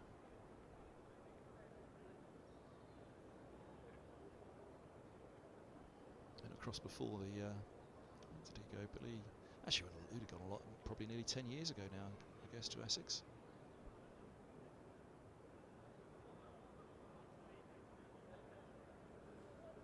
Amazing how he changed his career, actually. He's been quite a prolific player for Derbyshire. More aggressive player than he was, certainly in his time with Middlesex. Don't know how much it evolved with Essex. Yeah, I think some people, when they get to be the bigger fish in a bowl, take up the challenge and it suits them. I mean, obviously Middlesex, big club, Essex were doing well at the time, and perhaps didn't stand out.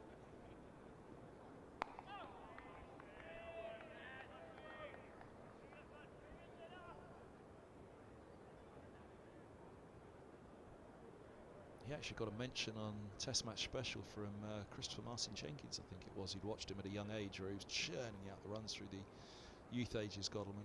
So, Middlesex have got this opener, Godleman. Really looks as though he'll make the cut and step up. But, yeah, never quite happened for Billy at a higher level.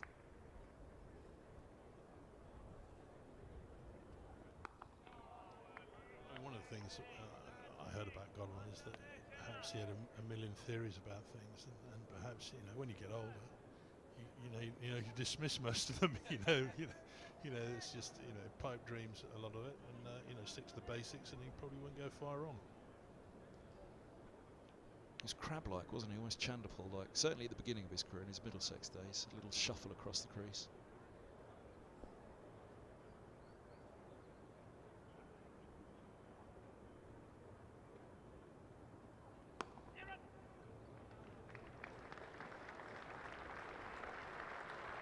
.50 for Lawrence. 113 deliveries, 7 fours. For 140 minutes now. Again at 38 for 2, in 2 balls, and actually a quiet year last year for Wesley and Lawrence. It could have been a real problem for Essex. Well, it's not Barnes' ball, striking it under 50, but that's a damn fine innings by Dan Lawrence. I think it was Chancellor's, wasn't it?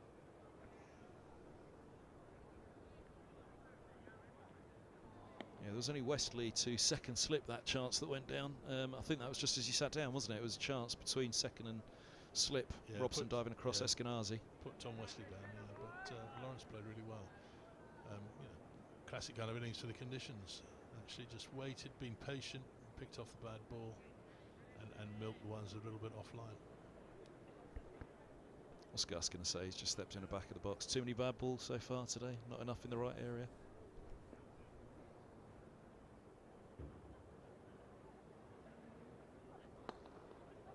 Side again. That's beautifully put away by Wesley. Look at the timing of that. It's a long chase for Milan from long leg around to deep backward square leg, and you'd have thought he'd have had a chance with how much ground that ball had to cover, but timed to perfection. I suppose Toby Rowland-Jones, the captain's a bowler himself, but I know that in the old days, if Keith Fletcher had been out, they'd have been throwing his cap on the ground. Another ball to Tom Wesley's strength. Come on. Keep it outside off stump. Don't bowl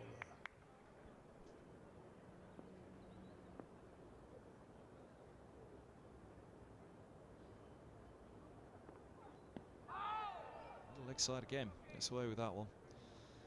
125 for 2.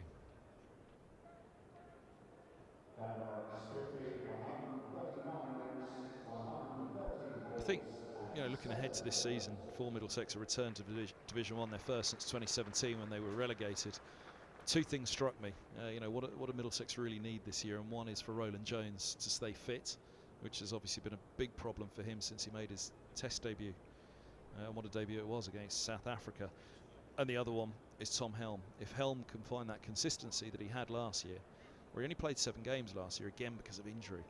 But if they could get 10 good games out of Helm this year, then it'll be less of a challenge than perhaps Division 1, which it should be. A step up from Division 2 to Division 1 should be a big challenge. But Helm, he's shown moments today, but not quite that those consistent spells we saw last year. This man is Mr. Consistency, Higgins.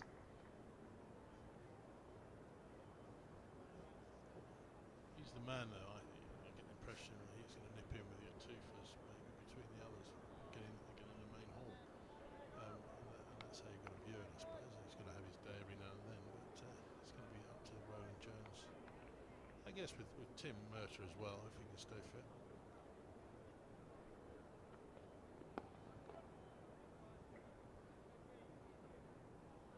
Ethan Bamber's a fraction unlucky to miss out on selection today. He didn't have his best year last year, but I think he'd taken his first 100 wickets at about 22 or so. It was an extraordinary return for a young player making his way into the professional setup. Really hadn't let anybody down at all until last year, and didn't particularly let anybody down last year. I thought he was probably hard on himself, but did lose his place, and started this season, they've gone with a more experienced quartet to begin.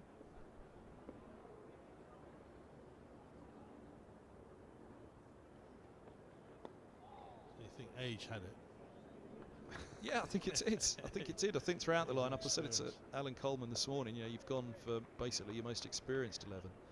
I don't think there's a single player on the sidelines from an experienced element that'll be sitting there scratching their heads. It'll be the youngsters really that have missed out. The only youngster in this side's Luke Holman, the all-rounder, coming below Higgins in the batting lineup, the leg spinner.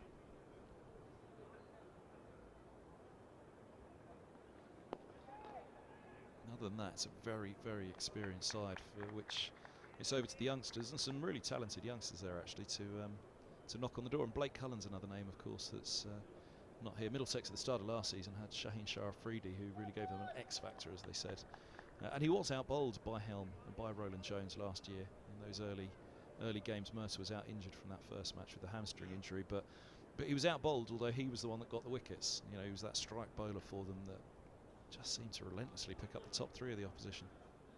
It's a fantastic bowler, there's no doubt about that. Shaheen Sharafridi. I mean, the ideal though when you get someone in like that is that he somehow inspires the younger bowlers. I mean, but I suppose he's quite a distinctive kind of bowler. It's probably hard to emulate him. We just gave him something different, and apparently the bowlers themselves had said that. We just missed something a little different. He's got that incredible wrist on him, which I don't think many people can copy. You could try, but I think he must be gifted with sort of double joints or something, because it doesn't half move around a lot and gets that extra zip from that. I remember playing club cricket, which is all I ever did was club cricket, but I remember playing club cricket with a guy from Barbados who was a left armour as well, and he had that with his wrist. And I remember him trying to teach me. I was a right armour, and he was always trying to teach me how to get that whip. I think you just either have it or you don't you? It's not something you can particularly teach.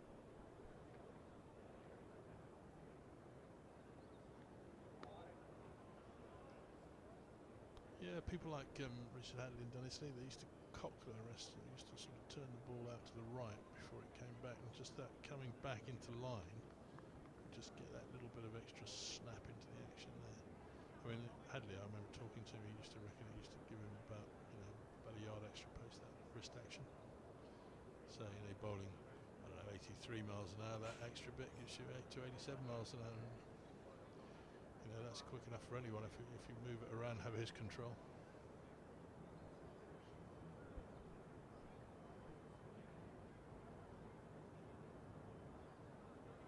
Just gloomed over a little. Overhead, you can see the floodlights taking their effect around Helm there, the shadows. It's just the tail end of that rain. Hopefully it doesn't hit us.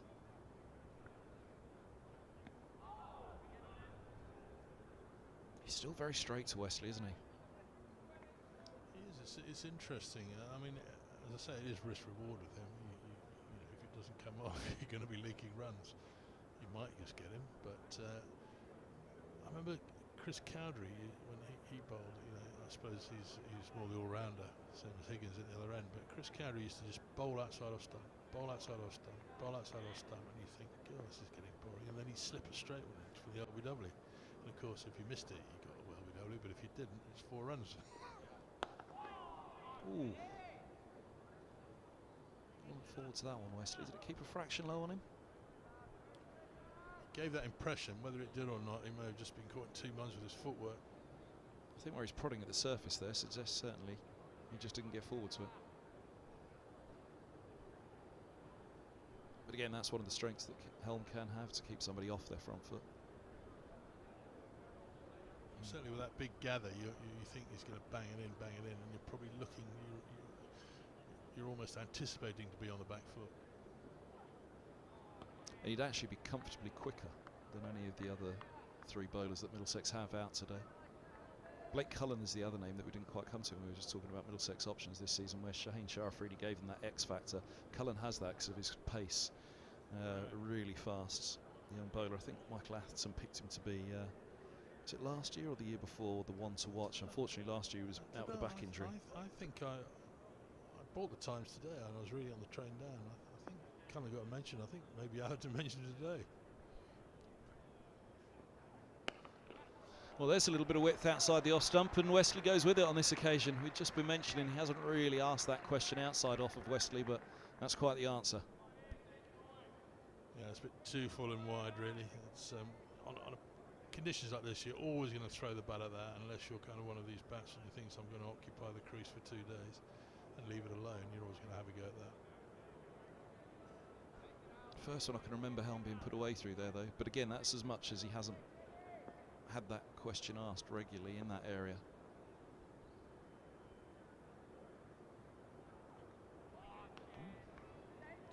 See, that was the same line, but just because it was slightly fractionally shorter and a better length, he didn't go for it. He didn't want to take the risk, and actually he would have missed it anyway because it bounced and seamed down the hill. That was some bounce, wasn't it? But yeah, Cullen, he was ruled out for the majority of last season, if not the entire season, with a back injury. It's a real shame. Really exciting young bowler, so yeah, fingers crossed for him. This season goes well. Mark Lane, the man will be helping the seconds next week. We're looking forward to seeing Cullen in action.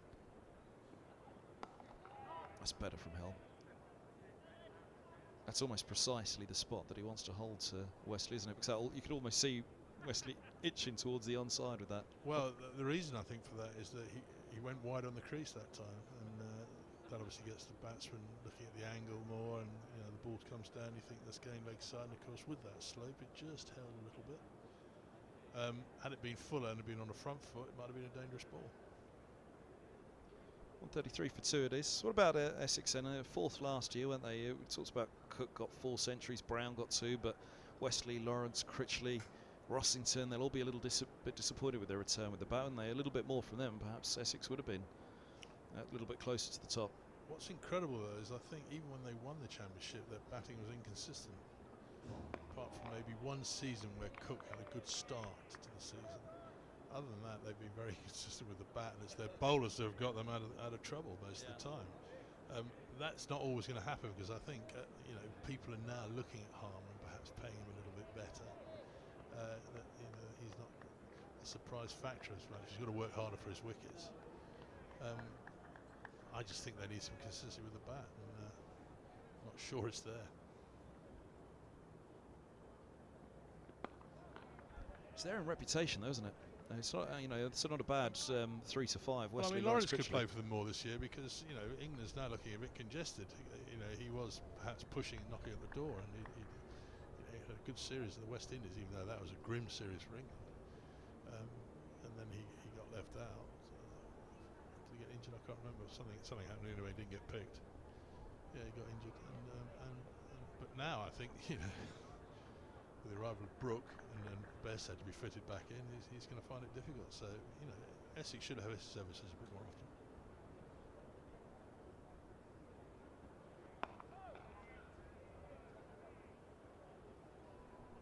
Yeah, and the bowling.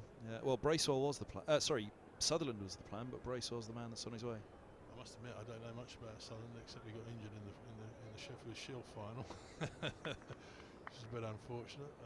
Last game of their season. Doug Bracewell I have seen bowl over the years. Decent English conditions kind of bowler, you'd think, but you know, I just wonder if he's had his day. I mean, he's been around a long time.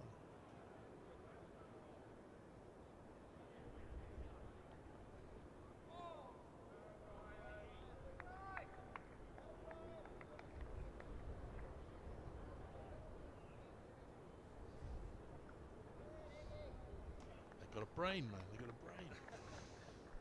Not much Bazball today was the comment from the back of the box.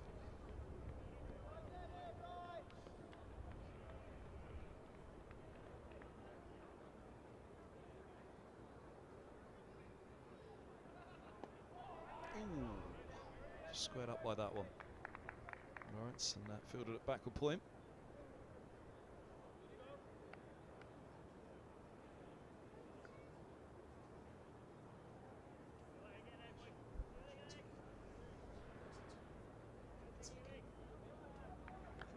Do you want a quick stint with Gus before you depart? Yeah, do you want to why over not? with Gus? Why not? Why not?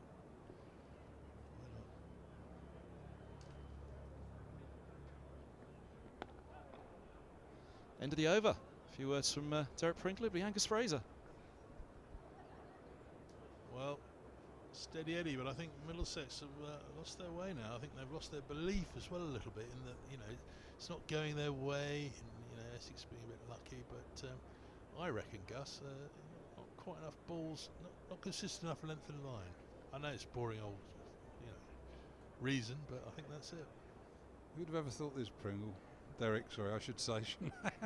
You and me commentating together. Yeah, certainly this morning, the first hour at Middlesex. Essex were rattling on at sort of 5 and over really, and then Middlesex burgled a couple of wickets in 2 balls, and it's not done anywhere near as much as anybody expected.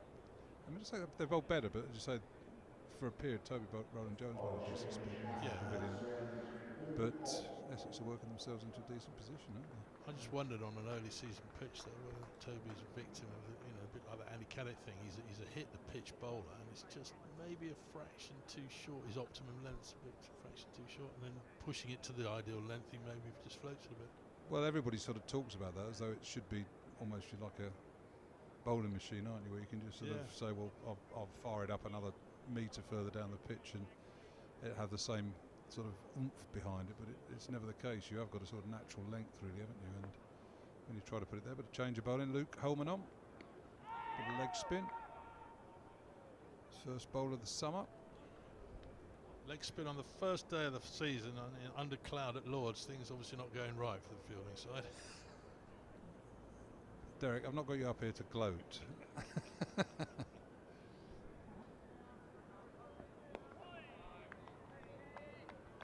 Wicket any way you want, don't you? I mean, you know, you might be the man. An important period for Luke. Obviously, the news of Maharaj coming would have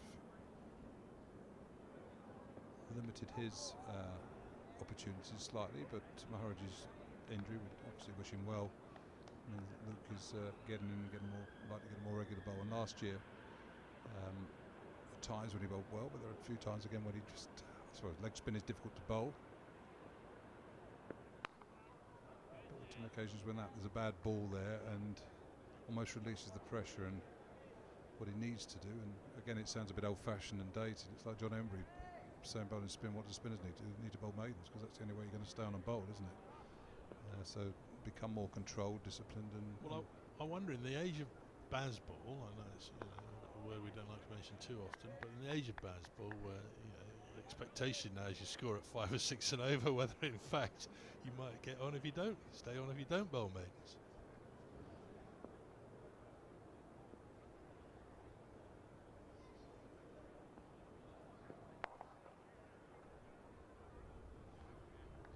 And I suppose that's the I mean, whilst there's a single to the fielder there. Tom Helm sort of a deepish extra cover there. So first over finished. Single off it, so a very respectable over, but it's when you have a fielder on the cover sweeping, it's difficult to bowl maidens then as a spinner, isn't it? If you just can push it into that gap and take a one. I mean, You've got to bowl with a fielder up, and therefore you can't afford to bowl the short or the bad ball that's going to get clattered to the boundary. always used to be the thing about Salisbury, wasn't it? Ian Salisbury played for Sussex and Surrey. Could you keep him on too long? I mean, when he bowled well, he was a fantastic bowler, but a lot of captains got very nervous when you just go for that 1.5 bad balls and over, going for 5 or 6 and over. It's difficult to keep the pressure on. Well, it's funny you mention Ian Salisbury. Ian is part of our coaching team. Richard Johnson's got him involved this winter, and he's been doing quite a bit of work with Luke Holman. So again, whilst I know I'm not sort of being negative in any way about Ian, everybody sort of seems hyper excited when you get the huge names that have taken hundreds of test wickets, but actually it's the ones that have had difficult periods that are the best coaches, aren't they? Because they can relate to thought about it. Because they can relate to the problems you've had. So for someone like Luke at this stage of his career, Ian Salisbury coming along is a really good thing for him.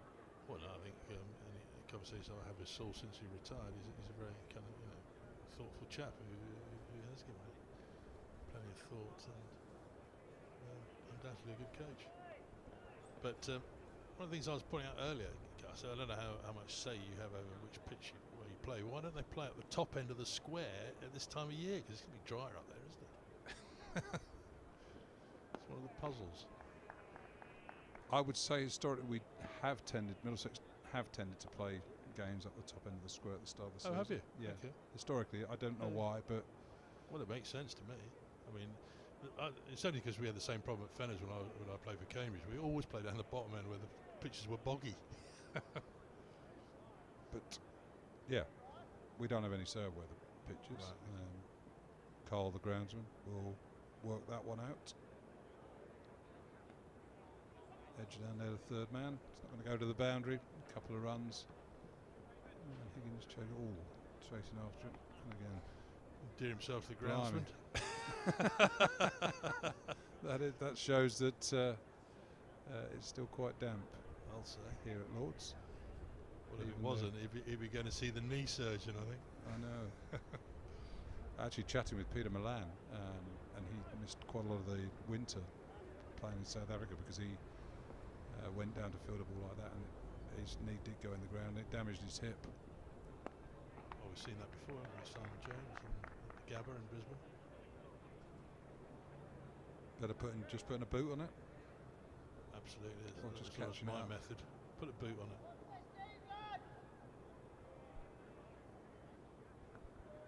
Can't believe Ryan Higgins chasing the ball. He was bowling. What am I talking about? It was Max Holden, isn't it?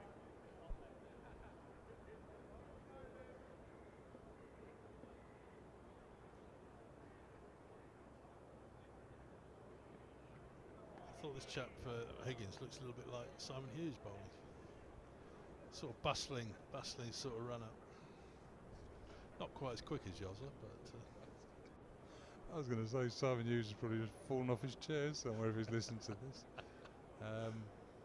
It's got Right, that I mean, it's got that little bustle. Yeah. But no, I mean, saying that, Ryan Higgins' performance with Gloucestershire last 3 years have been magnificent, haven't they? With the ball, as much as the bat. Well, Kevin was saying he's the leading all-rounder. Figures that the leading all-rounder in the country. He's come back to join you, having left a few years back. Well, we never wanted him to leave, but I remember you saying. it's good to see him back.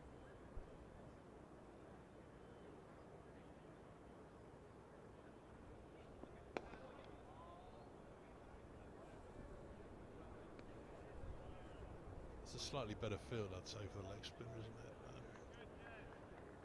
Feeling a bit hemmed in. It's probably a slight get-out square if he just lets the ball hit the bat if there's any turn. But other than that, I think single's going to be hard to find.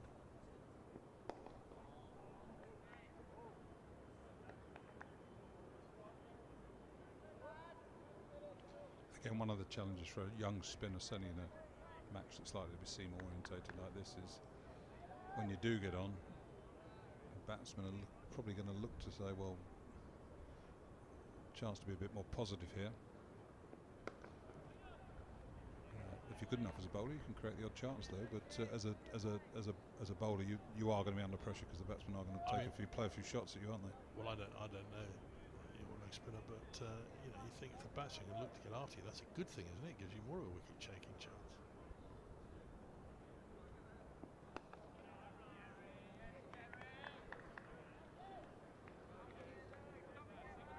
I always like batsmen to come at me. It gives you a chance. I didn't. Gives you a chance. For the blocker.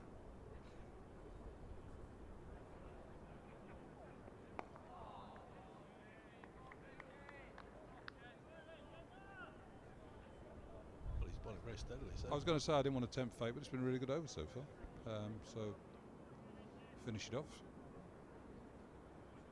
Tie them all up with an M in the scorebook.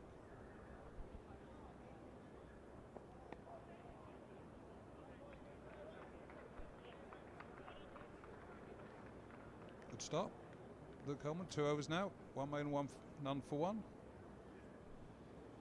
Ryan Higgins at the other end, going for under 2 and over. So Middlesex have managed to get the scoring rate under control, but wickets hard to come by. You finishing, Derek? I think so. Yeah, I've been Well, waved thanks away. for joining us. Waved away. No, it's been a pleasure. No, I'm sure everybody's enjoyed your dulcet tones. So you're going to come and join us tomorrow then? Yes, if invited. Well, I'll leave your ticket if you will. I should have my press thingy, whatever. Your accreditation. Yeah, I might go and see the ECB about that. Good luck. All right. Cheers, Del. Good to see you.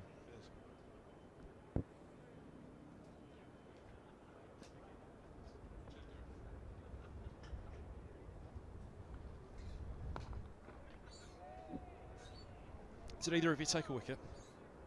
Doesn't look like it, does it? Didn't even create a chance. They've not been bad today, but not quite good enough perhaps. That one chance which was put down second slip, it was right down the middle of slip and second, Robson and Eskenazi.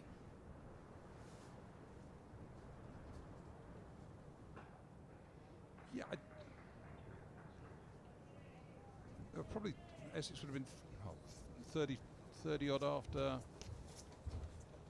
7 overs. So if you think in the next 42 overs, I remember the one they've you scored 100 runs. So I mean, Yeah. 2 and 0, that's all right. Sometimes the wicket column well, the wicket column is obviously the one that's hardest to control, really. You can bowl one and not take wickets. You can bowl rubbish and take wickets. But I've certainly felt after lunch. There was a little period there, wasn't there, with Roland Jones bowling. I thought he bowled very well. Mertz was looking quite good, although I say just bowled that 4-ball attempt today, hasn't he? But you felt something could break there, and it still could. I mean, you just got to keep persevering. You get one, mistakes made, and all of a sudden, boom, 2 or 3. But you've also got to give credit to 2 batsmen. They've played really, really sensibly, haven't they? Really well.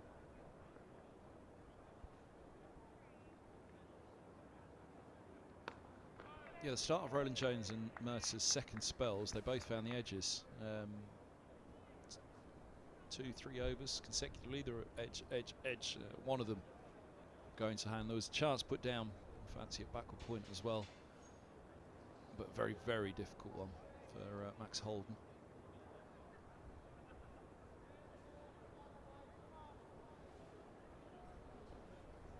Well, no, it's a good workout, isn't it? Sort of, how's the season going to start? You turn up, you win the toss. Overcast morning in April. Pitch has played better than anybody probably expected. You're playing against good players, a good side that have had a lot of success in recent years. All right, not the last 2 years, but for 3 or 4 years, arguably the best county in the country. And you're being made work hard, and that's First Division cricket. That's why you want it. That's how you want it to be. You want it to be. Well, it's nice some days where things happen very quickly and you skittle aside in 45 overs. But really, that's not great cricket on a lot of occasions when sides capitulate or the pitch has got so much in it. So yeah, Tea. I timed that well, didn't I? It's tea. Tea on the first day. Essex 136 for 2. Wesley 43 off 121 balls. And Lawrence 53 off 130. 38 for 2 when they came together, and they've batted through a session and will be pretty chuffed with what they've achieved there, and they've played really well. You've got to sometimes, yes, you look at your own side and think, well, could we have done a little bit more? Middlesex haven't been poor, but these two quality players have shown everybody what can be achieved when you put your mind to it and you show discipline and skill. Interesting for Higgins there. The one thing I did just know in these couple of overs he's had at this spell, he's really managed to find some in-swing, which wasn't there in his previous spell. It just seems that's decided to hoop back in for him. That will be tea to resume then at 4:05. The hover cover is starting up down below us, ominously, but there is a bit of rain hanging around behind the pavilion, so well, you can probably see the light as well there as the umpires walk off. It feels like it's really dipped a little. Actually, there is some rain coming in from behind the Warner stand away strike. Not as heavy as it was earlier, so let's hope it passes on through the tee interval and we're lucky. Thank you, Angus Fraser, for sitting in for me for a couple of overs there. Pleasure, deserve a rest. It's Derek Pringle in the session as well. We'll be back in 20 minutes here on the stream with Essex 136 for 2.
Well, good afternoon, everybody, and welcome back to Lords. 136 for 2 Essex with 36 overs remaining today. Elongated tea session, losing another 8 overs on the day, but I guess we've only lost, 8 in total today, perhaps? So not done too badly at all. Wesley has 43, Lawrence has 53, and Essex doing pretty well, having been 38 for 2. Put in this morning, losing 2 in 2 deliveries. Brown caught Robson off Mercer for 22, and the delivery before that, Alistair Cook was caught Simpson off the bowling for Toby Rowland-Jones for 16. And it's going to be a change of ends for Toby Rowland-Jones, the lesser spotted Rowland-Jones at the nursery ends to get going. 2 slips in place, gully, points, cover and a mid-off, mid-on, mid-wicket and long leg. And a gentle start for Rowland-Jones outside off after tea. Watching the live stream from Middlesex. Essex 4th place in Division 1 last year. Middlesex up in 2nd spot in Division 2. Myself, Kevin Hand, delighted to say alongside me after the tea interval, a legend of Middlesex cricket, Tyrone Henderson. It is very good to see you again, sir. Thank you very much for having me. It's been many years since I've been here at Lords. So yeah, looking forward to watching a little bit of cricket and seeing how the boys go here today. How many a year? 12 years it would be really? Now than the last played here. 2010 was the last time I turned out for the good old boys in Middlesex. Just full of length, that one from Rowland-Jones. Gently watched. Oh, it's got through. Helmet mid-off. Burst through the mid-off fielder. The sun has come bursting through after the tea interval, which is good for the prospects of play this evening. Although, saying that, looking away behind the grandstand, it's looking a bit grim again, so perhaps we won't see all of those. But that is the century stand for the 3rd wicket. Came together with a score on 38 for 2. Wesley's on to 43, Lawrence 55, and they've done a good job of settling things down, these two, to well, avert what could have been a problem. When they joined each other out in the middle, neither had faced a delivery, with those wickets going in consecutive balls across the end of overs. Oh, that comes back, but is he a long way outside off? I think he is. We'll have a look and see. On the replay screen to our right.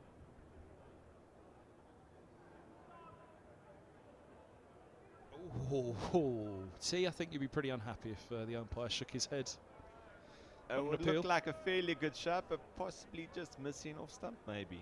Just a little bit of a way shape there from Toby. So yeah, umpire probably making the right decision in the end, but as a bowler you're always going to have a little shot at that.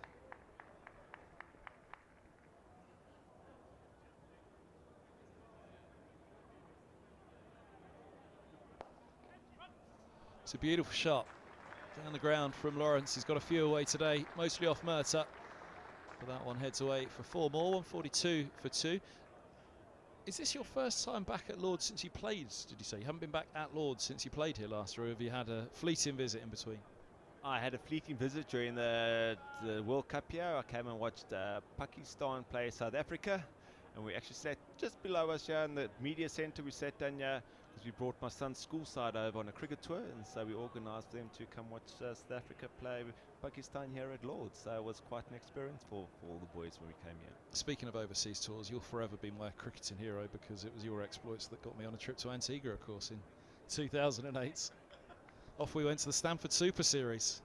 We certainly did go to the Stanford Super Series. Fortunately, we didn't come out the right side, but yeah, we drank a few rums over there, if I recall correctly. Speak for yourself.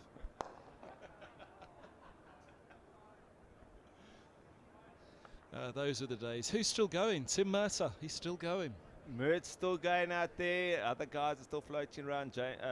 Simmer, he's still standing behind the stumps there. But yeah, I don't think there's too many boys left from those days floating around anymore. No, there's not. I saw Ben Scott recently, who was the keeper. He was here at Lords, actually, doing some nets training with some of the youngsters.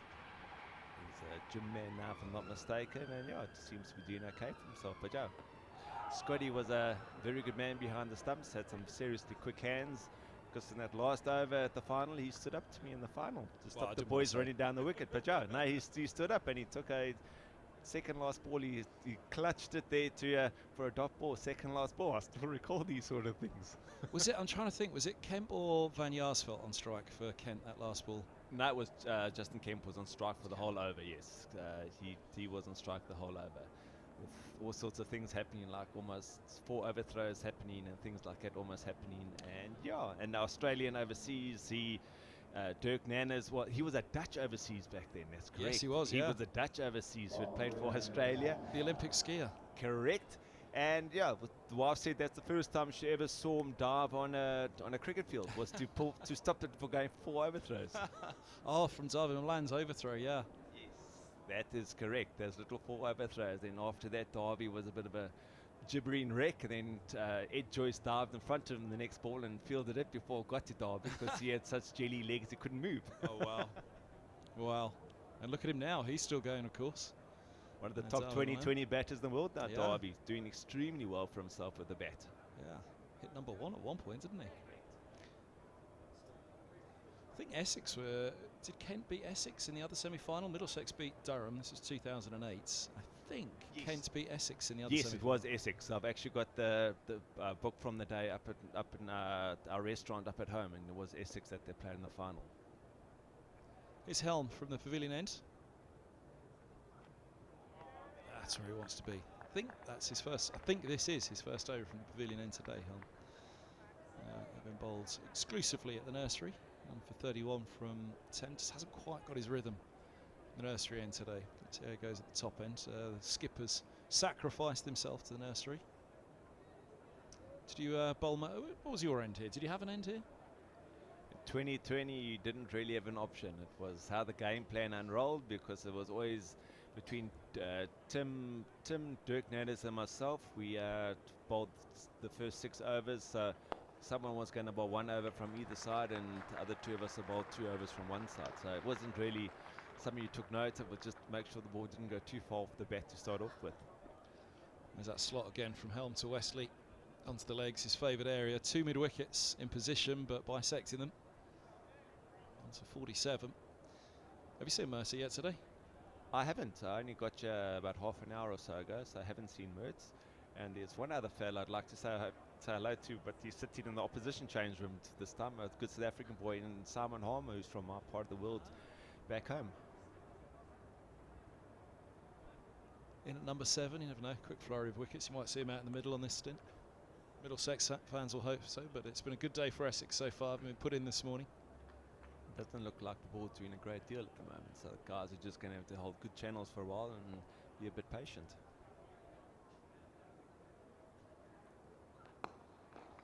Taking the 2008 final out of it, or taking finals day out of it, what was your fondest memory of that stint with Middlesex? Any days out here at Lords you particularly remember? Any day out at Lords is a good day, to be fair. Good answer. How can you complain? You're playing at Lords. Any day out at Lords was always a good time. You can't complain. But yeah, no, it's just I had great fun when I was over here playing. I was fortunate. I didn't play a lot of the white or the red ball cricket in the whites. I was on a limited overs contract, so I just played in coloured clothes. So I didn't have to bowl too many overs in a day. So yeah, it was good fun, and I had free reign with the bat because I never had any specific batting position. I just sort of, when someone said go, I went and I batted. Was it the semi-final or the final when you really came off? You went up at number 3, didn't you? That was the semi-final. I went in 3 both of them, I think. Yeah, but in semi-final I really got going in that game there. Yes, that's the one that sort of it flew off the bat a bit, and we finished a little bit early against Durham, 16 overs I think it was. It's a lovely shot. Helm gets something on it. Manages to deflect it into the subs at the non-strikers end. Yeah, Middlesex went into that 2008 finals day as the outsiders, didn't they? And beat Shivnarine Chanderpaul's Durham. Pollock was playing as well, wasn't he, for Durham? Correct, Pollock. I think that Durham side had 9 internationals in that side. Wow. But yeah, Chanderpaul didn't bat very well. He sort of just ate up balls and didn't really contribute to the scorecard. But we were not complaining in any way, shape or form. Yeah, it was a typical Shiv Chanderpaul test innings, wasn't it? I do remember that. Correct. Did you not play a single championship game for Middlesex? I thought I remembered you playing one or two.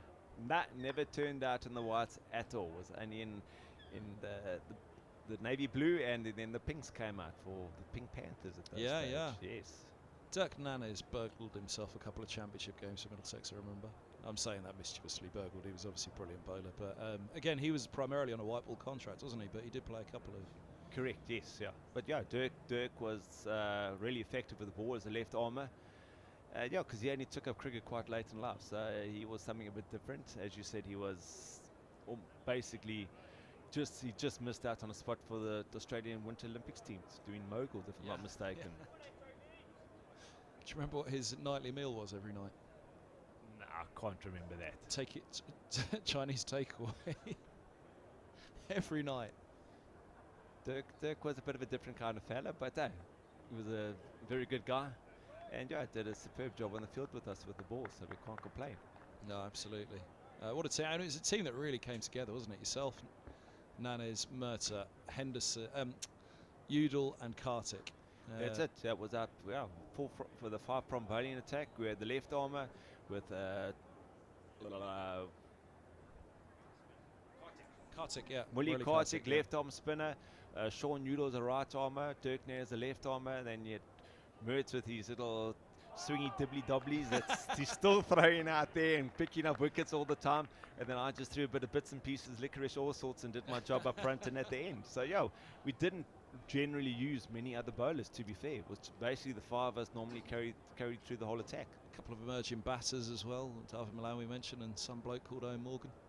Yeah, Owen Morgan was one of those chaps, yes. Owen Shah, he did extremely well for us in the final with his 50-odd in the final. So, yeah, we had just a nice all-round well-balanced side, because I think overall that 2020 season we only lost 2 games, I think, the whole season, I think it boiled down to. Whatever happened to that bloke Morgan? Ever make anything of himself? I think he did okay for himself. he may have picked up a trophy here or something at Lords for England somewhere along the line. No, Owen did very well for himself. He led England superbly. Yeah, I remember watching him play, I think it was game out at Uxbridge, one of the games when we came over after I finished playing. And he was playing reverse sweeps and all sorts and flips and flaps, and just going, that is some shot you've just played. How the hell have you hit that where it's going there? Because there's no ways it should be going there. And then he flips it out. It should be going over fine leg, and he flips it over third man for 6. You go, yeah, that is some shot. Speaking of shots, look at that. Lawrence uses his feet. Big appeal for LBW, the previous ball, which actually I think was probably a better shout on the replay. It's gone all the way for 6 over extra cover. What a shot that is. 150 up for Essex.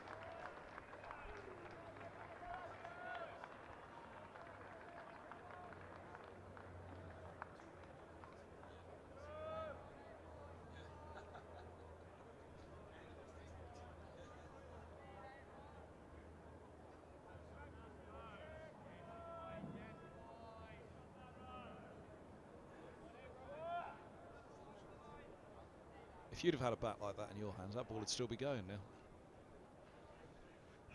It's amazing how it's with the bats and things. Oh, there we go. My goodness me. Next one, same sort of shots. Only 4 this time, not 6, but same sort of result, running down the wicket. Over extra cover sort of area. 2 good shots to get the scoreboard moving in a bit of a hurry. Yeah, Roland Jones at the nursery, not his usual ends, but Lawrence looking to perhaps take advantage of that.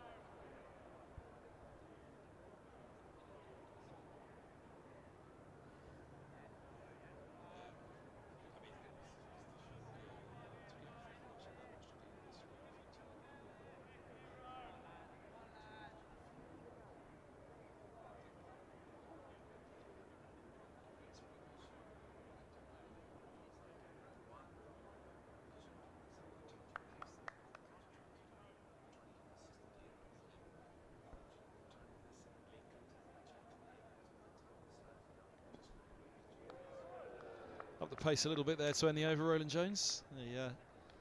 A bouncer to finish off. And like a fast bowler, after being hitting for 4-6 to go the short one to finish the over, with a little bit more gas behind it as well, I think. I think you missed Roland Jones by about 2 years. I think 2012 was his first year, Roland Jones. don't think he was at all with Middlesex by 2010.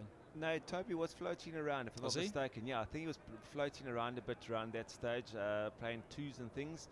But yeah, he was sort of working his way through the ranks. Same as Simmer, he was doing the same sort of thing, coming through the ranks at that stage as well still. So yeah, so they were floating around a bit at that stage already.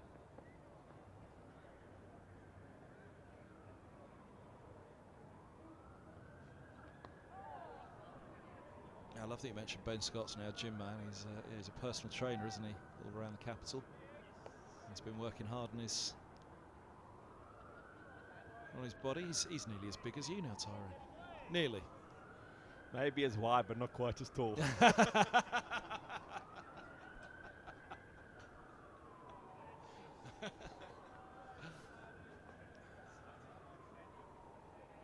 did hear from him the other week. I'll have to drop him a text message this evening. David Nash is another one that we see around here, probably more often than we'd like. I haven't had him up in the commentary box, probably since he played, actually. Never short of a little word or two, David was. I was just about to say he's released a book as well in the last year or so, from the dressing room to the boardroom. That must be quite a good read, but to be fair, when I was playing, we had another book that was released by our captain at the time, Ed Smith. Oh, yes. He also released his book about comparing cricket to baseball and all sorts of things when I started. Yeah, he's been prolific since, I think, on the book right in front, Ed Smith. Well, he went on to be an England selector, didn't he? Chairman of selectors.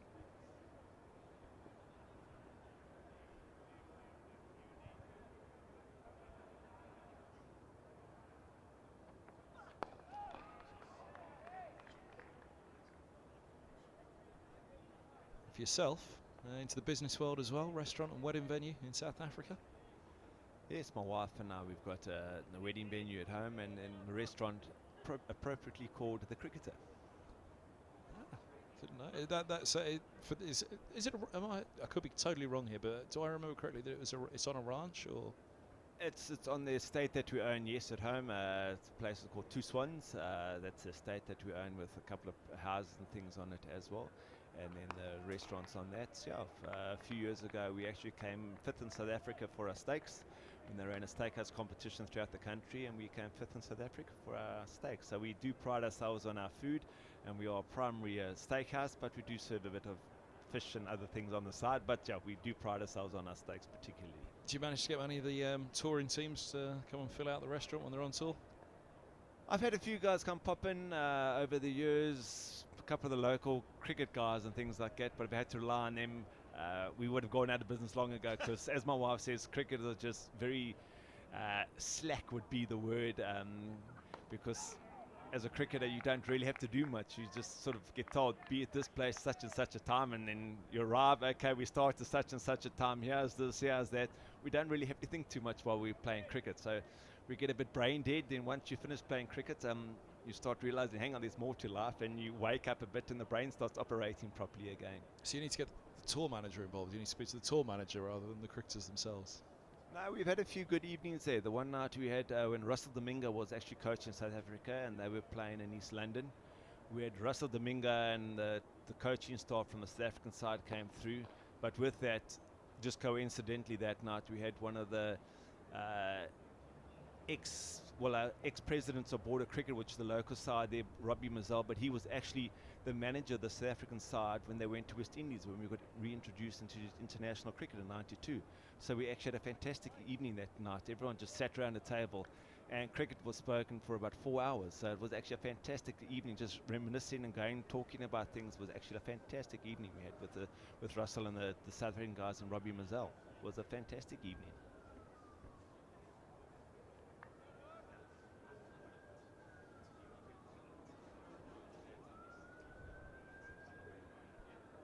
Still a South African representation, of course, of Middlesex with Peter Milan. We've got lots of South Africans all over the place. I don't think there's many sides that haven't got a South African, be it domestically or internationally at this stage too, I think. Actually, of course, Middlesex had, just after yourself, Gareth Berg, Neil Dexter was part of the setup.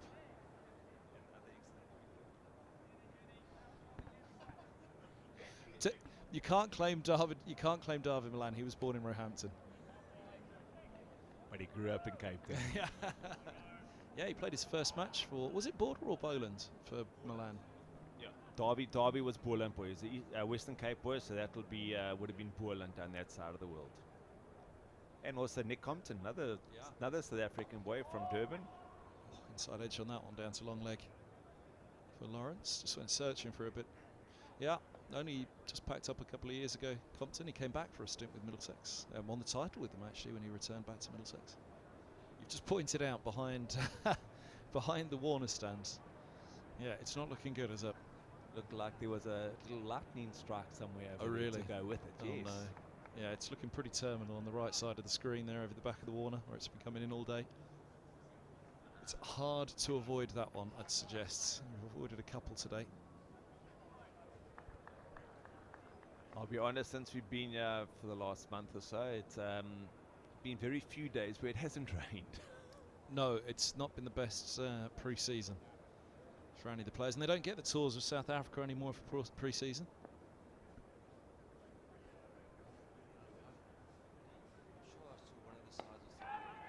Oh, it's up in the air and gone at backward point. Holden holds on.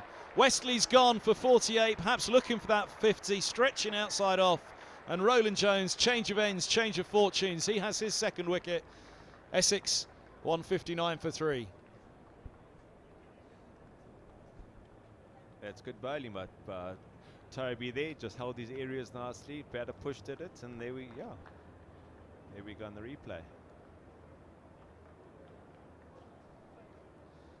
It's a good catch at backward point. It went a long way, so it didn't really move the feet on that one, Wesley, did he?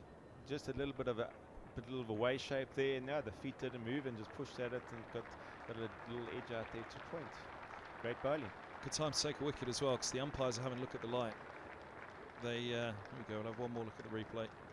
Yeah, you see it, just as you said, it shaped late on him, didn't it? Shaped away late, and foot didn't go with the movement of the ball.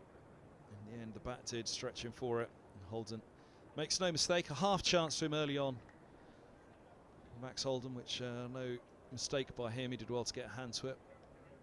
Lawrence was put down earlier on for the bowling of Mercer by Robson at second, but out comes Critchley at 5. For how long, we'll have to wait and see. You can just about see at Critchley's feet there the foreshadows from the floodlights here at Lords. You can really see them quite predominantly at the feet of the umpires at the moment. They're having a long chat, and as this weather approaches, the light's not going to get any better today, so it might be that the light takes us off before the rain.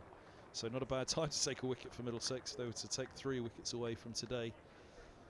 I was just thinking, with that rain approaching, actually they possibly wouldn't mind getting off the field and regrouping and coming back tomorrow and see if it's a different day, Middlesex. But they've got one more before any potential call of stumps today.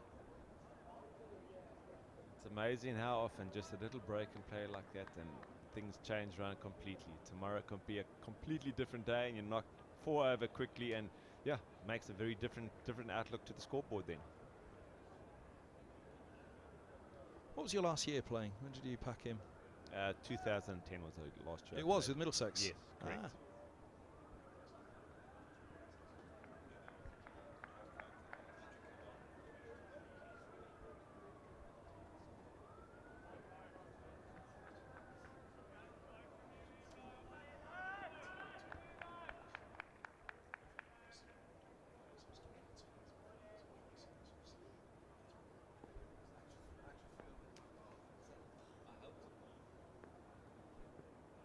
A little bit of shape again from Roland Jones. First ball to Critchley.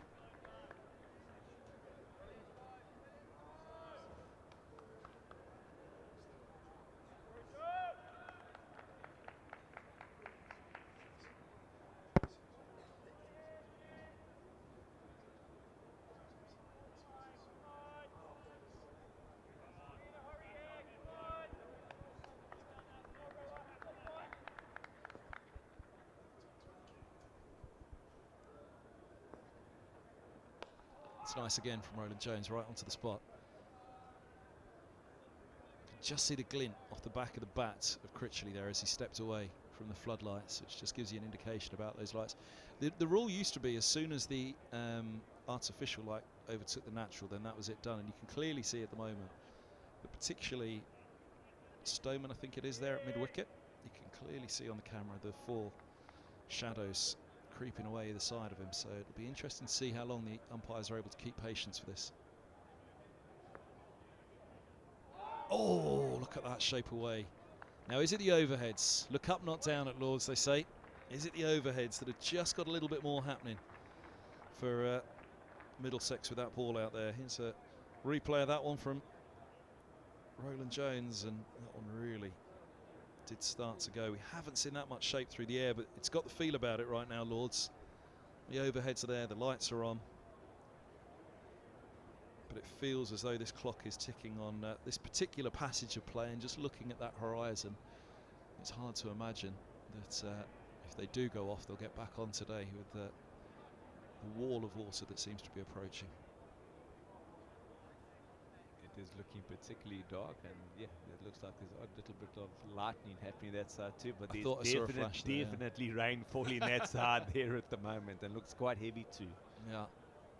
We've seen quite a bit over the back of the pavilion, which has slipped to the south, but this is the back of the Warner and the grandstand, so unfortunately it looks inevitable. For Middlesex, it's amazing how a game changes, doesn't it? All of a sudden that wicket, you just, from an Essex point of view, you think, right, get out of today, 3 down.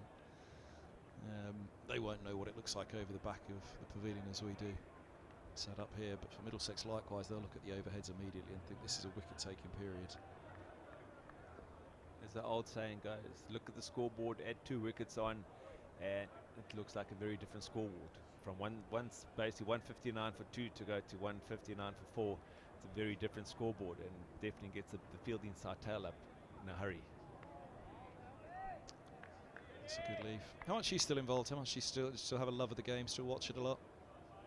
I do watch a bit. I've just been doing a bit of coaching locally at home with my son's school and things like that, so just to keep myself busy and to keep involved. But yeah, it's I watch the cricket now and again. I've been watching the 100 when it happens over here, because that's something a bit new and something different to watch, especially with the new tactics involved with 10 balls from one side and things like that. It makes it very interesting to watch. And then I watched the South African 20, which was actually extremely successful back home, because generally domestic cricket at home has not been very well supported, but with this SA20 being a bit of a more international flair to it, I think it was quite a big success at home, and it actually went down very well. And I think it's done a world for cricket back home in South Africa. And 2 more cricket tournaments launching in Africa as well. The African Premier League is going to be a franchise across Africa launching next year, and a T10, which is going to be more of a domestic competition across the continent as well. But big plans from cricket, the African Cricket Association. I didn't know about that Africa one, but that seems quite interesting. And yeah, T20, they're always looking to make the game quicker, more exciting. That certainly will be very short and sweet, the T10 games. They were going to go with 100 in Africa for that, across the continent, but it's changed now to a T10. And yeah, the African Premier League launching in 2024, which is meant to be pick of the global talent playing across the continent will be the plan one day, but to begin with, like the SA20 you mentioned, just starting up in South Africa. But yeah, big plans for expansion. It's amazing how the sport is a very quickly expanding sport, isn't it, nowadays, cricket, with the advent of T20. As I say, everything's got their place in the game, and T20 has been successful, I think, from the point of view it's got people who weren't necessarily interested in the game, and as long as you're getting people interested, you can grow the game from there. So as long as you're getting that interest, the game can keep going forward and keep growing. So yeah, so 2020 certainly has a place, but yeah, it's a big crowd pull of 2020 stuff, and certainly fills the stadiums, which I'm sure the boards and things do appreciate, to get bums on seats.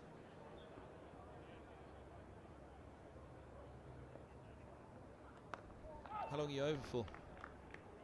We're over for a little while. I'm just getting my son sorted out over here. He's doing his A-levels over here, so I'm just trying to get him sorted out for that. So yeah, that's what we're over for at the moment. Just trying to think when the first T20 is. It gets earlier and earlier each year. I think there's a Middlesex Surrey game here, something like the 25th of May, which is usually a full house. I've got to say, 30,000 here at Lords for a T20 nowadays. didn't quite get that money back in 2008, 2009. It was maybe a one-off, would have a full house, but generally on a Thursday night they very nearly fill up. Lords nowadays, it's quite the night out. I'm sure Lords will be quite a night out when it's full and rocking and rolling. But yeah, the Middlesex Surrey game is always going to be a big game. So yeah, it'll always pack the stadium out, which is great for the game. This is tight. The umpires are having a long chat about it. The Essex batters, you can see, they were good to go. They were leaning on their bats and they were ready to walk off. They'd had enough of this light, hadn't they? They knew there wasn't much good to come of this particular passage of play, so they were leaning on their bats, looking at the umpires, ready to go.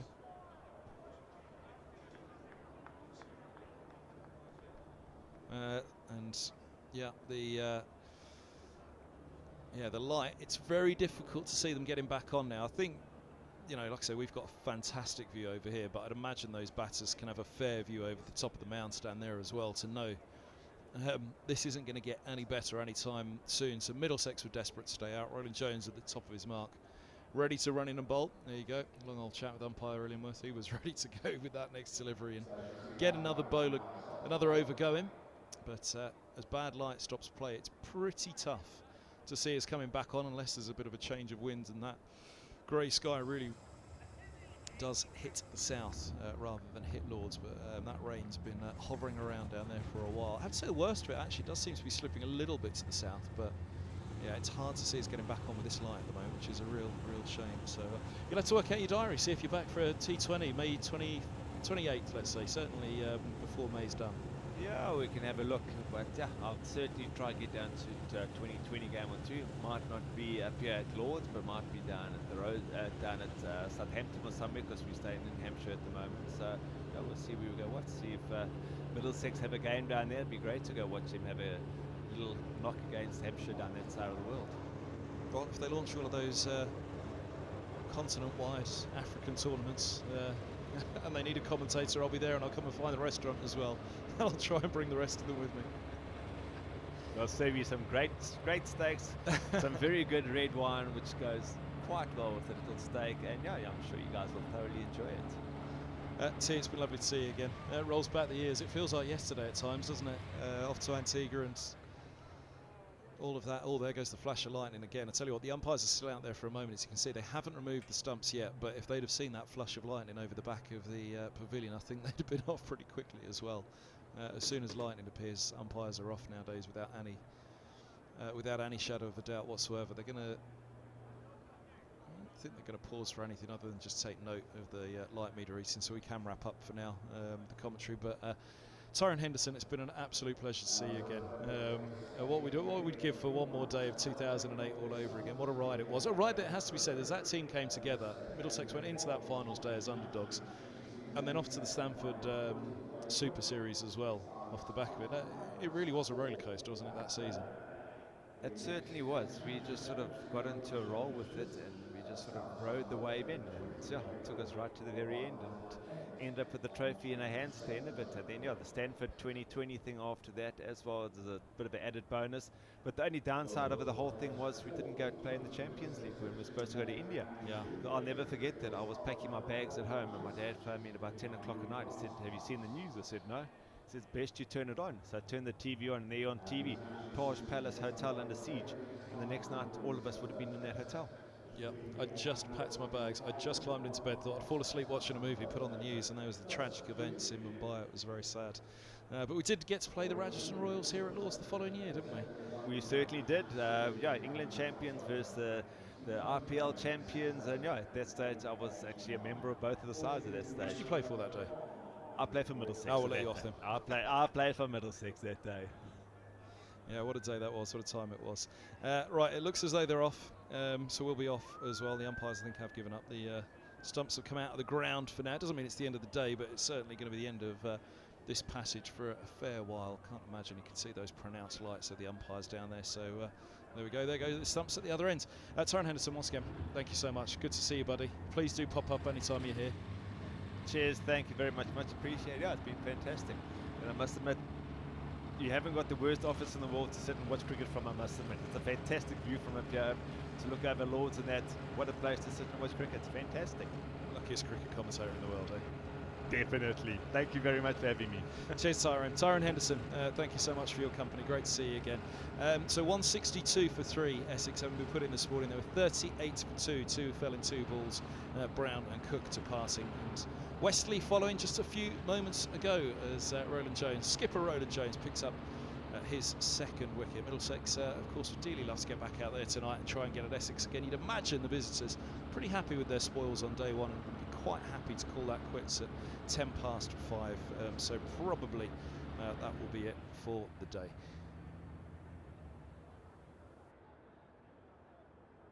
The commentary and the stream will be going once again, but otherwise we'll wrap up here for now at Lords. Do join us back if play does resume. If not, first thing in the morning we'll have the match highlights, the overnight interview as well. Keep across social media for all of that as well. But from now, from Lords, we'll take a break. It could be stumps, but we will be back if there's any more.